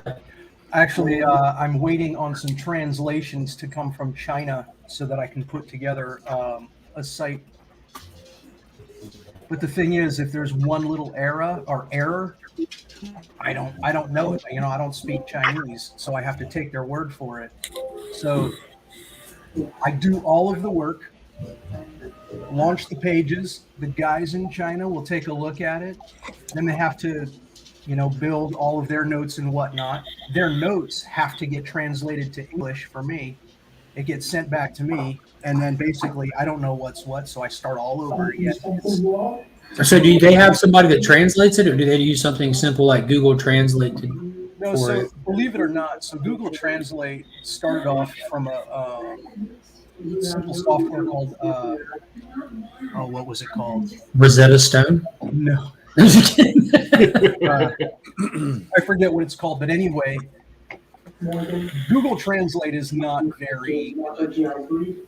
It's worse than broken English. It'll have you sounding illiterate if you. Yeah. Rob's been functioning professionally with it for years now. That's the only way you can talk to an employee. It's fine conversationally, but it's not for the written language. When you're putting, especially business or formal language. Yeah. You're absolutely right, because we're putting together content sitting on a static page, so it is not in conversation.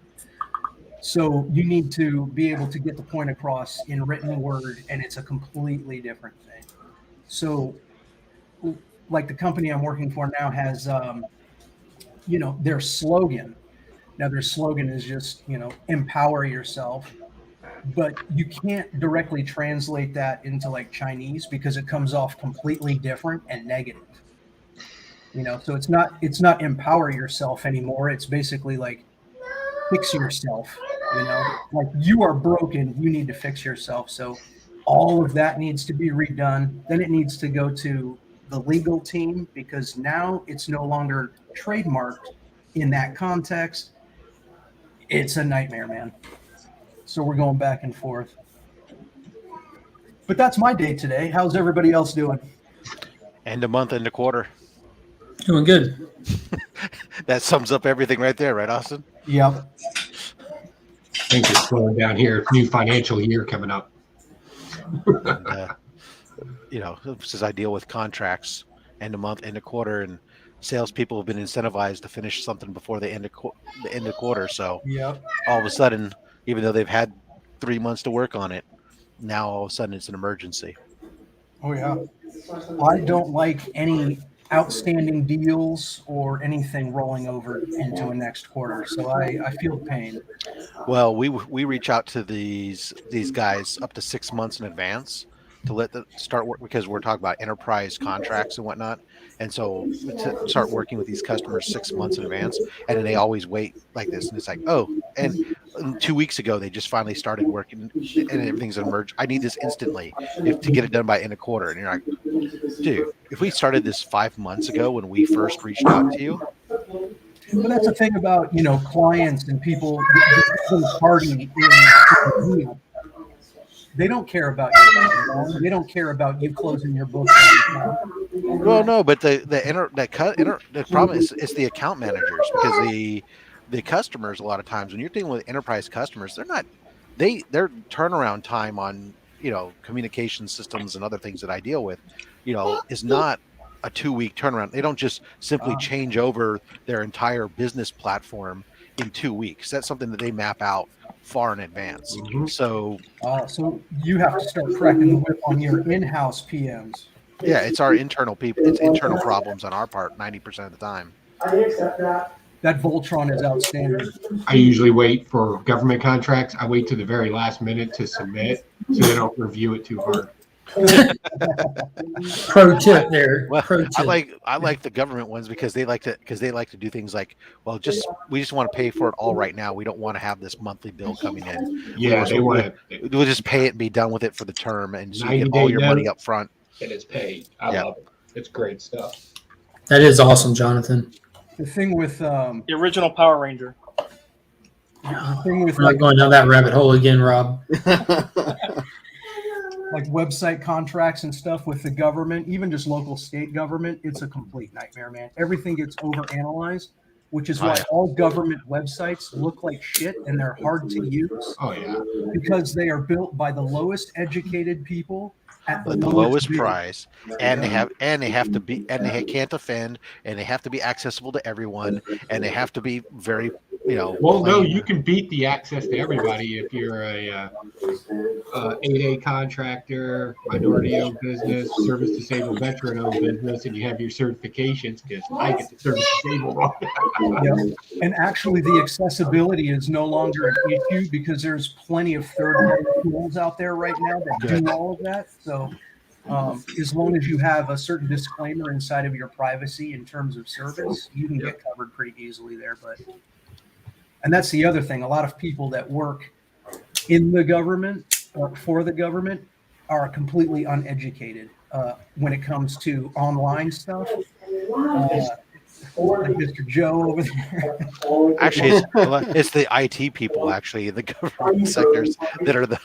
I will say that I've submitted CAD drawings because we do a lot of SBIR, SBI and stuff, think tank, and we'll submit things, and like there's people that come back there like we can't even open the file, and I'm like, excuse me, they're already on old stuff. Click a file.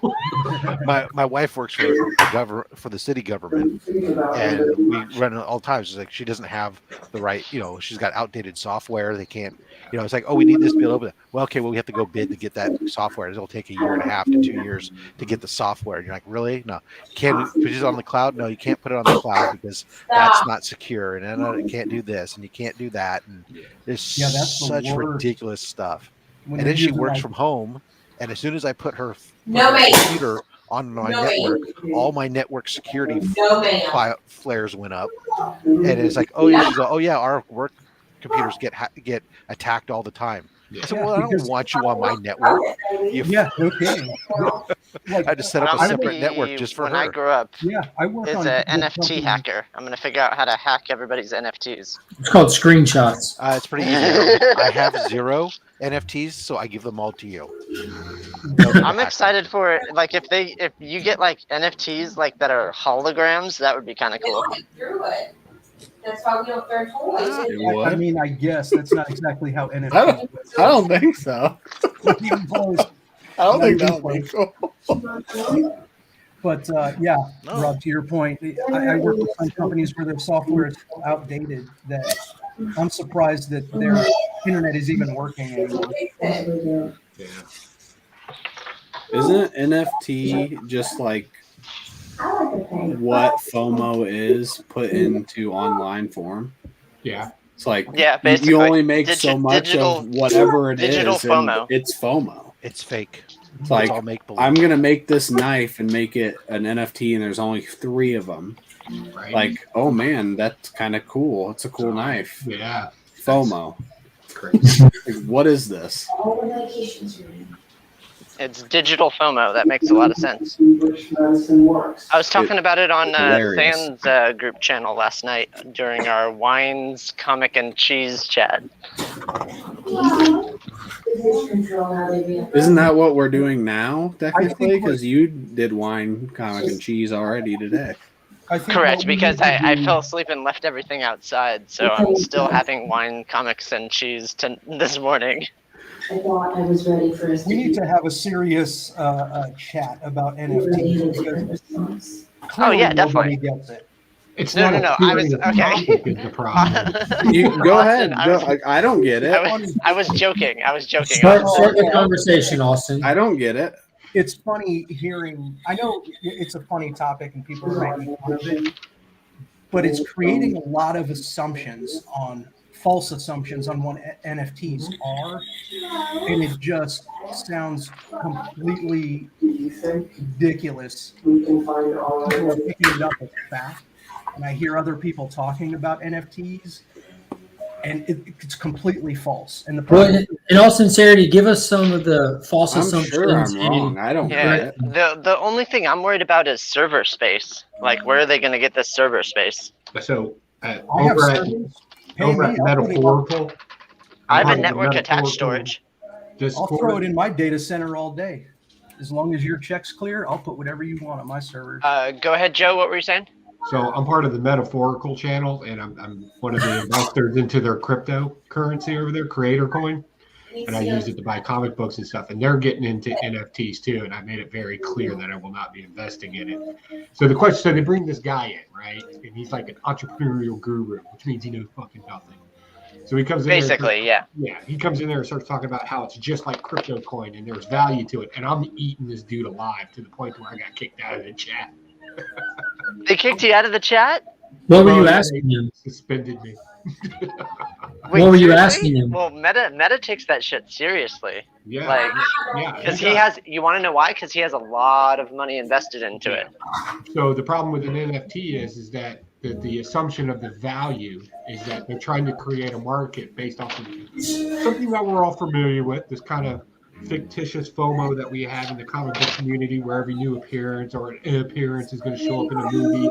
So they're kind of basing the value off of that. So yeah, they're playing off FOMO. But the biggest problem with it is it's like y'all said, it's just ones and zeros that can be recreated. So if it can be recreated and duplicated, then where's the value really at? Like the Mona Lisa is rare for a reason. There's one. You make counterfeits of it, it doesn't make them any more valuable. And that was the actual example that I gave. And this dude was getting all kinds of just frustrated with me. They're not ready for serious questions. Aren't any more valuable because they're just freaking counterfeits. Yeah, that's it. I like that, Joe. So a good way to put it too is, putting it into terms of like artwork, which is the easiest way for me to explain it. So if I make a drawing, I draw. This is the original artwork. And obviously, it's the original artwork. Mm-hmm. Now, the problem is, if I do this digitally, there's nothing physical, right? Yeah. So what happens then is I convert my digital artwork to an NFT. It gets encrypted to a point where it can't be duplicated, and it gets recognized by specific software as the original art file. But the good thing is, it's not necessarily just the value of that NFT, right? Because I've got an iPhone app, and yes, I own the NFT for this particular piece of artwork. Well, what a lot of people don't realize is you could take that because you own it. If I take that original artwork and put it on t-shirts, I own the license for this, right? So if somebody else puts that image on a t-shirt, they owe me money. I could license that image out. I own 100% of the rights of that image. As long as it's copyrighted. Because an NFT does not automatically mean a copyright. If I have it, you have to own a copyright for it. I have to go through the proper channels to do that, because I own that. But I'm going to counter. You don't even need an NFT for that. So you did a cover for me, right? If I take that cover, right, and we didn't beforehand negotiate our deal and payment and everything, and I just took it, put it on a T-shirt, same argument could be made. You don't need to do it in an NFT. The only thing that an NFT really does provide is mass consumption of a possibility of something unique. Right, but I'm not talking about what you need to do or should do. Right. I'm saying what you can do with it. Right. With NFT. I will say, Austin, thank you for that explanation, because from a standpoint of, certain uses of the NFT, in the case of certifying and in the original digital art, because even though some of us are old school, we do have to recognize the fact that digital art is a real medium. Correct. Even if it is ones and zeros, right? So from that standpoint, I never thought of it from a standpoint of being able to authenticate and certify that this is, Austin's original digital file that he did, or even, my youngest does art and does most of his art digitally, and so from that aspect, being able to say, this is the original art piece, that's and more of these comic artists doing stuff that way, that's very interesting. Some of the other applications where I've seen it used or seem to be used, where it's like, hey, we're going to do 300 copies or whatever of this, so it seems a little bit weird. So basically what they're doing is they're taking a commodity, right? It's just like the stock market, which is, if you understand the stock market, so if you get fractional shares. I don't own a full share of Microsoft or Apple, but I own 25% of a share. So yeah, everything can be fractured that way. But there's a lot of different things you can do with it, with ownership of that. And then in regards to like the transactional stuff, there is, legal binding transaction records, right? So if I say I'm going to sell Joe my NFT, well, you don't just send money to my PayPal account and I hand you a floppy disk with the NFT on it. Right? Yes, it goes through. I want it on 6.5-inch floppies, by the way. So I'm a 3.5 guy, or a 3. I'm gonna get you a whole truckload backed up to your house. But it's just like, if I was going to sell you stock, right, we have to go through the proper channels, right, to sell stock. So sale, all of that, we're kind of going off on the handles. What I am interested in, and where I see NFTs possibly becoming something, is right now I don't buy it. Right now I wouldn't even bother investing in it. It's way too early, and honestly the tech's not there. Where it is where you don't know what company is going to succeed either. Yeah, and I honestly I could care less, because by the time I'm going to be interested in an NFT is going to be in about 20 years, when some sort of actual gambling. So there you go. Digital is a more recognizable platform for artwork and stuff like that, where you can actually download it, keep it, and things. So I'm more interested in the outcome versus the jumping in on the inner boat of it. I can see where I don't think that it's a market that I would jump into personally, but I definitely see that. Like I said, from original art standpoint, like Shannon Mayer and Derek Chu and Art Germ and all these big guys are doing all their stuff's all digital, right? Those are you're not going to get hardly any paper pencil original art covers or something, but that's what those original arts. Is it going to be the first print that comes off the printer? No, it's the actual file, right? Is the original art, and I could see where that becomes a new way for a different generation. I don't think that it's going to be for you and I, Joe. I will say one other thing. Right now, as NFTs and this thing kind of evolves into whatever it's going to morph into, that will actually, I almost promise you this, that will raise the price of actual physical artwork done by the same artist that kind of lead the industry. So while you're at Comic-Con, I don't give financial advice, but I am saying this. A lot of these Ram V guys and a lot of these newer guys that are coming along, you may want to go ahead and get a piece of their early artwork now and file it away, because that would be the thing. Hey, Joe, I have a specific question for you, and it's in relation to you said that you got into KKCR, correct? That's the metaphorical crypto coin. Yeah, I bought in for 3,000.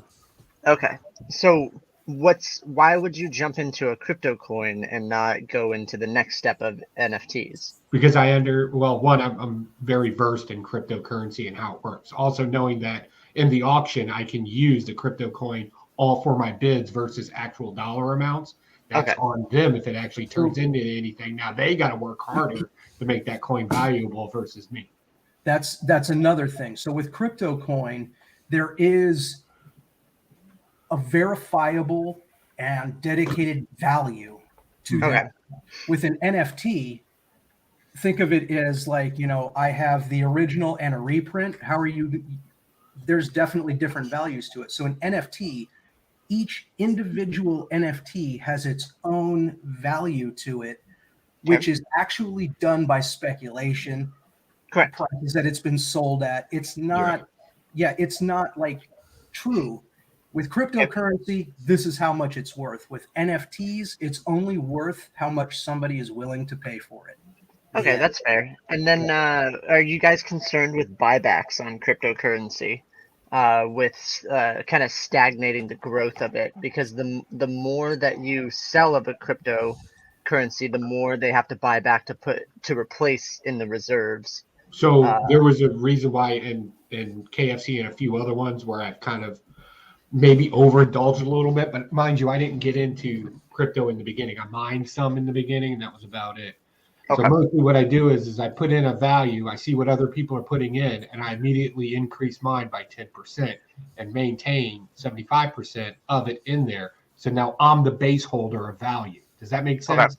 Yeah. So as long as I don't move that 75%, I hold the base value of it. So I make that choice at the end of the day. Okay. Well, this is fascinating. Unfortunately, end of month and a quarter, I got to get going. But happy to jump in for a few moments anyways. Cool. You guys all have a great weekend. Appreciate you coming by, man. Yep. Hopefully we'll As see you guys always, on this good having weekend. you. We got Penny Cat is going to be on Slab Hub tomorrow. Oh, awesome. It's about to get real. That's right. All right, and maybe we'll have a special, then we might have a special guest next week. All right. If Mark gets permission. Oh, I'm glad you reminded me. No, I just have to check the schedule. Yep. And what's the time again? It's like 2:00. It's 2:30 your time. Okay, awesome. Yeah, that's a perfect time of day because everyone's fed and chilled out kind of thing. Your wife is like, "Don't sit on my face." Yeah, monkeys crawling all over trying to eat her. Talk to you guys later. She's literally bouncing up and down on her seat. Oh, jeez. Oh, man, Joe left again. I had another question about metaphorical. You can ask him. Oh, okay. Go ahead. So, Joe, are you concerned with metaphorical surrounding himself with the yes men entrepreneurs now? Just like kind of like perpetuating the kind of like hype man, basically, to build up the product, even though they have no clue anything about the collector's industry? Joe won't let anybody get a word in. not a word. Austin, you're like more well read into this topic than the rest of the panel. What are your thoughts on that question? Not necessarily pertaining to that specific example, but just the actions described in this question. About surrounding yourself with people that just build you up for the sake of building yourself up? Yeah, how it pertains to NFTs, and not necessarily making wise, really research market choices, just throwing it into it. That was one of the things I was touching on a little bit. If as long as, because people are always going to surround themselves with people who agree with whatever they're saying, right? Especially. Oh, absolutely, yeah. I disagree with that. Yes. Even though Look at everybody this panel, it's right there. everybody here will obviously give us real feedback. So Right. Just because nobody on the panel likes you, Mark, we get the only reason we're on the panel is because this guy Tyler sends us the link, right? I feel like I sent you the link. Hey, at least Mark sent me it this week. Here's my opinion. As long as they're not spreading false information on the topic, do what you got to do. You know, as long as people are educating people on it, let them form their own decisions. If you're going to listen to something like that, true or false, and you don't go out and do the research yourself and you just become one of the sheep and start following it the right or the wrong way, that's your problem. You know, that's your fault. Now, if there is somebody out there touting false information and promoting it through other people who are spreading those lies and false information, yeah, we got to get rid of people like that. And that goes for not only this topic, but any topic. That's true, yeah. I don't care if you're selling Pokemon cards, NFTs, cryptocurrency, political ideas, opinions. What? It's like 9 o'clock in the morning. You're nailing a bottle of wine. He's been at it. Probably This is about 2 hours like already. 3 hours ago. Wow. LA, what a city. It is definitely a trip to live here, I'll tell you that. Ask Joe your question now that he's back. I'm sorry. Oh. Hey Joe. So what we were talking about was Meta. He's kind of surrounding himself with like those entrepreneur like yes men that don't know crap about collectors or anything. They just know how to like spin a story to make some money and They're get salesmen. a quick buck. Yeah. And mind you, I don't think they're bad guys. I should have made that clear. Oh, not at all. Not at all. Crooked That's not what I'm. idiots. That's not what I'm saying either. But that's when I jump off the boat. So. But you know, it also comes down to how you educate people on the topic, which is why for this particular panel, I put it into the language that we all understand, right? Original art, right? Yeah. And if I had the same conversation with a different group of people who weren't collectors, I would never have used that example. Yeah. No, not at all. But like I said, yeah, man, as long as you're doing something positive, educating people, everybody's going to have their opinion. And as long as you say, here's the fact and here's my opinion, perfect. Do what you got to do. Because Again, everything else I is think the NFTs will grow into something, but I It just will, don't like it where will. they're at right now. And I generally relate it to, can you imagine having to explain the internet back in 1970? Like, I have to explain the internet to a 92-year-old every day at work, so I right? Like that's this. So I get where it's. That's what where Nick it does all is, day long. But it's not something I would get on the ground floor. Old is your wife, Nick? All day long, people want to throw cracks my way above my head. All day long. About your what? You're like the same age as me, aren't you? I'm 48. Oh, no, you're older. Son of a... 48. My dad's younger than 48. I bet you're super happy when Rob comes in the room. Nick starts stretching. I'm not 48's not old. Joe, how old are you? Like 38? No. I'm 45. So Yeah, you're I'm not 44. even. I'm 29. I just act like a child. Jonathan, aren't you like 66 or something like that? What's that? You're like 66, right? 65, 66 years old. I'm 40 this year, man. Welcome to the club. 40, man. That's when you start needing reading glasses and something to pluck out gray hairs. You know, it's funny you say that because I got to make an appointment to get some reading glasses. And my knee's been acting up. I hurt my knee rolling out of bed. By Like, Get used to it, brother. I was like, what the heck? I just like lifted like 200 pounds of trash into out of the demo bin of tile and cement. But yet I roll out of bed and injure myself. Well, that's okay. From what I understand from all the guys that hang out with, wait till you hit 50 and your dick turns into a sprinkler and just sprays everywhere every time you pee. Oh, great. That's fun. Can't wait. I cut that off years ago. Not dealing with that. I cut that off. Not dealing with the sprinkler. And you Not don't- now, not ever. Where you could pee into 2 urinals at the same time if you scoot back far enough. That's not for me.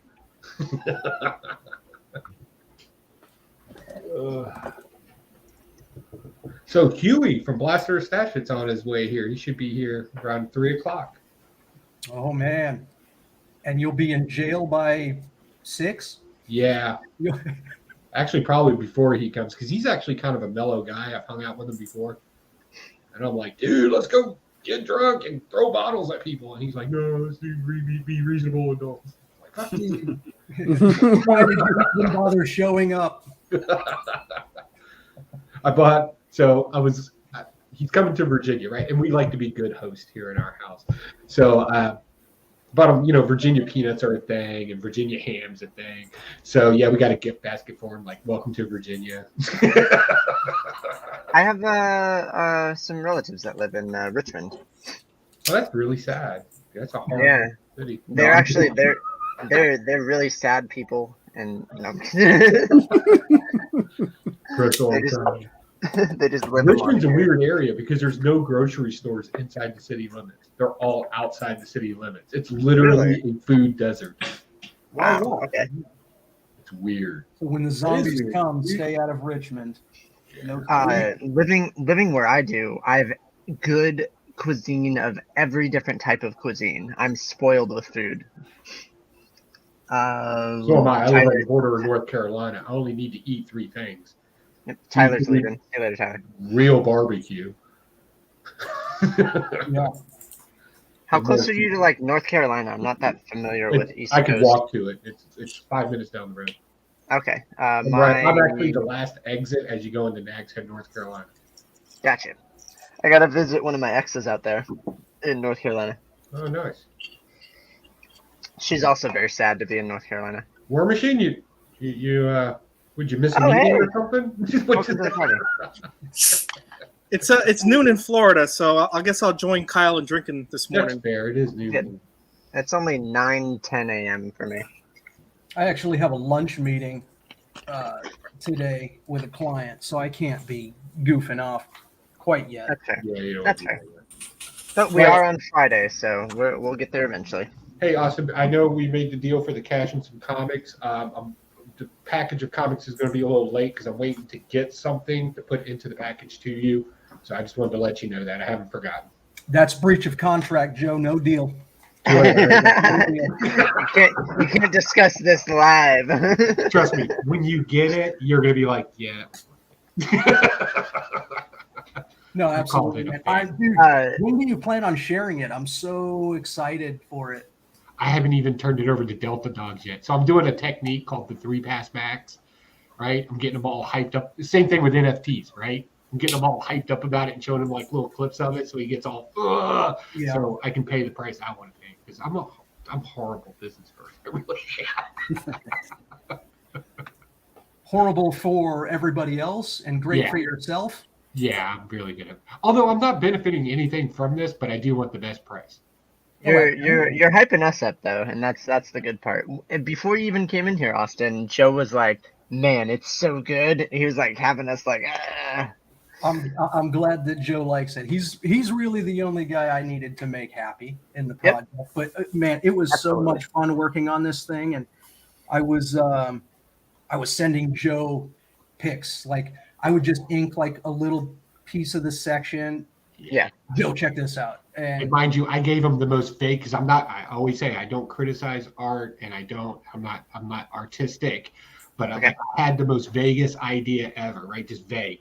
And he just took it and just rolled with it. And then next thing you know, I was like, this is how I knew Austin was the dude. I love progression shots, as you can see how things like kind of come together and develop. And from like where it starts in the finished product is awesome. And it's very insightful, especially if you want to get into art. You can see like it starts really rough. Like it could be a sketch on a napkin and then it turns. this cover started as just a little thumbnail on the corner of one of my notebooks. And then I think the first layout sketch I sent you, Joe, was on a backing board, and it was rough. It was basically, here's the guy concept. goes here, guy goes here, and then that evolved into more precise positioning and layout onto a full 11/17, and yeah, it was a lot of fun, man. And I will say this: when you're putting together a team of people, and which I've always prided myself in putting in the best team of people, because I don't. Yeah, surround yourself with knowledgeable, talented individuals. There's nothing wrong with that. The question actually came up on somebody's show.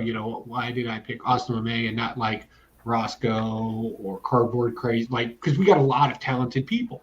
We and do, I was like, after looking, at what Austin does and what these other cats do and what they're really good at, I kind of needed the cool, young, hip hop, but I wanted some spooky dreadness behind it. Like, I know I'm not explaining right because I don't explain art right, but I know what I wanted.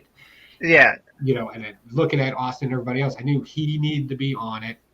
And then if Austin would have said no, I had one backup guy, but he's kind of unreliable. I love his artwork. He did that picture of the what I used for my icon. He did that. But he's kind of unreliable. So, Joe, you just referred to Austin as one cool cat in like this long-winded statement. Yeah. What's funny too is he said that he wanted something, young and hip. I'm way older than Chris.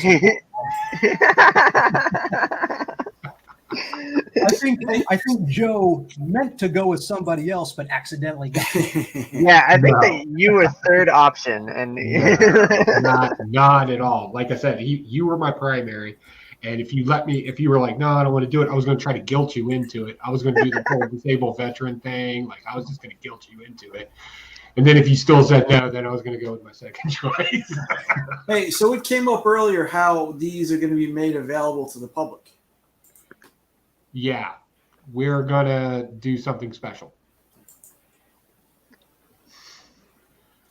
We might do a little subscriber push type of thing over at Blaster Stash It. Might use a couple of issues for that. Probably get some prints or something done. While Huey's here, we're going to be working on the first ever Blaster Stash It coin, where if you can't make up your mind on a comic book, you flip it and it's a B or an S on either side. BS, nice. But we're going to be making those out of Nordic gold because I like working with Nordic gold. It's very. I think Nick was trying to say, how do we get them, Joe? Yeah, that information will be coming out. Stay on pins and needles. It's coming. Cool. Thank you, Joe. We're not sending it to CGC though. I may make my own protective cover for some of them. Nah, I don't slab books anyways. Is it going to be encapsulated in metal? No, I've done that already, and I've done bulletproof already. But I might actually, because I've been thinking about this, listening to everybody in chats, and you all see me rip you can rip the damn things open. But I think I would legit want to protect a comic book, argon gas, encapsulate it. I'm still debating if I want to make it something that you can take out and do whatever, or just completely seal it like you would the Declaration of Independence, the way it's encased. I've been studying that process a lot. I have an idea. Tell me if you think this is a good idea. You have like a case, and it has like an LCD screen, and you could portray whatever comic you want on it. Great idea. Sounds like an NFT. Like an NFT, yeah. There we go. And then you use that for your display case. You could use that for your display case for your NFTs. And you could be like, I can load my entire thing and kind of scroll through it. So sometimes when I'm thinking about this stuff, I just kind of let the craziness happen. I have a whiteboard that I write the ideas up on. And one of them was encapsulated in a document protecting type pen. Right, and then stick a mini camera in it with a iPad off to the side where you could look at it, scroll at it, and stuff like that. But then I was like, that's too far, right? That's too far. The chip that you need for that would be really small too. Yeah. So you know that Scott at Hoarder's Hide has so much art pages, original art, all kinds of stuff, and he has more than he could ever hang in his house. So what he's been doing recently is he got a good scanner and he's scanning it all in and uploading it into those digital photo frames, that cycles through stuff so that he can actually enjoy owning that stuff without taking the originals out and everything. So it's the same concept. Yeah, same concept. Like I said, I don't do new things. I just update them. There's nothing wrong with that. I learned that from Zoolander. Duplicate and elaborate. Yep. So I have an order in with the local hardware store for some tempered acrylic glass. And we're gonna kind of play with that material and see what we can do with it. Oh, Joe, one more question. There's this glass that has a gas in it, and you send an electrical charge through the gas, and it tints it can toggle a tint. Do you know what that's called? I've been trying to find it Oh, online. you know what? I actually designed my conference rooms with that glass a couple of years ago. Heck yeah. Okay. You could flip a light switch and it goes from clear to the smoke gray. Yeah, I yeah. will tell you this. When it is not charged and the glass is clear, it's Mhm. not clear glass. There's nothing Okay. they can do unless the technology has changed in the 10 years since I've done it. Okay. So the glass was always looking very hazy. Okay. Which is, I wasn't truly happy with it. But what are you? I got to jump off for a little bit, guys. I'll be back after a while. All right, Joe, good man. What are you doing with it? What do you I just want to. I want to like put like everybody has dual pane windows. Like I want to be able to shade and maybe mess with whatever gases you use. Maybe do different colors and stuff like that. I thought it'd be kind of cool. I just love starting random projects like that and never finishing them. Just to be clear. What is that called? I just don't know what it's called. Like I'm looking it up right now and I can't find it. She didn't. Yes. You know what? The spec might actually be in some old. What is Friday? Today? No, next Friday. If you can't find it, I could look into the spec books for my designs and see if I can find it there. Because like they have like these like films that they have, but I'm not seeing like switchable glass, which may refer to PDLC, SPD, or electrochromic products. Yeah, electrochromic, smart glass. Yep. Okay, cool. Electrochromic. Cost $50 to $150 per square foot. Yes, it's very expensive. Yeah. And God help you if you break it. My mom works for a glass company. She just went to work. You saw her earlier. I'm gonna try to. They have a bunch of connections with different retailers. I think I can get a good deal. So, okay, cool. Thank you. I just didn't know the terminology. I wasn't getting there for some reason. Hey, Austin. Yes, sir. Have you seen this before? Oh, cool. The Marvel poster book. Yes, absolutely. Oh, heck yeah. I had never seen this. My friend gave this to me like last week. Uh-huh. Yeah. And I mean, just some of this posters, I mean, are like, wow, you know? Is that what you showed when you first came in here? No, it was Superman. Okay. Yeah. 3-on-1 color change. I could have sworn when you jumped in, you were showing posters like that. Oh, yeah. That's my kind of centerfold. So I almost want to get like a second one just so I can like hang this one up, you know? Yeah, no, These are absolutely, frames. man. Yeah, I had never seen it before, man. It was like, it blew my mind. What's up, Comics Kings? And Shops for Comics. Yeah, Heck they- yeah. I got some new people coming in. If you search around too, they have like famous Marvel covers. Marvel like Silver Age covers. Like they have books for just about everything, man. Yeah. Yeah, like the like this thing, the official handbook where they have all the character profiles, and it's all alphabetized. Hey, while we got a second, and Brandon just hopped in the chat, he's got an interview tonight with Bob McLeod on his channel. I think it's at 8 p.m. Eastern. I've heard Bob that name McLeod before. is from the New Mutants. He wrote some New Mutants, I think. Oh, cool. Brandon has been killing it on the interview side, getting all these high-profile people. Good job, Brandon. Good job. You ever pick up one of these with the character profiles? Marvel Universe, the official handbook. and it just Yeah, goes through I've and tells seen you them. about the different superheroes. This is Abomination through Baron Zemo for the first issue. We But used to live Jonathan, off you of. should be able to pick up another copy of that pretty easily somewhere, and I would do the same, man. Pull out those folds, throw them in a frame, hang them up. The Aquarian. Some weird stuff. Yeah, we used to live off those things back in grade school.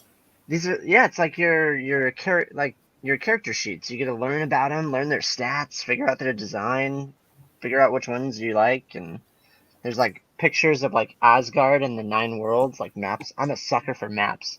Oh my goodness, like maps are awesome. Asgard, the continent. That's cool. I'd never seen that before. That's a clever way to sell a figure or a hammer.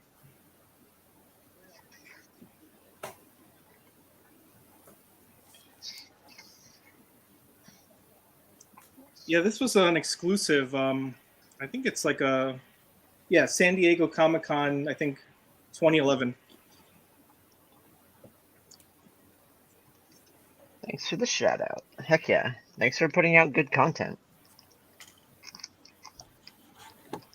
It's easy to shout out channels that are amusing and do fun things.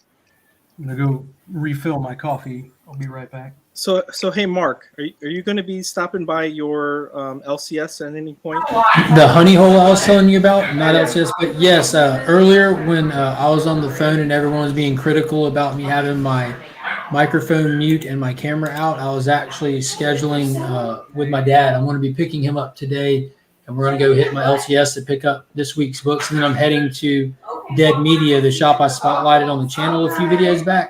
That's where those books are. And I'm going to go pick up something that's on hold for me, and I'll give you a call. It'll probably be around, I don't know, within the 3 o'clock real-time hour, somewhere in there. Just video call you and go through stuff if you Yeah, I want. appreciate it. That sounds good. He's been putting up some great stuff on his Instagram. A lot of cool different stuff. Dude, I'm telling y'all, that shop is bangers, man. It's really cool. And the thing is, like, those kind of shops, they don't get to pick their inventory. It comes to them, you know what I mean? But he's got a great inventory of stuff all the time. And he prices stuff to move, you know what I mean? Yeah. And I've talked to him about it, like when books spike and stuff and just go crazy in value. And you have these shops that say prices are subject to change. They look them up on eBay. His philosophy is if you get to my book before I get to my book to change the price, then the price on the book is the price on the book. It's my job to get in there and go look up the stuff that I have. I mean, his shop is organized and alphabetized and all that stuff. So Absolutely. Some of that stuff happens like on convention floors where they'll like release an announcement and then people are mad dashing and try to pick up the book before the sellers can get to it. Yeah, I can't shop at Coliseum, man. Every wall book is just overpriced. I'm always better just like finding on eBay and stuff like that. Which Coliseum? Are you in Florida? Yeah, I'm by the one in Kissimmee. I think Cardboard Crazies and Karate Kevin went to the one that I'm nearby. Yeah, I went to the one in Jacksonville when I was on vacation. I still have a video to put up about the shop visit there. I was happy with their back issue stock. I mean, stuff wasn't crazy, but they didn't have a ton of wall books because they were getting ready to grand open another store. So they had pulled all their bangers off of the 2 nearest stores to the new one to showcase the new store with. But I did buy one book off the wall, but it wasn't like a major key or anything. It was just an older book. And it probably wouldn't have been on the wall if they didn't have that grand opening that they were spreading stock out to fill that store with.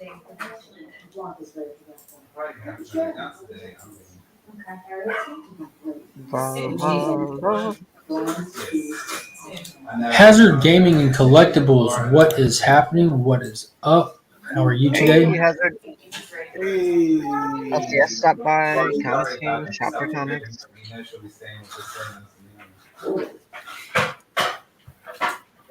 So Nick, what's your like comfort level with pressing books yourself? 7. How do you gauge comfort level? Is it a color or a number?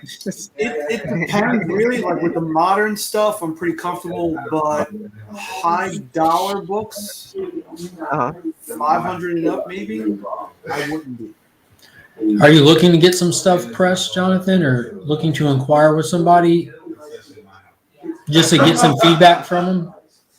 Like I said, I've had experience with Eric, and like when we had the conversation, I think that we were on Scott's channel. Like, I don't want to go into like things with Eric, but yeah, enough I kind of said. understood. I kind of understood some of the things that Rob was saying, Mhm. and I have a lot of books that I need to get pressed. And Justin Comics. Okay. I'm gonna send you the link to his Instagram now, Justin Comics, and he's working with big boy books. He's self-taught over the course of COVID, and he'd been doing it quietly in the shadows for a long time. And then local shops saw some of examples of his work and handed him big boy books right out the gate. His first commission, I'm talking big boy books from like 60s and 70s era Marvel, and he did a bang up job on them. And he's going out and buying all kinds of stuff like books from the 50s and stuff, just beater books. And he's got examples. You can see what he's doing with them and stuff. So highly recommend Justin Comics. And I'll send you his pitch as well.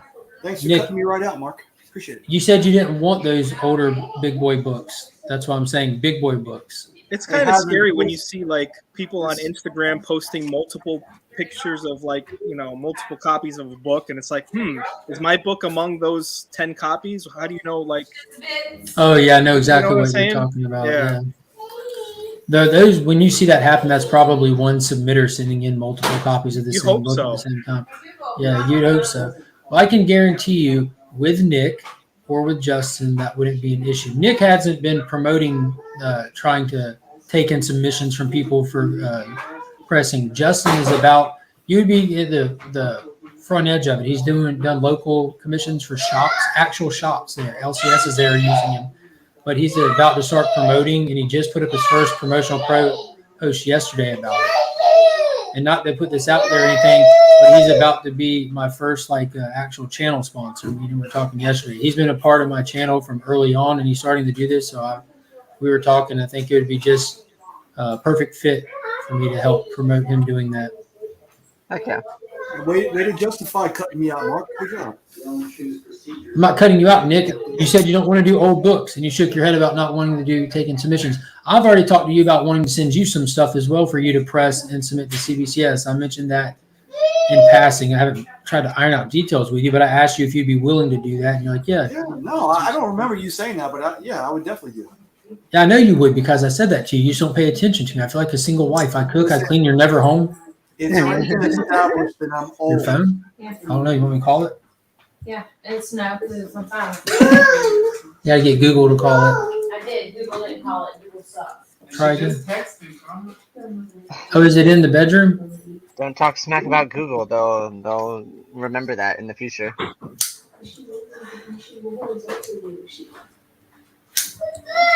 how long have you been pressing then, Nick?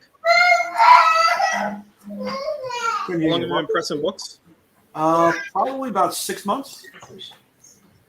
And I've done. I just don't have many old Bronze Age, Silver Age stuff to try. Mm-hmm. So moderns I do pretty well with. I actually find that the older books are easier to press because of the newsprint that they're printed on. You can use a higher heat. Yeah. When I first started, I've melted books. Modern. Yeah. That's what I've been hearing too. That it's harder to press a modern book. So you got some. I understand. I'm just saying what I've heard from other people. So you just have to know your temperatures and your pressures, and once you learn that, you'll be in good shape. I just didn't do any research. I was just like, oh, how hard can it be? And then I got like a round number for a temperature. The good thing that I got, shitty books to try out on first. Oh yeah, you always But I'm the same, Nick. When it comes to like the high value, even though I feel pretty comfortable with doing it, I don't even risk it. I want professionals because the cleaning aspect I haven't mastered yet, and that's one of the things that's probably more important than the pressing. So.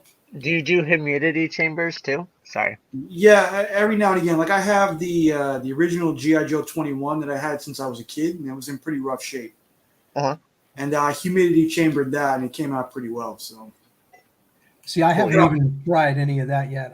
That's not my domain. I'm not even going to get into any of that.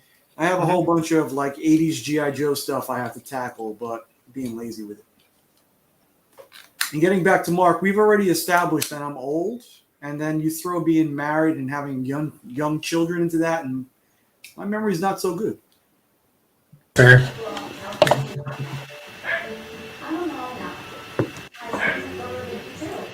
Yeah, so I mean, if you have modern stuff that you want to send to me, that you know, yeah, I do. I wouldn't even charge it. Just pay the shipping.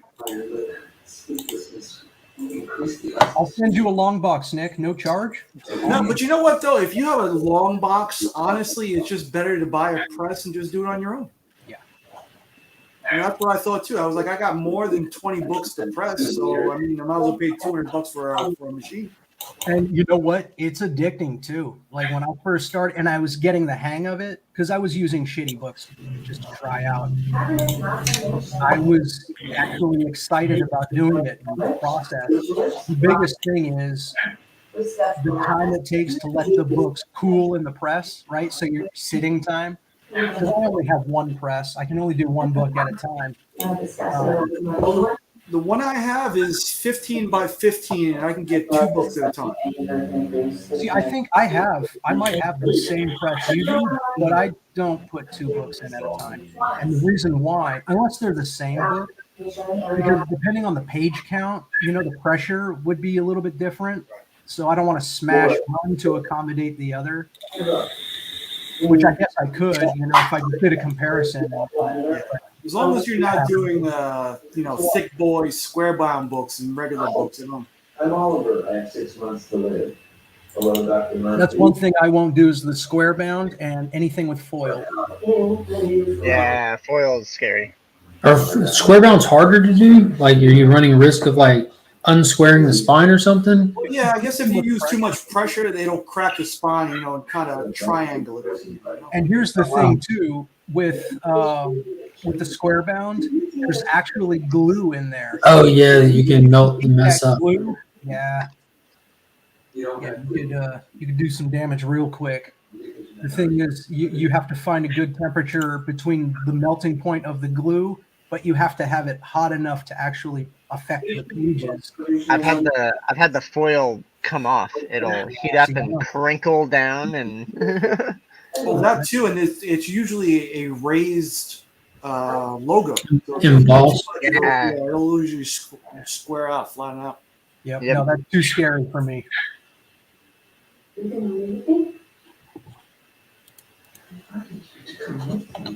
If I had more time, I would definitely buy a press and start tinkering with it. But honestly, if you do 2 modern books, you can start one at the beginning of the stream and get one done and just quick press and have it done by the end of the stream. Yeah. How long do they normally have to sit in the press? Depends on the problem. Just random average. If you don't really have a problematic book, just a modern, you're just doing it for the sake of just increasing your chances, Yeah, if it's wavy, it's like the normal waviness. I stick them in for between 3 and 4 hours, maybe 5 tops, and then it's usually done. Like you have it on heat that whole time? No, only heat for about 10 minutes. I was going to say I do 10 minutes. Sometimes I'll do 10 minutes per side, and then I'll let it cool in the press for an hour or 2, depending on how bad it is. Like just the basic wavy. Mm-hmm. Yeah, an hour or 2. Yeah, Evil Comics like raised, and it presses it down and flattens it out. Yeah. Another thing you got to be careful of too is the placement of the staples. Yep. Because if you have too much pressure, you'll indent where the staple is, and you'll end up making the book worse than it was when you started. Yeah, you have that indentation throughout the entire book. And not only that, but dark covers too. You can start to fade the paint on dark covers, even though the pressure was perfect. Because the staples heat up, right? So the staples will retain some heat too. So there's a lot of different factors and variables. Yeah, That staple issue is one that I ran into, and the fix you do for that is the board you put in the middle. Is you cut out little, I guess, little slots for it to fit the staple in. Now, is there an actual comic press, or is everybody still using T-shirt presses?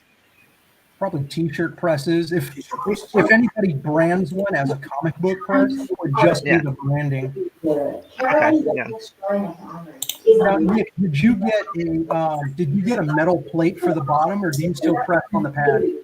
I bought the thin metal plates, but then I figured since I'm putting 2 comics now, and that pad may lend to something I don't want, I bought a 15 by 15 steel plate. Probably like a 1/4 inch thick. I need to do that because I'm still pressing on the pad on the bottom, which is why I have to flip the books. Okay. So it just makes it a little bit longer of a process for me.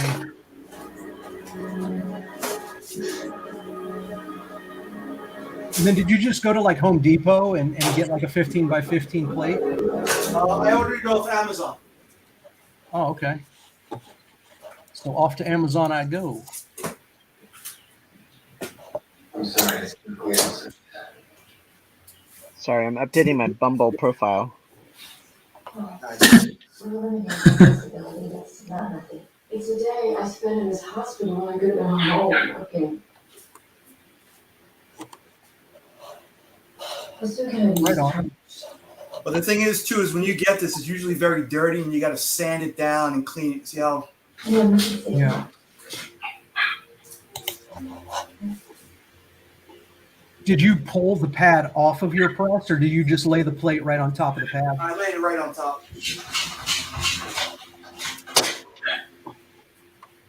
I only have 6 months to live. I will not stop being So Nick, you've primarily have been submitting mostly to CBCS? No, I've done CGC. Like I've got probably about 100 books in CGC right now waiting to come back. Jesus. But I'm weighing now because I have a whole bunch of Something Is Killing the Children, and for me to submit moderns with Fast Pass, it costs $33, and it takes 6 to 8 months. CBCS is 2 days, $37, and I'll have them back in less than a week. So let me ask you this, Nick, because I did my first CBCS submission not too long ago, and I just got an email this morning that says my books have been graded and are on their way to encapsulation, but they're not showing up. Like, at what point do I see the grades on the website? If you say they're done, you can just call them up and find out. It's like I have a few that I've actually picked up. Like the website is not always reliable, but if you call them up and ask for a CBCS representative, they'll usually tell you. Because I usually can't wait to find out what I got. So the moment I hear they're done, I'm on the phone. Yeah, I'm very impatient too. I want to know right now. So Nick, what is your experience right now like with selling CBCS? You know, like seeing like with the market, like are you seeing like a lot less that return on your book, or? No, you know what? I think people are hesitant to buy CBCS. Like I've got a few Something Is Killing the Children books up at like fair market value, and I really haven't gotten many bites. But I don't know if that's the algorithm in eBay that shows my books, or people just waiting to see what it does. But the books I have sold are comparable to CGC books. Okay. Yeah.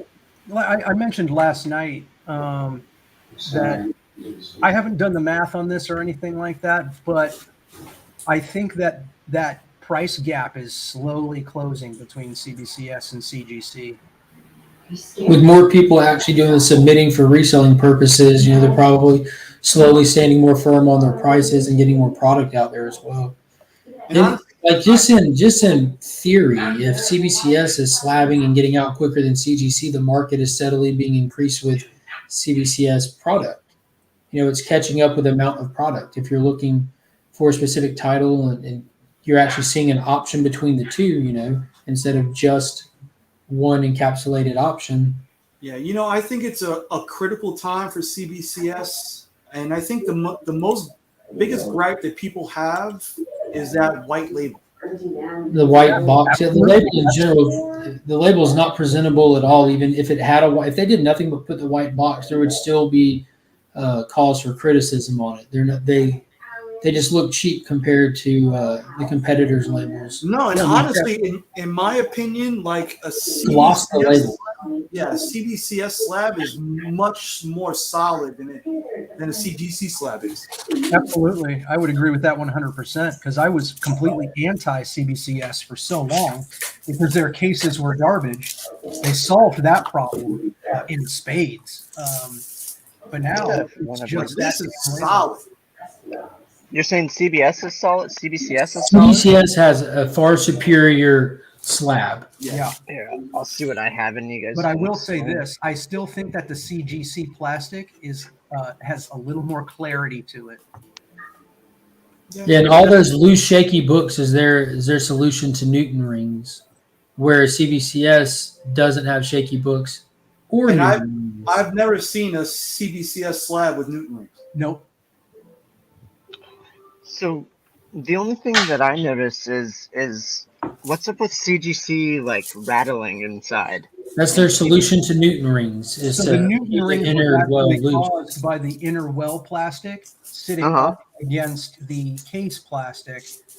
Oh, It's when the tips touch. Now that it's not pressed on that inner well, the Newton rings are no longer visible. I think that there are still some cases probably out there, but I mean, you're gonna rub micro scratches in there. I own two slabs, one CBCS one and one CGC slab. And they're both for sale. Yeah, basically. I think I already sold this one, this Spider-Man 60. And you know what? Jonathan. There are a ton of other things that CBCS does that CGC doesn't. Like you'll never get that email from CGC saying your books have moved on to pressing or whatever. You always have to check. And that's an automated process from CBCS. There's not somebody there checking on your book. So it's that simple for CGC to include that extra level of customer care.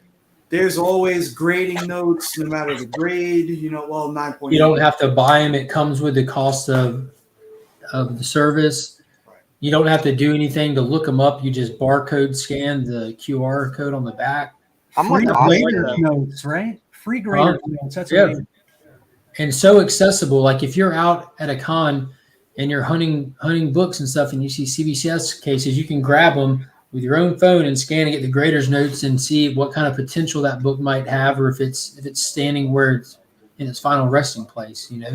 Yeah, and one of the things too is like you pay up front when you submit. So there's none of that submit to CGC and then it'll hit your credit card or debit card whenever. This way you just pay about it, forget about it, and you're done.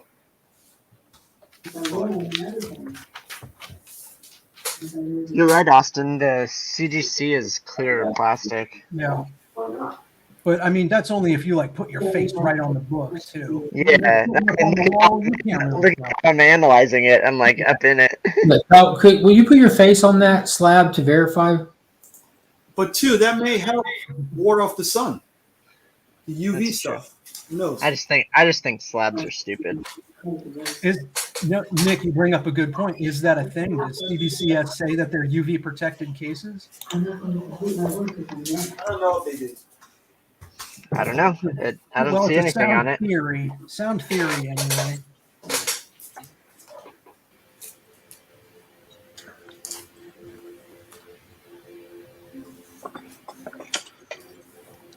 Well, we've got a live unboxing here, folks.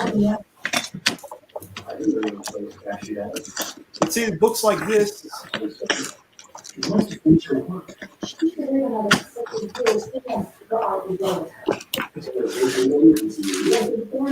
I can't wait to do my unboxing video. I'm gonna have so much fun with it. You should do a video of you getting in a box and taping it from the inside. And ship Puma. myself to Uganda. Nice. Puma. I like your Puma. Do you know what the significance of this book is? That's First person Puma. first appearance of Ned Leeds, isn't it? That's correct. And the second appearance of Puma. Second. I don't read Marvel. That book is picked up because of the rumor of him becoming Hobgoblin in this movie. I think I picked this up in auction for like almost $100.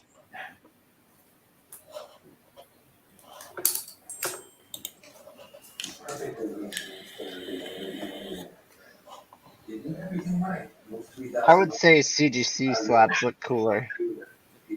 And I like that. Now this is weird, but you know the CGC slabs have nicer curves to them, where the edges of a CBCS slab are more rigid. Yeah. CBC Ruffles have edges. They do, but with Pringles, once you pop, you just can't stop. But if you take a CBCS slab and look at the bottom of it, one side of the bottom is kind of curved, while it's flat across the rest. CGC slab is symmetrical when you look at it from the side. Okay. The front of the CBCS case is not symmetrical with the back. When you look at the bottom, like if you were to set it up on a stand holder, it'll want to roll one way versus the other way. Okay. Learned that the hard way. Yeah, they have rails on the side, but like CGC has these little nubs here to balance it out. So you say nubs? Nubs, N-U-B-S. There it is. I see where you're going, Mark. I didn't say it. Kyle said it. No, I understand, but you denoted it for a specific. Well, we're talking about clarity. The conversation is about clarity, so we just had to bring some clarity to his comment. There we go. Yeah, I just don't see the purpose in slabs. In all reality, to get a quality controlled grade on it for the sake of selling it. It's all subjective, though. Oh, for the sake of selling it, I mean, the price points for slabs are set in stone. So, in the sense of like, it's worth that amount. What's up? The quality between the old and the new CBC, miles Astronomical. Yeah. But as crazy as this sounds, I mean, look how like 90s the old labels look on the CBCS. Like it has this like border around it, and it's just weird. It's weird, and they didn't up their game when they got a new label. They just changed their low game with Austin. Wait, Austin. Before you go, Austin, can you show me the old one again? I've never seen one. Like I said, I don't do anything with slabs. Oh wow, yeah, that's their first label, isn't it? Yeah, it's. I mean, you just the feel and the quality or lack of quality on the older slabs is ridiculous. Like this is solid. Yeah. This you can kind of squeeze and squeak a little bit, and You feel like you could open it with your bare hands almost. Yeah, that's fair.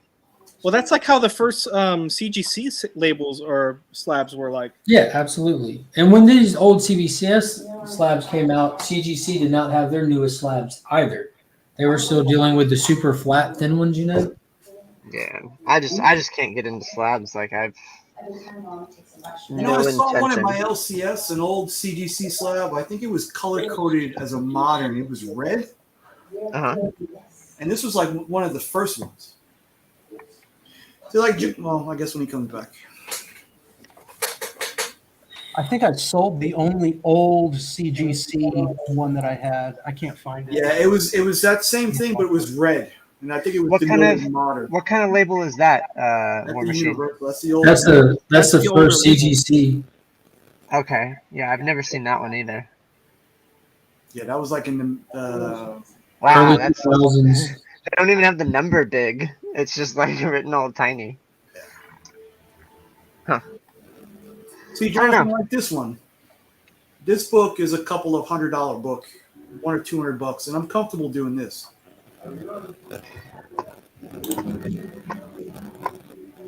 See, all that waviness is gone.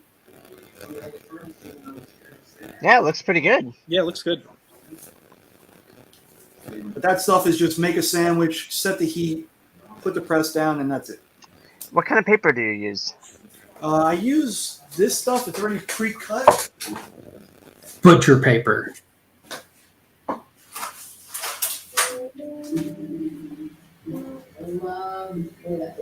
Oh, silicone release paper. Okay, cool. Yeah. Oh wow, they're the right size. Okay. Yeah, mine came in like this really big thing, and you gotta like cut them down or just deal with them being big. You know, there are definitely cheaper alternatives, but this stuff is like just pull a sheet out, put a sheet in, and that's it. Yeah, the ease of use. Is that like a one-time use deal? You can use SRP paper more than once, but it's really not recommended because sometimes it'll get folds in it, like creases and stuff, which could transfer onto the book itself. So honestly, the cost of a sheet of one of these is not worth the risk. I should have just given this to Mark, my CBCS slab. I'll still take it. $5.50.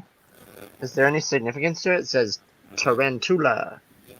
There's like a big tarantula at the top, and then there's also a Green Arrow story.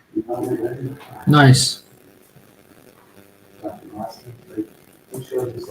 I'll send you Mark's Scottsdale address that you can send that to. I just have no interest in slabs at all. I don't live in Arizona, Austin. Well, when people are sending things like that to you, I think that you do. Oh, okay.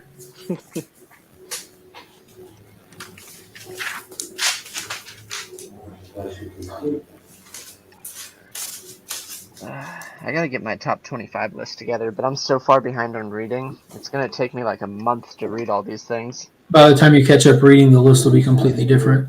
Right? Yeah, that's what I'm worried about. I have a tentative one, but like I read By the Horns and it jumps to the top. I mean, how fair is that? It's your list. That's true. Yeah, I'm just saying like I'm trying to establish like a credibility. Like I want my list to be well thought out and like sound advice. Where's the fun in that? At least from my opinion. Oh, there'll be some fun with the video because I'm I'm gonna have a lot of fun with the video. But I want the list to be solid. Everything will be based on something, and then I'll just joke around on the side. What is up, Remy Q Studios? Hey, Remy. Hop on, man, if you're able to. I think we're going to be rolling until Finn gets home from school today. He'll be coming back. It'll be lunchtime. Some errands to run. Go hit the LCS and go hit the honey hole, see if I can't find anything that Jonathan's looking for.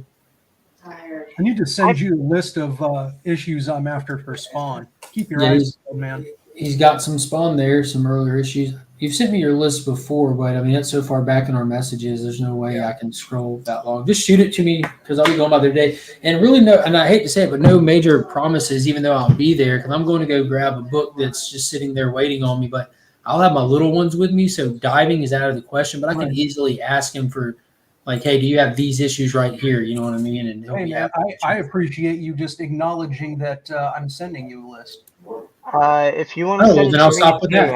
I know a guy who's selling a lot of his Spawn collection. Say that again? I could put you in touch with a guy who's selling a lot of his Spawn collection. Yeah, please do. And he's an honest guy. You probably already heard of him. Do you have a dishonest guy that's selling one also? Yeah. Yeah, I only deal with complete dirt bags. Oh, okay. Then Yes, sir. Is that the first or second print? This is the variant. How the heck do you Is look that- at that and know what it is? I think that's so fascinating. What was that 309? That book blew up when it first came out. There was a gunslinger Spawn because they didn't realize that he'd already been a thing, and there's already like the biggest Spawn keys are his two early issues, pretty much. Those are like the most high value Spawn comics, unless you're talking rare, exclusive kind of stuff. You know what I mean? And I don't even know then what it would be. What I was trying to touch on is I'm fascinated in that Nick can just flash a cover and Austin says, "Yeah, I already have that." or War Machine can flash a cover and everybody could recite what the appearance is in that Yeah, of issue of course. Spider-Man. I think And that's what issues are fascinating. those, Austin? This is 174 and 175. Yeah. So this is Gunslinger's first appearance. 9.8. That's like a $700 book, right? I thought it was more This than that. one is well over 1,000. I'm not talking in a 9.8. I mean, like just in general, to get your hands on those books, you're like talking Oh yeah. multiple $100s now. They're like that set sells together a lot for between 5 to 7 raw. Last Oh, time I was Austin. looking at it. I have something Spawn that you might not have. Now, do you feel that way about that character?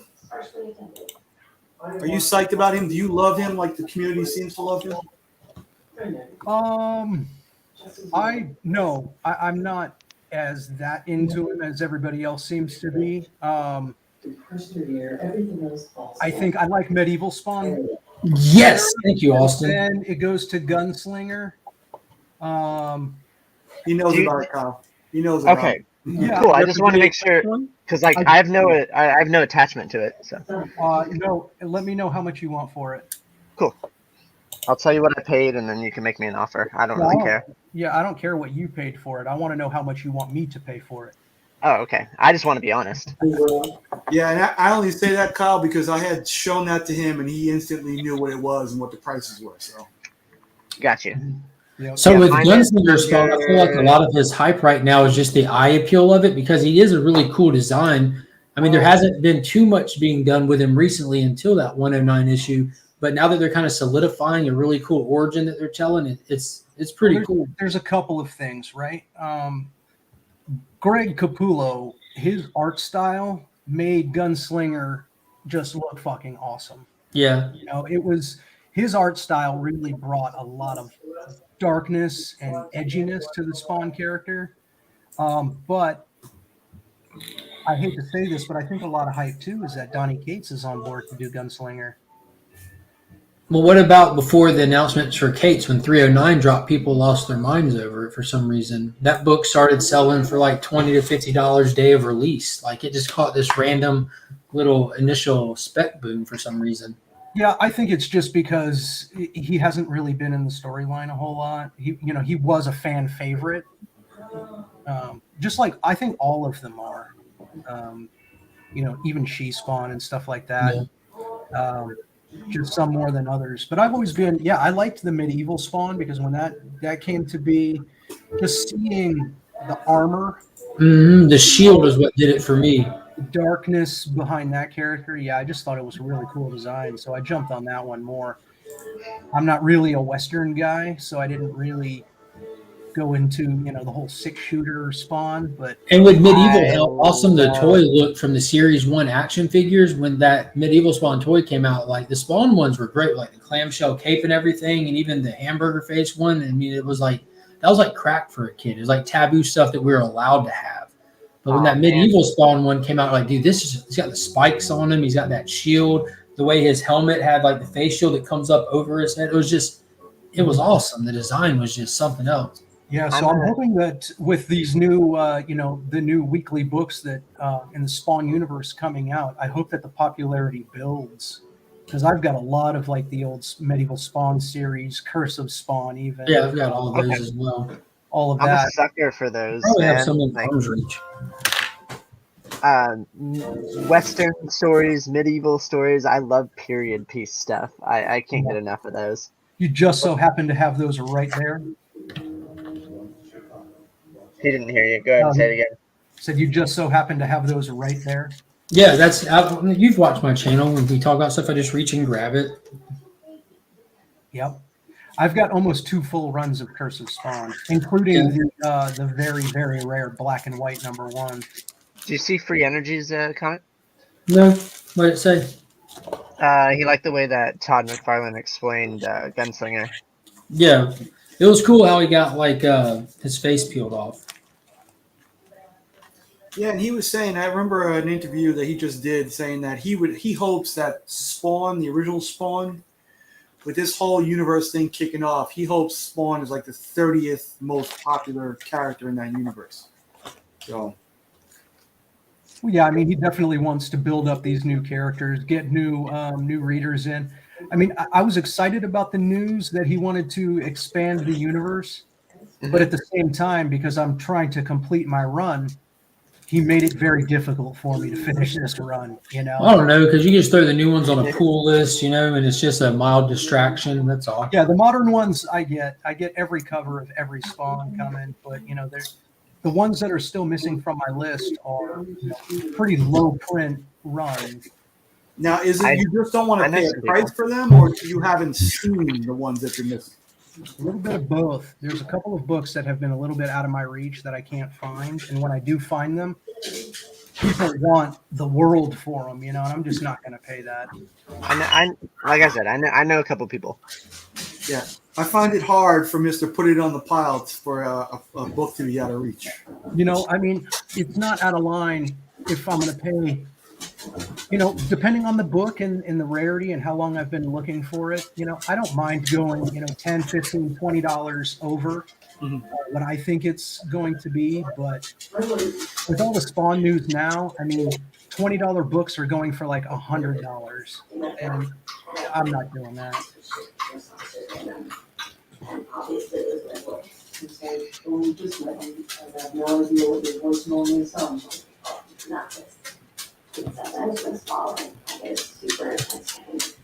eBay has been the bane of me lately. I haven't purchased anything on eBay in a while. Although I am watching something that ends. Oh shoot! Right now, hold on. I probably haven't bought anything in like the past 6 months on eBay, and like the past 2 weekends is probably got about $1,500 of my dollars. Oh yeah, I've been there. No, Free Energy, I haven't read issue 2 yet, but I'm looking forward to it. It's definitely going to be read probably tonight.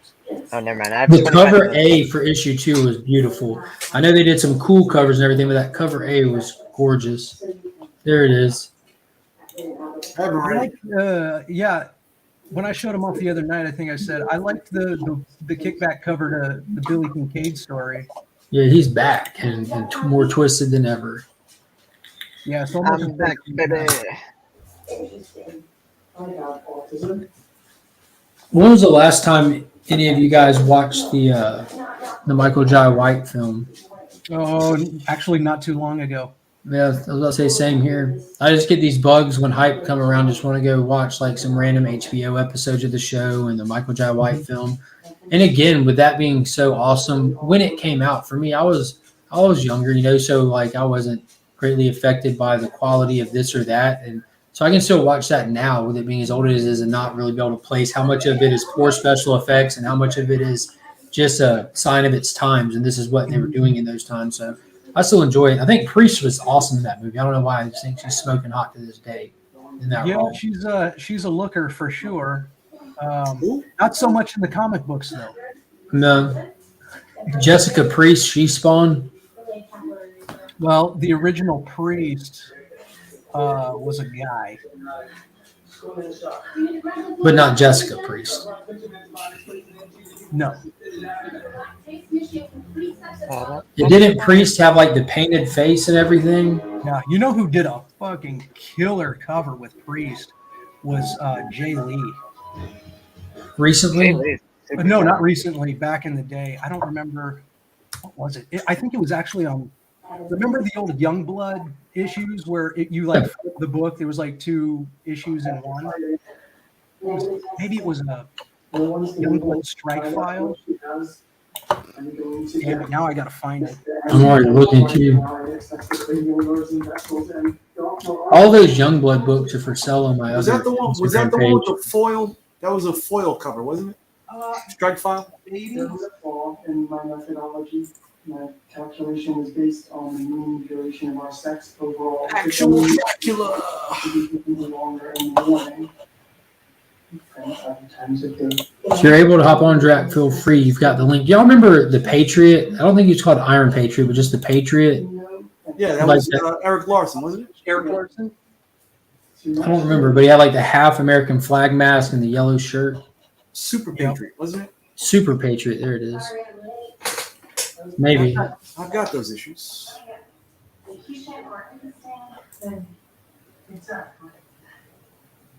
She has mysterious conditions. Did you find it, Austin? Because I don't really know what I'm looking for, but I'm super curious. No, let me see, Chapel. Chapel is a good series. Again, all of those are for sale on my other Instagram page. Oh, here it is. It is the Youngblood Strike File #1. Is it a main cover? Yeah. Which responds with changes in blood flow and nerve irritation, which combats what it perceives as a dangerous, noxious stimuli. But I am a sucker for Jay Lee's art, man. That dude is incredible. That's Jay Lee art? Was I it guess it was the one? 90s. Or was it 3? He might have done 3 as well. I think 1 is a Liefeld cover. Here, I'll send you the link. I'm sharing my screen. Oh, it might be the reverse because the #1 has a book. Yes, Yeah, Is it awesome? but if you flip this book over, let me just grab it. I have it. See, like that one right there is Jay Lee. If you go back, Mark, the one you suggest. This first one here? Yeah, no, in the middle. If you go down. This one? The book on the right. That's Jay Lee. The book on the right? Yep, those two. Yep. Those are Jay Lee covers. Yep. Yeah. His art is so different. I mean, and granted, it's almost 30 years ago, and a lot of it is in the coloring that's different, but He did a lot of Namor stuff for Marvel that was just like the same way, just like really out there. Hey, do you guys like Rose Besh as an artist? is that who did that? Isn't that who did that? What is it? Golly. Miles cover with like the tennis shoes, like all these sneaker variants or something? Yeah. She did the silk one. Yeah, I don't. It's good art. It's not for me. Or dude, Jet Set Radio Future or something like that was this book. I mean, this game that was given out. Yeah, with, that like, one. The first Xboxes ever, and her art reminds me of the video game play for that. You rolled around on roller skates and spray painted stuff. Yeah, that's some crazy shit. Look at that. That's a Jay Lee cover. Dude, look at that loincloth though. He was. Yeah, so that's why I couldn't find it. I forgot I got it signed. Way to flex, Austin. Oh, you like that? I still want to do a show where I just have guests on and they just flex as hard as they can. Like show me your favorite stuff. And we kind of did that like a week ago or so, where I was facilitating everybody showing their favorite. Spontaneous flexing breaks out on any channel at any given point, and it's always. Yeah, I find it so fascinating. Like, hey, check out what I have, and Yeah, I just when it comes time to drop the hammer, I just go grab like my photo of me and Stan Lee hanging out. there you go. It's not a collectible. It's just there you go. I would like to find. I have to go really digging, but like I've got my Joe Kubert art piece hanging up in my room over here. But you know what? Those vanilla folders you use when you're filing. You know, they just fold open and they have the tab at the top where you can put a label on them. When Todd McFarlane in the mid '90s came through Augusta, he stopped at the Augusta Book Exchange on Bobby Jones, and he wasn't doing a signing event or anything. He just came in the shop, and me and my dad were there, and he drew on the full size vanilla envelope, drew full size Spider-Man like tangled up with both legs up and everything, in an action pose with his web just all around him. I got to find that folder with that on it somewhere. Let me know how much you want for it. Oh no, that wouldn't be for sale. Add it And to be honest with you, after Jonathan started posting videos, it's like, who's really the biggest Todd McFarlane fan around here? You know? No, I think that gentleman down there is. But does he have a Todd McFarlane action figure? He does. Okay. So y'all should do like a Todd McFarlane flex off for Kyle. So Yeah, he but can you gotta get be his careful, box. Mark, because Todd lives down the street from Mark, from Austin. Oh, Todd, Austin, you live in Canada? He is Canadian, but he does not live in Canada. Good choice, Todd. Good choice. But yeah, I think my favorite Todd McFarlane piece is my Pearl Jam poster. Mm-hmm. Yeah. But yeah, I want to have a flex off, and I just think it would be fun. I can see you showing up with like some short shorts, a tank top, wristbands, headbands, like look like you're about to go work out in 1982. We're here for the flex off. About the jazzercise. Yeah. Just like Richard Simmons thumbnail. excessive like wristbands and Yeah. tight things and bright colors and Pull out his thigh master. Look like Richard Simmons bastard. I just show up with a shake weight. Shake weight. Hey, I'm here for the flex off. Yeah. Says there's a collector's item in here, but I don't know where it is. For the win. Let's see. What you got? Darkhawk, yeah. My win is I always show this book called Chainsaw Vigilante, and it's like this 80-page book of just absurd. I'll be right back. I got to put these vehicles up before Finn walks in. Absurdly indie. Oh yeah, he's gonna destroy your Batman. I don't even know what I would reach for to flex. What's important to me, nobody else probably cares about. That's fair, and that's what kind of perpetuates my fascination with it. There'll be people that'll be like, "This is just my favorite trade paperback. It's an awesome book," and then there'll be people like, "This is worth $20,000," and I have no attachment to it. But Here we it's go. worth I'm a gonna lot of flex. money. There we go. All right, what's your flex? For the win. There we For the go, win. For the win. For the win. I would grab like obscure shit that I don't think anybody's like seen. So Kyle, what was the ridiculous amount that somebody offered you for your print? I'm just curious.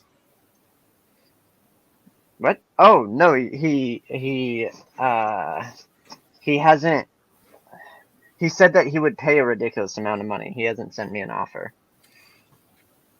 Yes. Oh my goodness. I wanted to look on eBay. Are any of them on eBay?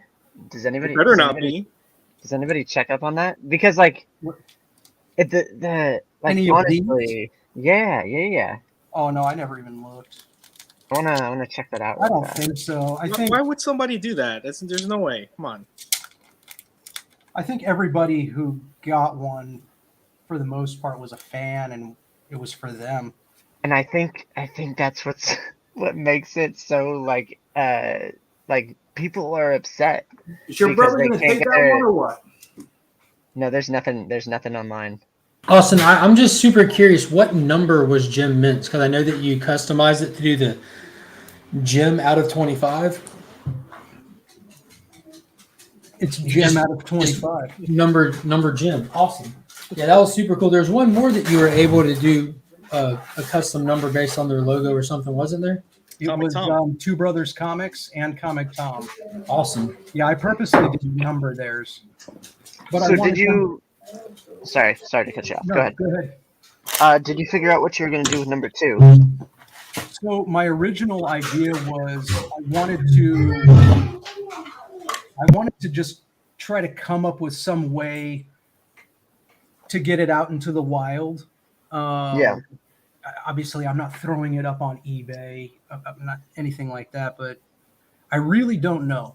But then I think Rob mentioned when we were chatting about it, hang on to it and maybe auction it off at next year's C3 event. Yeah, that'd be cool. Which I am all for. And then Well, there you go. Remy was the only one that was upset about that, obviously. So, but I think it's fair to do that. Give everybody a shot who wants one, and it's number 2. I think that's a cool idea. That's Or just my maybe opinion. I'll do Don't hate something me, Remy. fun with number 2 and then auction off number 1 at C3. Oh, geez. Okay. Look at this guy. This guy 2 months ago didn't even want Instagram. Now he's talking about flexing on it. My flex is on my Insta. Signed Glopple. I don't know what Glopple is. Number 1. Island where turtles grow really big. Oh, cool. I think you know what? As soon as that, as soon as Joe's variant of Delta Dogs comes out, that'll probably be my flex going forward. Oh, heck yeah. Now, is that going to be your first published comic book variant cover? Yeah. Okay, cool. Hey, so the copies that you get, are you going to be selling those and remarking those? So I don't know how many I'm getting. I don't know. I don't know what Print Run Joe is doing. He's still kind of ideating around how he's going to promote it, what he's going to do with it, and whatnot. He did say the print run's going to be really small, though. They're not They're not trying to do a lot. Depending on how many I get, obviously I'm keeping one for myself. You know, here's my ego speaking now. I'm going to sign it and I'm going to send it to CGC. So that will be mine. I'm going to do another one signed and sent to CGC and send that to my parents.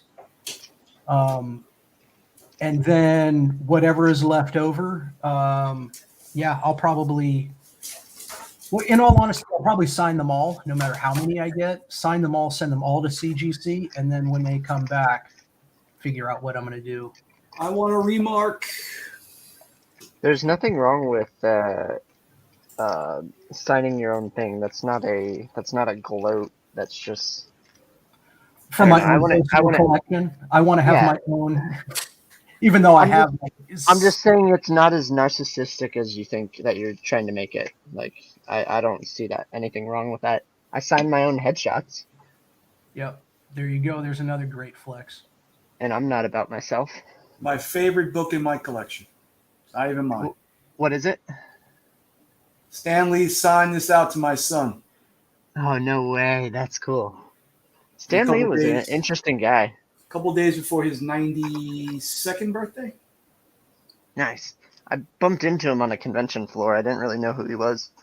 I gotta get this one cleaned and pressed. And I just realized.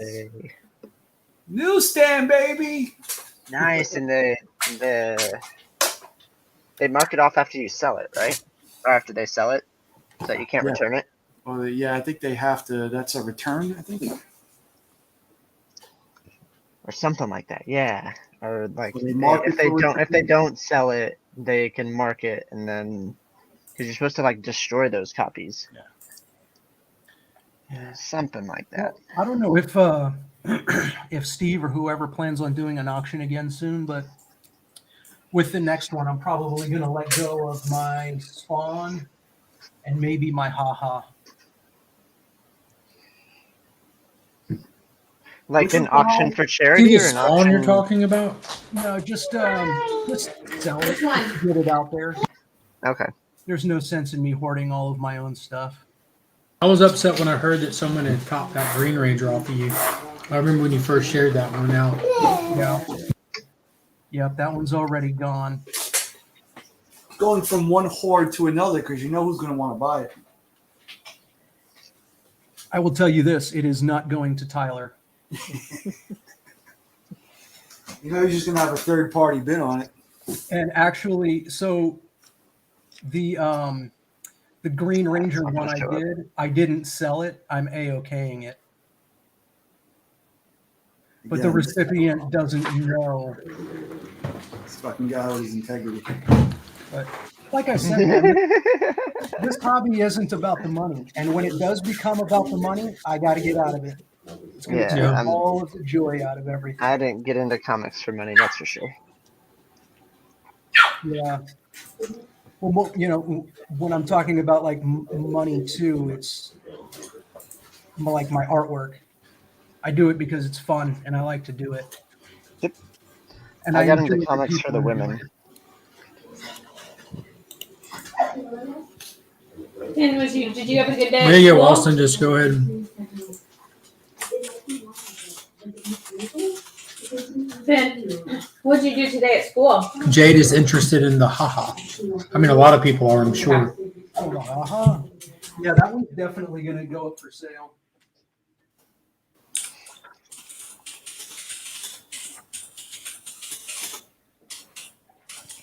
So this one, that one's going. That's amazing. Beautiful. And then that one. Haha. Nice. Never got into that series. Do you not like Ice Cream Man? I think Ice Cream Man's awesome. Oh, it's basically the same thing, but the theme is clowns. Okay, it's sort of the same universe, correct? Because they kind of hinted at that a little I think bit. it is the same Yeah, universe. they met in issue 6, I think it was. For Hop. Okay. And then have we? I don't know. I like anthology series. Yep, Like this I was like the anthology. ability to jump into a story at any time because that's like let's be real, the main reason I don't get into DC or Marvel is because I'm not familiar with any of the characters and I don't know where to jump in. I can't necessarily start from the beginning. There's so much continuity things and I don't know. Yep. That's So just... yeah, you got. If there was only somebody you knew who was big on DC who could fill you in on that kind of stuff, you gotta I find would- somebody like that. honestly, you got to Mark, add who likes to talk.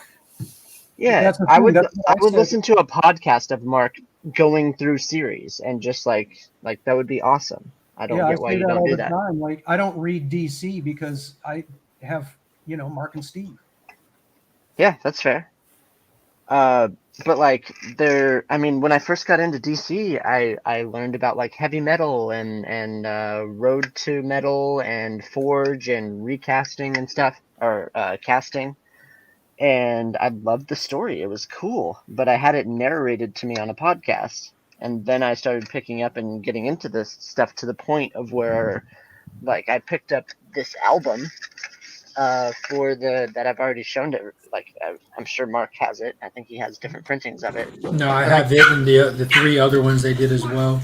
yeah, the songs are freaking killer. I listened to it the day it came out, opened it up, threw it on my record player, and was jamming out, and it gave a different perspective. Like Speaking when of, yeah, what's up? I do have the original Spawn soundtrack on vinyl. Oh heck yeah! I love when That nice multimedias dusty white converge like that. So And you just have these things sitting around in arm's reach. well, it's all in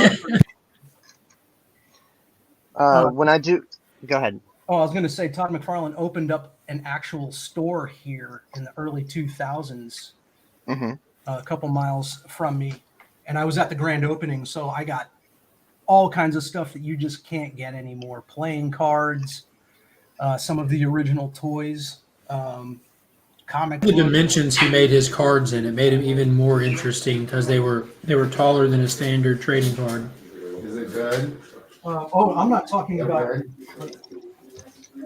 Okay, actually framed the Jokers. I'm talking about actual playing. Oh, playing cards. Yeah. Tastes so good. That's really cool. So good. Nice. Yeah, just lying around at arm's reach.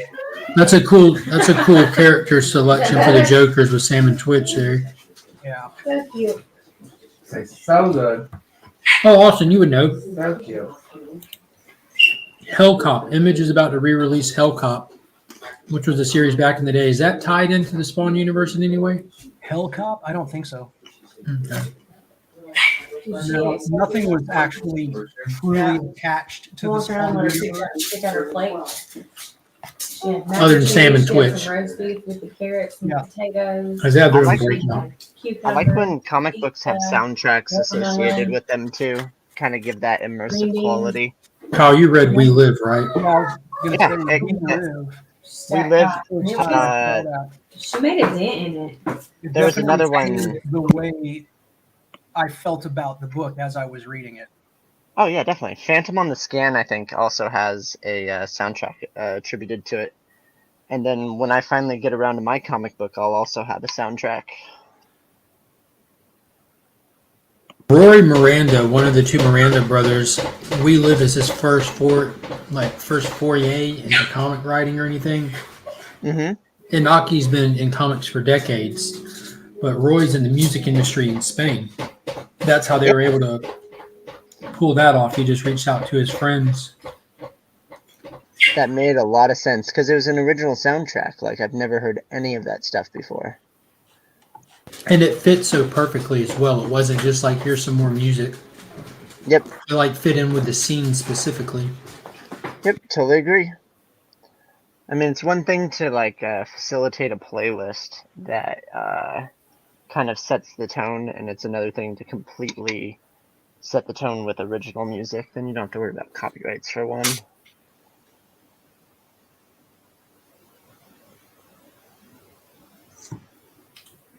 Hey, so I think I'm gonna hop off. I gotta run to the post office. Yeah, I Maybe think off we're a while. winding. No, I think we're winding down. I hope He you said get he was a waiting.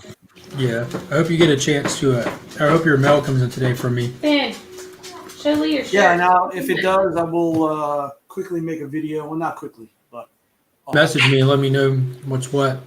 Because I have that one already uploaded to YouTube, just set for a way later date so I can adjust everything. I will. And thank you. And then let me know. I gotta send you money also. Money for what? Okay. No, remember, I think I told you this. Paul, he A-okayed it. I know the variant, especially the 125, you'd assume is expensive, but it's not for the LCS owner. Paul A-okayed it when he heard what we're doing with it in case it goes south. Nobody's out any dollars. I gotta send my appreciation. Yeah.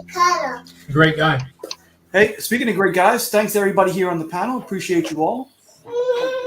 Thanks to everybody who came out in the chat. Except for you, Free Energy. I don't like you anymore.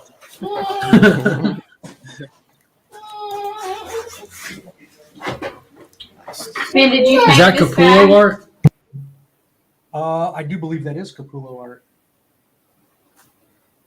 Who are you? The signature isn't on it, but I do think that it is. Look at that. It's freaking awesome. It's freaking awesome. It is. And what songs are on those?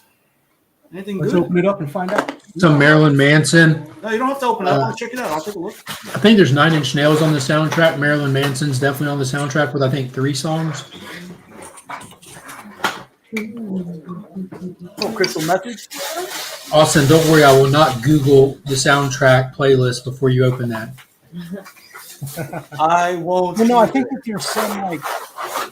I want to take a look at the inserts. Obviously, I haven't had this thing out of this light box since 2003 or 2004 when I first got it. Yeah, and I think it's like an amalgam of electronic music and other bands. It looks like. So here's the inside sleeve. That's cool. And then, the actual vinyl is red too. Tell me, Austin, that you have a player to play it. I do not. No, come on. Can't do that. Wah, wah. So it's 2 albums actually. Yeah, Filter, Marilyn Manson, Henry Rollins, Kurt I have a Hammett, really Korn, dicky LP player. Butthole Surfers, Moby, Wait, what? Oh, it's 3 albums. Stabbing Westward. Did you say Butthole Surfers? Butthole Surfers and Moby. Okay. Henry Rollins and Goldie, Incubus, DJ Greyboy, Slayer, and a Teenage. Oh, that song was great. I had this album. What happened? Oh, damn it. Man, I'm gonna look up some Butthole Surfers. That's right up my alley. That Slayer and Atari Teenage Riot song was fantastic. Prodigy and Tom Morello. Good stuff. So it's kind of like that Judgment Night soundtrack. Okay. All right, guys, I'm out. See you later, Nick. Bye, Nick. All right, Nick, thanks for hopping on. Have a good one.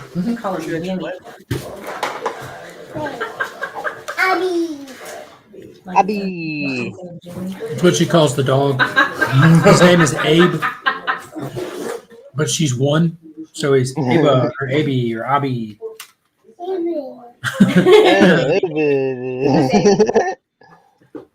That's right.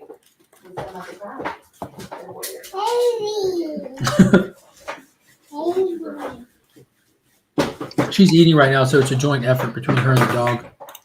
Gotcha. Spilling all over the floor. Dog's picking it So up. far, Got she's it. just been dangling it for him and then taking it back. Oh, no, I'm sure he's getting his, especially with her riding that low in the seat right now. Want some lemonade? Well, mommy's lemonade. Kids say the darndest things. I think there's a TV show about that. I don't think we can talk about it anymore. For my next print, I had Good. an idea last night. Okay. What's up? For my next print, what I think I want to do is so there's a pretty famous guy here in Arizona, Travis Walton, who is known for being, or he's famous for being a UFO abductee. Okay. You've ever seen that movie Fire in the Sky? That's about him. Fire in the Sky, yeah, he passed the lie detector test and everything about it. Yeah, so that happened here in Arizona. So I was thinking about doing something around his abduction in a Department of Truth kind of look and feel. And I want to actually get a hold of Travis and see if he wanted to do something, or if he had maybe something relevant to his story. And then Okay. I'll depict that in the artwork. So I think that's what I'm going to try to finalize and figure out for my next print. Awesome. Such an impactful film to me because when it came out, I think I saw it like right when it hit television, you know. And in my mind, as a youngster, that was a documentary. Yeah. Dude, that one scene when he's just like pressing through that membrane or whatever it is. Trying to get through it, yeah. And then when just came into his eye.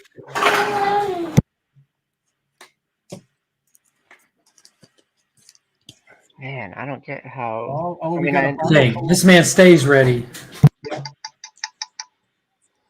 Mm-hmm. Yep, I've got that one. we got to get you a record player if you have all these.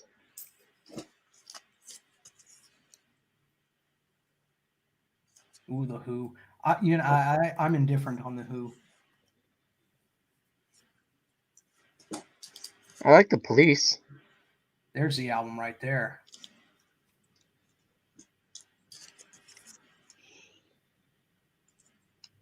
I just messed that up. Hold on. Oh, yeah, there we go. I have that one as well. Pink Floyd. Some Hendrix. Mm-hmm. More Led Zeppelin. Some Beatles. Yep. Some more Beatles. That's one of the greatest albums of all time. Oh yeah, absolutely. Is that Rainbow Bridge? No, Or- Salt and Pepper. Yep. Sorry, Jesus. Sergeant Pepper. Salt and Pepper. Some more Doors. Mm-hmm.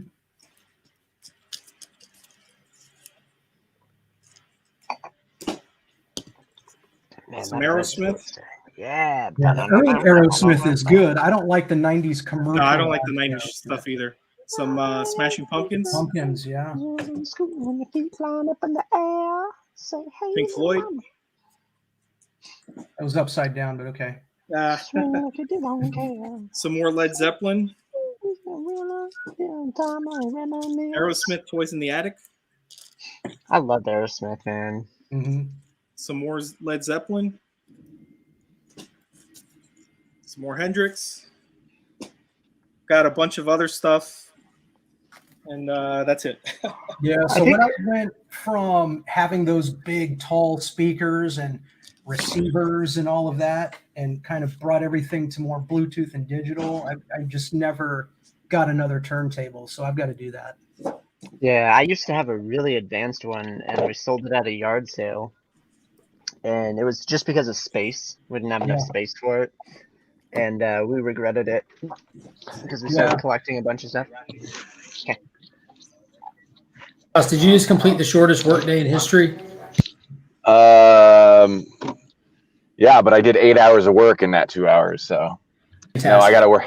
I gotta go work from home. My kid has bronchitis, so He was asked to leave. Yeah. yeah. Luckily, all my bosses are also working from home, so they didn't even know I came in. So perfect. Yeah. Yeah, that Spawn. I didn't realize they pressed that soundtrack to vinyl. Like, it's a little bit more rare in the '90s to see that, because that was probably at the height of people not caring that much about vinyl. So yeah, I went and looked to see how much it's going for. It's like the cheapest I saw was 80, and it looks like mostly over 100. That $80 one's probably in bad condition. So that's a nice little piece there. I don't know if this is true or not, but I think the only way that you could have originally gotten that was through Todd McFarlane's store at the time. And this was actually pre-internet, right? So nobody had like their e-commerce website out back then either. You know what? I don't know the story, but there is a strange amount of them that are overseas. So, you know, who knows? Maybe it was limited here. But as far as like the used market on Discogs, where I would buy like something like that, I wonder if there's a whole bunch of them.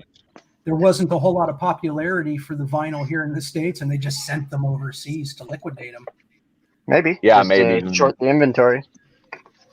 Who knows? And it's both covers too. So they were like, maybe the Spawn vinyl was the original variant cover. Who knows? But because it has the regular, there's a vinyl with the regular, like the cover that's on the CD, and then there's the one you have, which looks like the variant. So, but yeah, that was really nice. I was surprised to see that. You do need a record player. I do. Yeah. But the thing is, you know, because my whole, like my surround sound and all of that stuff is all digital now. Yeah. And that's not how you listen to vinyl. I need to get an old turntable, an old receiver, old speakers, and do it that way. Because I could get like one of those Bluetooth vinyl record players now and all of that. Yeah, they're relatively cheap too. It's not. Yeah, you don't need old speakers though. You need good speakers. But everything else you can get, like I don't know. It's still, if you have, I mean, the problem with listening to stuff on vinyl is that there's like a bunch of, you could get something where, you know, everything is together, right? But then if something breaks, the whole thing breaks, right? The thing about vinyl is that like there's, you know, it's almost like a hobby in itself, because every piece that you need to buy like enhances the sound and makes it more warm, you know. Yeah, so, there's those stereos with the tubes.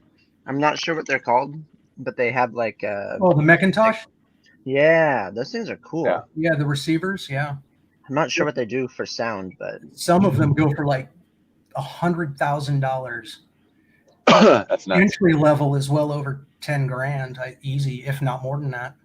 Yep, that sounds about right. This guy was showing off his little setup, and he was saying that it was like something like 50 grand or something. Yeah, I believe it's Macintosh is the name of those receivers.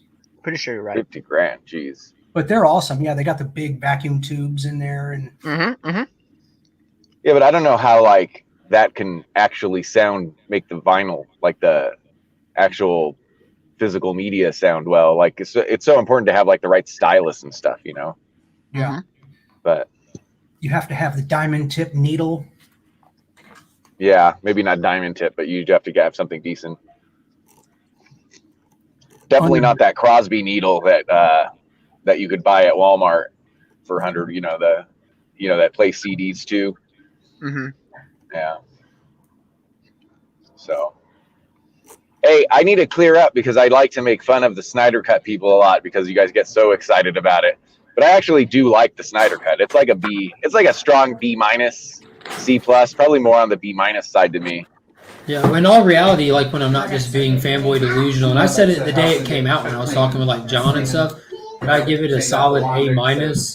And that A- is a little bit strong. No, I'm saying a lot of that for me is because of like my bias toward it. Like I acknowledge that completely, that I lean DC heavy, and I felt very emotionally invested in it, like being like so close to following it and everything and wanting it. The hashtag.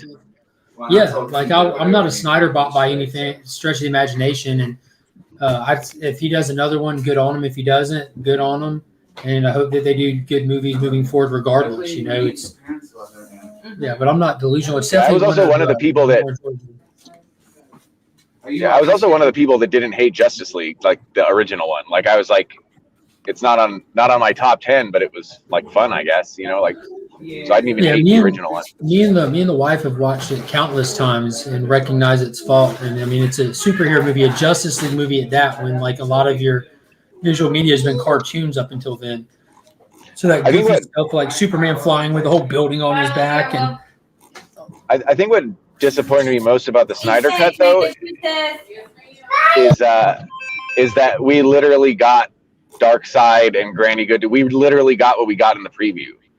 I was expecting a lot more, you know, and I knew it was going to be 4 hours. I was like, oh, we're going to get like some intro to New God stuff, which is going to be awesome. You know what I mean? And then it just ended up being a longer version of the original movie. Well, it did give you the only thing that it gave you that it really didn't give you in the previews as far as them was the vision sequences that Cyborg was getting, where you actually see the Darkseid killed Folkor or whatever his name was, and Arthur. You see Wonder Woman dead with him sitting on the throne for a minute. You see him walk up and put his hand on Superman. You know, just those cuts. You don't really get obviously any like narrative or anything, but those little clips had me going. Yeah, I mean, what was really sad though is afterwards, because you know it was me. I know the people that were, you know, there's a lot of people that just decided they were going to like it before it came out. But for the most part, it was like mixed reviews, and that totally closed the door on the New Gods movie that they were writing. You killed it, and I think that I'll be honest with you. I assumed that the popularity of the Snyder Cut and how much it was well received is what killed the New Gods movie, because that movie was being produced and storyboarded and thought out without any Snyder Cut success in mind and how the fans were going to receive that. So I think that this being well received might have caused them to want to direction shift or push that back or something, because now moving forward, you know, you have the next Aquaman movie it's not in a Snyderverse, but it's the same Arthur. You have the Flash movie that has Batfleck in it. You know, we're still too close to the Snyderverse to really do anything completely fresh yet. I think the algorithms might be affecting your concept of it being well received. I don't know, man. The Blu-ray it was came out pretty and it was mixed. like a big. I'm not saying it wasn't mixed, but it was definitely well received. I mean, it's got high ratings from critics and audience scores. I'm not saying there's not outliers out there, but it did a lot better than I think they expected it to do, bar none. It's made them tons of money. The Blu-ray came out and it's been selling out and stuff. I mean, it's doing more than they ever dreamed that it would have done, especially for what it is. Yeah. So I'm not saying it's bringing in money like it would have if it was an original success and released on time and well received in that aspect. I don't think it's the same necessary expectations. Yeah, I'd have to look at it a little bit closer because they also spent a lot more money on it. Right? Yeah, it was. I'm about to say it was also a financial success to the point that Walter Hamada, the WB exec over films, is pushing his life away to try to get a sequel to it out before the merger, acquisition, whatever, with Discovery. But he's getting railroaded and not being allowed to pursue it. And then the guy who's in charge of Warner Brothers Discovery, that's about to be merging into that, being in charge of the Warner Brothers films, he also wants to make it. So it's being speculated that Walter Hamada is being kept back from having anything to do with it moving forward, so that the new guy can come in after the merger or whatever, because you know there's going to be some restructuring of Walter Hamada will probably be out. So there's a lot of people other than like the big chairs at Warner Brothers that were pushing against us the whole time that actually still want to pursue it because it was a good enough investment and it paid off. The Snyder bots out there are in a sense enough to kind of keep it going in the general interest in superhero stuff, just to review or be critical of it. Or a lot of people just aren't going to miss stuff, whether they're excited about it or not. Like I'm indifferent for Venom 2, but I'm going to go see it. I got my tickets for opening day. I'm probably not going to see it. Yeah, I love Venom. It's probably one of my favorite characters, but I'm indifferent to the movie. I'm hoping that Woody Harrelson's performance can actually carry it enough for me personally, because I didn't enjoy the first one. I didn't have fun watching it, you know. And that's really my only requirement with any of this, whether it's good, bad, or something in between. If you're able to let me enjoy myself while I'm watching it. I think that's a little bit. I think that concept shows a little bit of your DC bias, because although I liked Justice League, even the original before it was 4 hours, there was a lot of dead time in there. Yeah. Like to me, I think of Venom, and at least Venom made me laugh a little. Like I think of Venom and Justice League as like, the same quality of movie with a very generic enemy that he fights at the end. Like, to me, they're almost the same, except that, okay, maybe there's some more popular characters in the Justice League movie. Yeah, for me, that would definitely be accurate with the bias, like being in my favor on that one, because Venom, like, I've been jaded about Venom ever since, like, I mean, anytime in recent years, like, I loved him in the 90s when I was a kid and he was fresh, that was like the coolest thing ever. I don't enjoy the direction shift that he's taken recently, the handicapped cosmic deity, dysfunctional space daddy that nobody asked for. Like, it's just not for me. I know a lot of people enjoy it and everything, but the fact that what I just said is an accurate description of Venom now is just weird to me. And the movie, I don't know, the movie it didn't blow me away. And I had this weird experience with it where I tried to rush watch it one day and I actually got interrupted with it and stuff. So I tried to go back to it. So it broke that first viewing experience, so, and I was kind of late to seeing it as well. I'll say this about, I've been a Venom fan since the 90s too, and I've gone back and read some of that 90s Venom, and it's terrible. So this new Venom is at least readable, is very readable. And I didn't like the Space Knight stuff either. I sort of had the attitude that you did when the Space Knight stuff happened, but I've started to read it recently, and it's actually good too, even though it's like not my Venom kind of thing. Yeah. Yeah. And it's not, like, admittingly, it's not like a character that I ever cared to follow heavily or was too crazy about. He was just like the coolest Spider-Man villain you can give a little kid who enjoyed watching Spider-Man on TV. You know what I mean? That was my love of Venom. It's very, very specific to your childhood Saturday morning era. Yeah, he's definitely, I mean, maybe Punisher, in my opinion at least, maybe Punisher a little bit more, but he's definitely the best treatment of an anti-hero, like one where it worked in my head. Yeah. I guess Punisher is the classic version of that, so it's hard not to say Punisher. Now, did you ever get into Marvel's Fool Killer? Say that again? Sorry? Did you ever get into or read any of Marvel's character Fool Killer? Like, he's like Punisher, but more extreme. And he's been around. I don't know who predates who, if it would be Fool Killer. And they even did a limited series when Marvel still had the Max imprint. But he is fantastic. It's such a cool character. Thank you for the super chat, Two Brothers. I comments. need to. Mortal Kombat is better than the Snyder cut. So that's where Dustin's biases come in, and there's nothing wrong with that at all. And like I've mentioned this to Dustin, I would say I like the Mortal Kombat movie. I would say I like the Mortal Kombat movie better than the Snyder cut. After the initial the 2021 version. After my initial kind of, oh man, this is not what I had my expectations. I guess in a little bit different place than it delivered. But I have rewatched it a few times. It's got rewatchability for sure, and that's another successful quality of a movie. But it was. I think it's a little bit easier. It's a little bit easier to like a Mortal Kombat movie because at the end of the day, I'm looking for cool fight scenes. You know what I mean? Yeah. So it's like a simpler movie, Yeah. Simpler concept.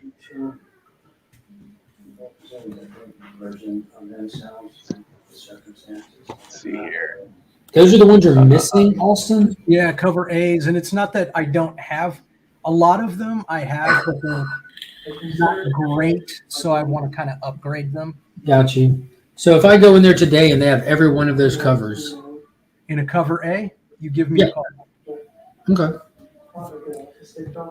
Shoo-doo-a-shoo-be-doo. Yeah, like the 305. That's a pretty recent book, but mine got destroyed. I don't know what I. Are you talking about Spawns? Yeah. Sorry, I wasn't looking. Yeah. Do you have some of those? Do you have any of those rarer Spawns in the early 200s? I have a lot of them, yeah, but there's still maybe 20 or 30 in the 200s that I need. Yeah, they're going up. They're like those are. I wish I would have seen pre-pandemic. I was like, oh, those are a little expensive, and they've just gone up so much since the pandemic started. Like those, and some of those, you know, you could tell Todd McFarlane really loved this book because some of those have like 3,000 print run, 3,000 copies printed, like in Spawn's darker days. Mm-hmm. So it's those making are it nice. a little bit difficult for me to get my hands on because of that. And then his announcement of the Spawn universe. Now everybody is out there. Yeah, it's gotten real popular, a lot more popular. I came back on like around 275, 280. And You got it really before the big upkick, then. yeah, but I felt like that. I felt like I came back on a first wave. I think it feels like just before like he started talking about 300 around there. So then there's some of us that came back then, and then after 300, it really picked up. Wow, Yeah. nobody else bid on it. Huh. I'm trying to find this unicorn copy of Spawn that myself does not think it actually exists, and if it does, it's just a piece of original art. But there's a cover in all its glory. Yeah, I was hoping there'd actually be a unicorn. It's kind of a unicorn. It's just the horns coming out of his mouth. If I like unicorns.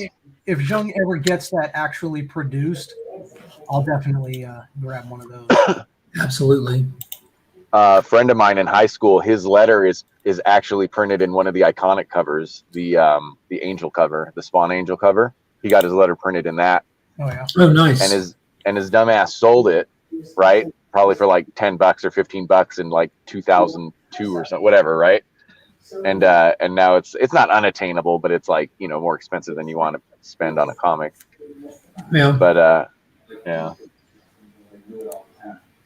Well, guys, I am about to put a bow in this. The wife's about to have to start getting ready for work, and I'm about to pack some kids up. Dude, Cass, I appreciate you hopping on, man. Most definitely. You've been talking. I've mentioned it and been talking to you about it for a while. This finally happened. We got to get you on a Sunday night one evening. Actually, review some comics together. Yeah, or we can because I don't read. I was thinking about that. I don't read stuff on time anymore, except for X-Men and Star Wars is the only things I read on time. So maybe we'll think of a special. We don't have to hit it. We don't have to hit it the week of. You know what I mean? I don't mind doing a specific review to another time. You know what I mean? Because Ryan reads a lot of stuff that I think we have common reading interest in between you, him, and I. Yeah. Yeah. So, or it's sometimes even better when it's uncommon because then there's new stuff, right? But yeah, we'll talk about it. I'll try to get on. I have the little baby too, so. Yeah, so I know how that goes. Yeah, I like when it's uncommon, or I like when people have just differing opinions about it. I like the controversy. Yeah, I'm looking for different opinions, not different reading lists, because I'm trying to get some different opinions on the same books that we read. Like me and Ryan are diametrically opposed on either Rich number 2. Like neither one of us are wrong. It's a subjective opinion about the same book we're reading, but we're both pulling different stuff out of it. Yeah, that's interesting. Yeah, I think that's more valuable than just like hearing your DC takes and his indie takes. Yeah, makes sense. Yeah, sounds great. But thank you guys all for hopping on. Jonathan, thank you so much. Kyle, as always. Yes, it's been a true pleasure. Tell your mother I said thank you for getting my books to the post office. Sounds good. And until next time, guys, as always, I'm Mark, but we are Legion.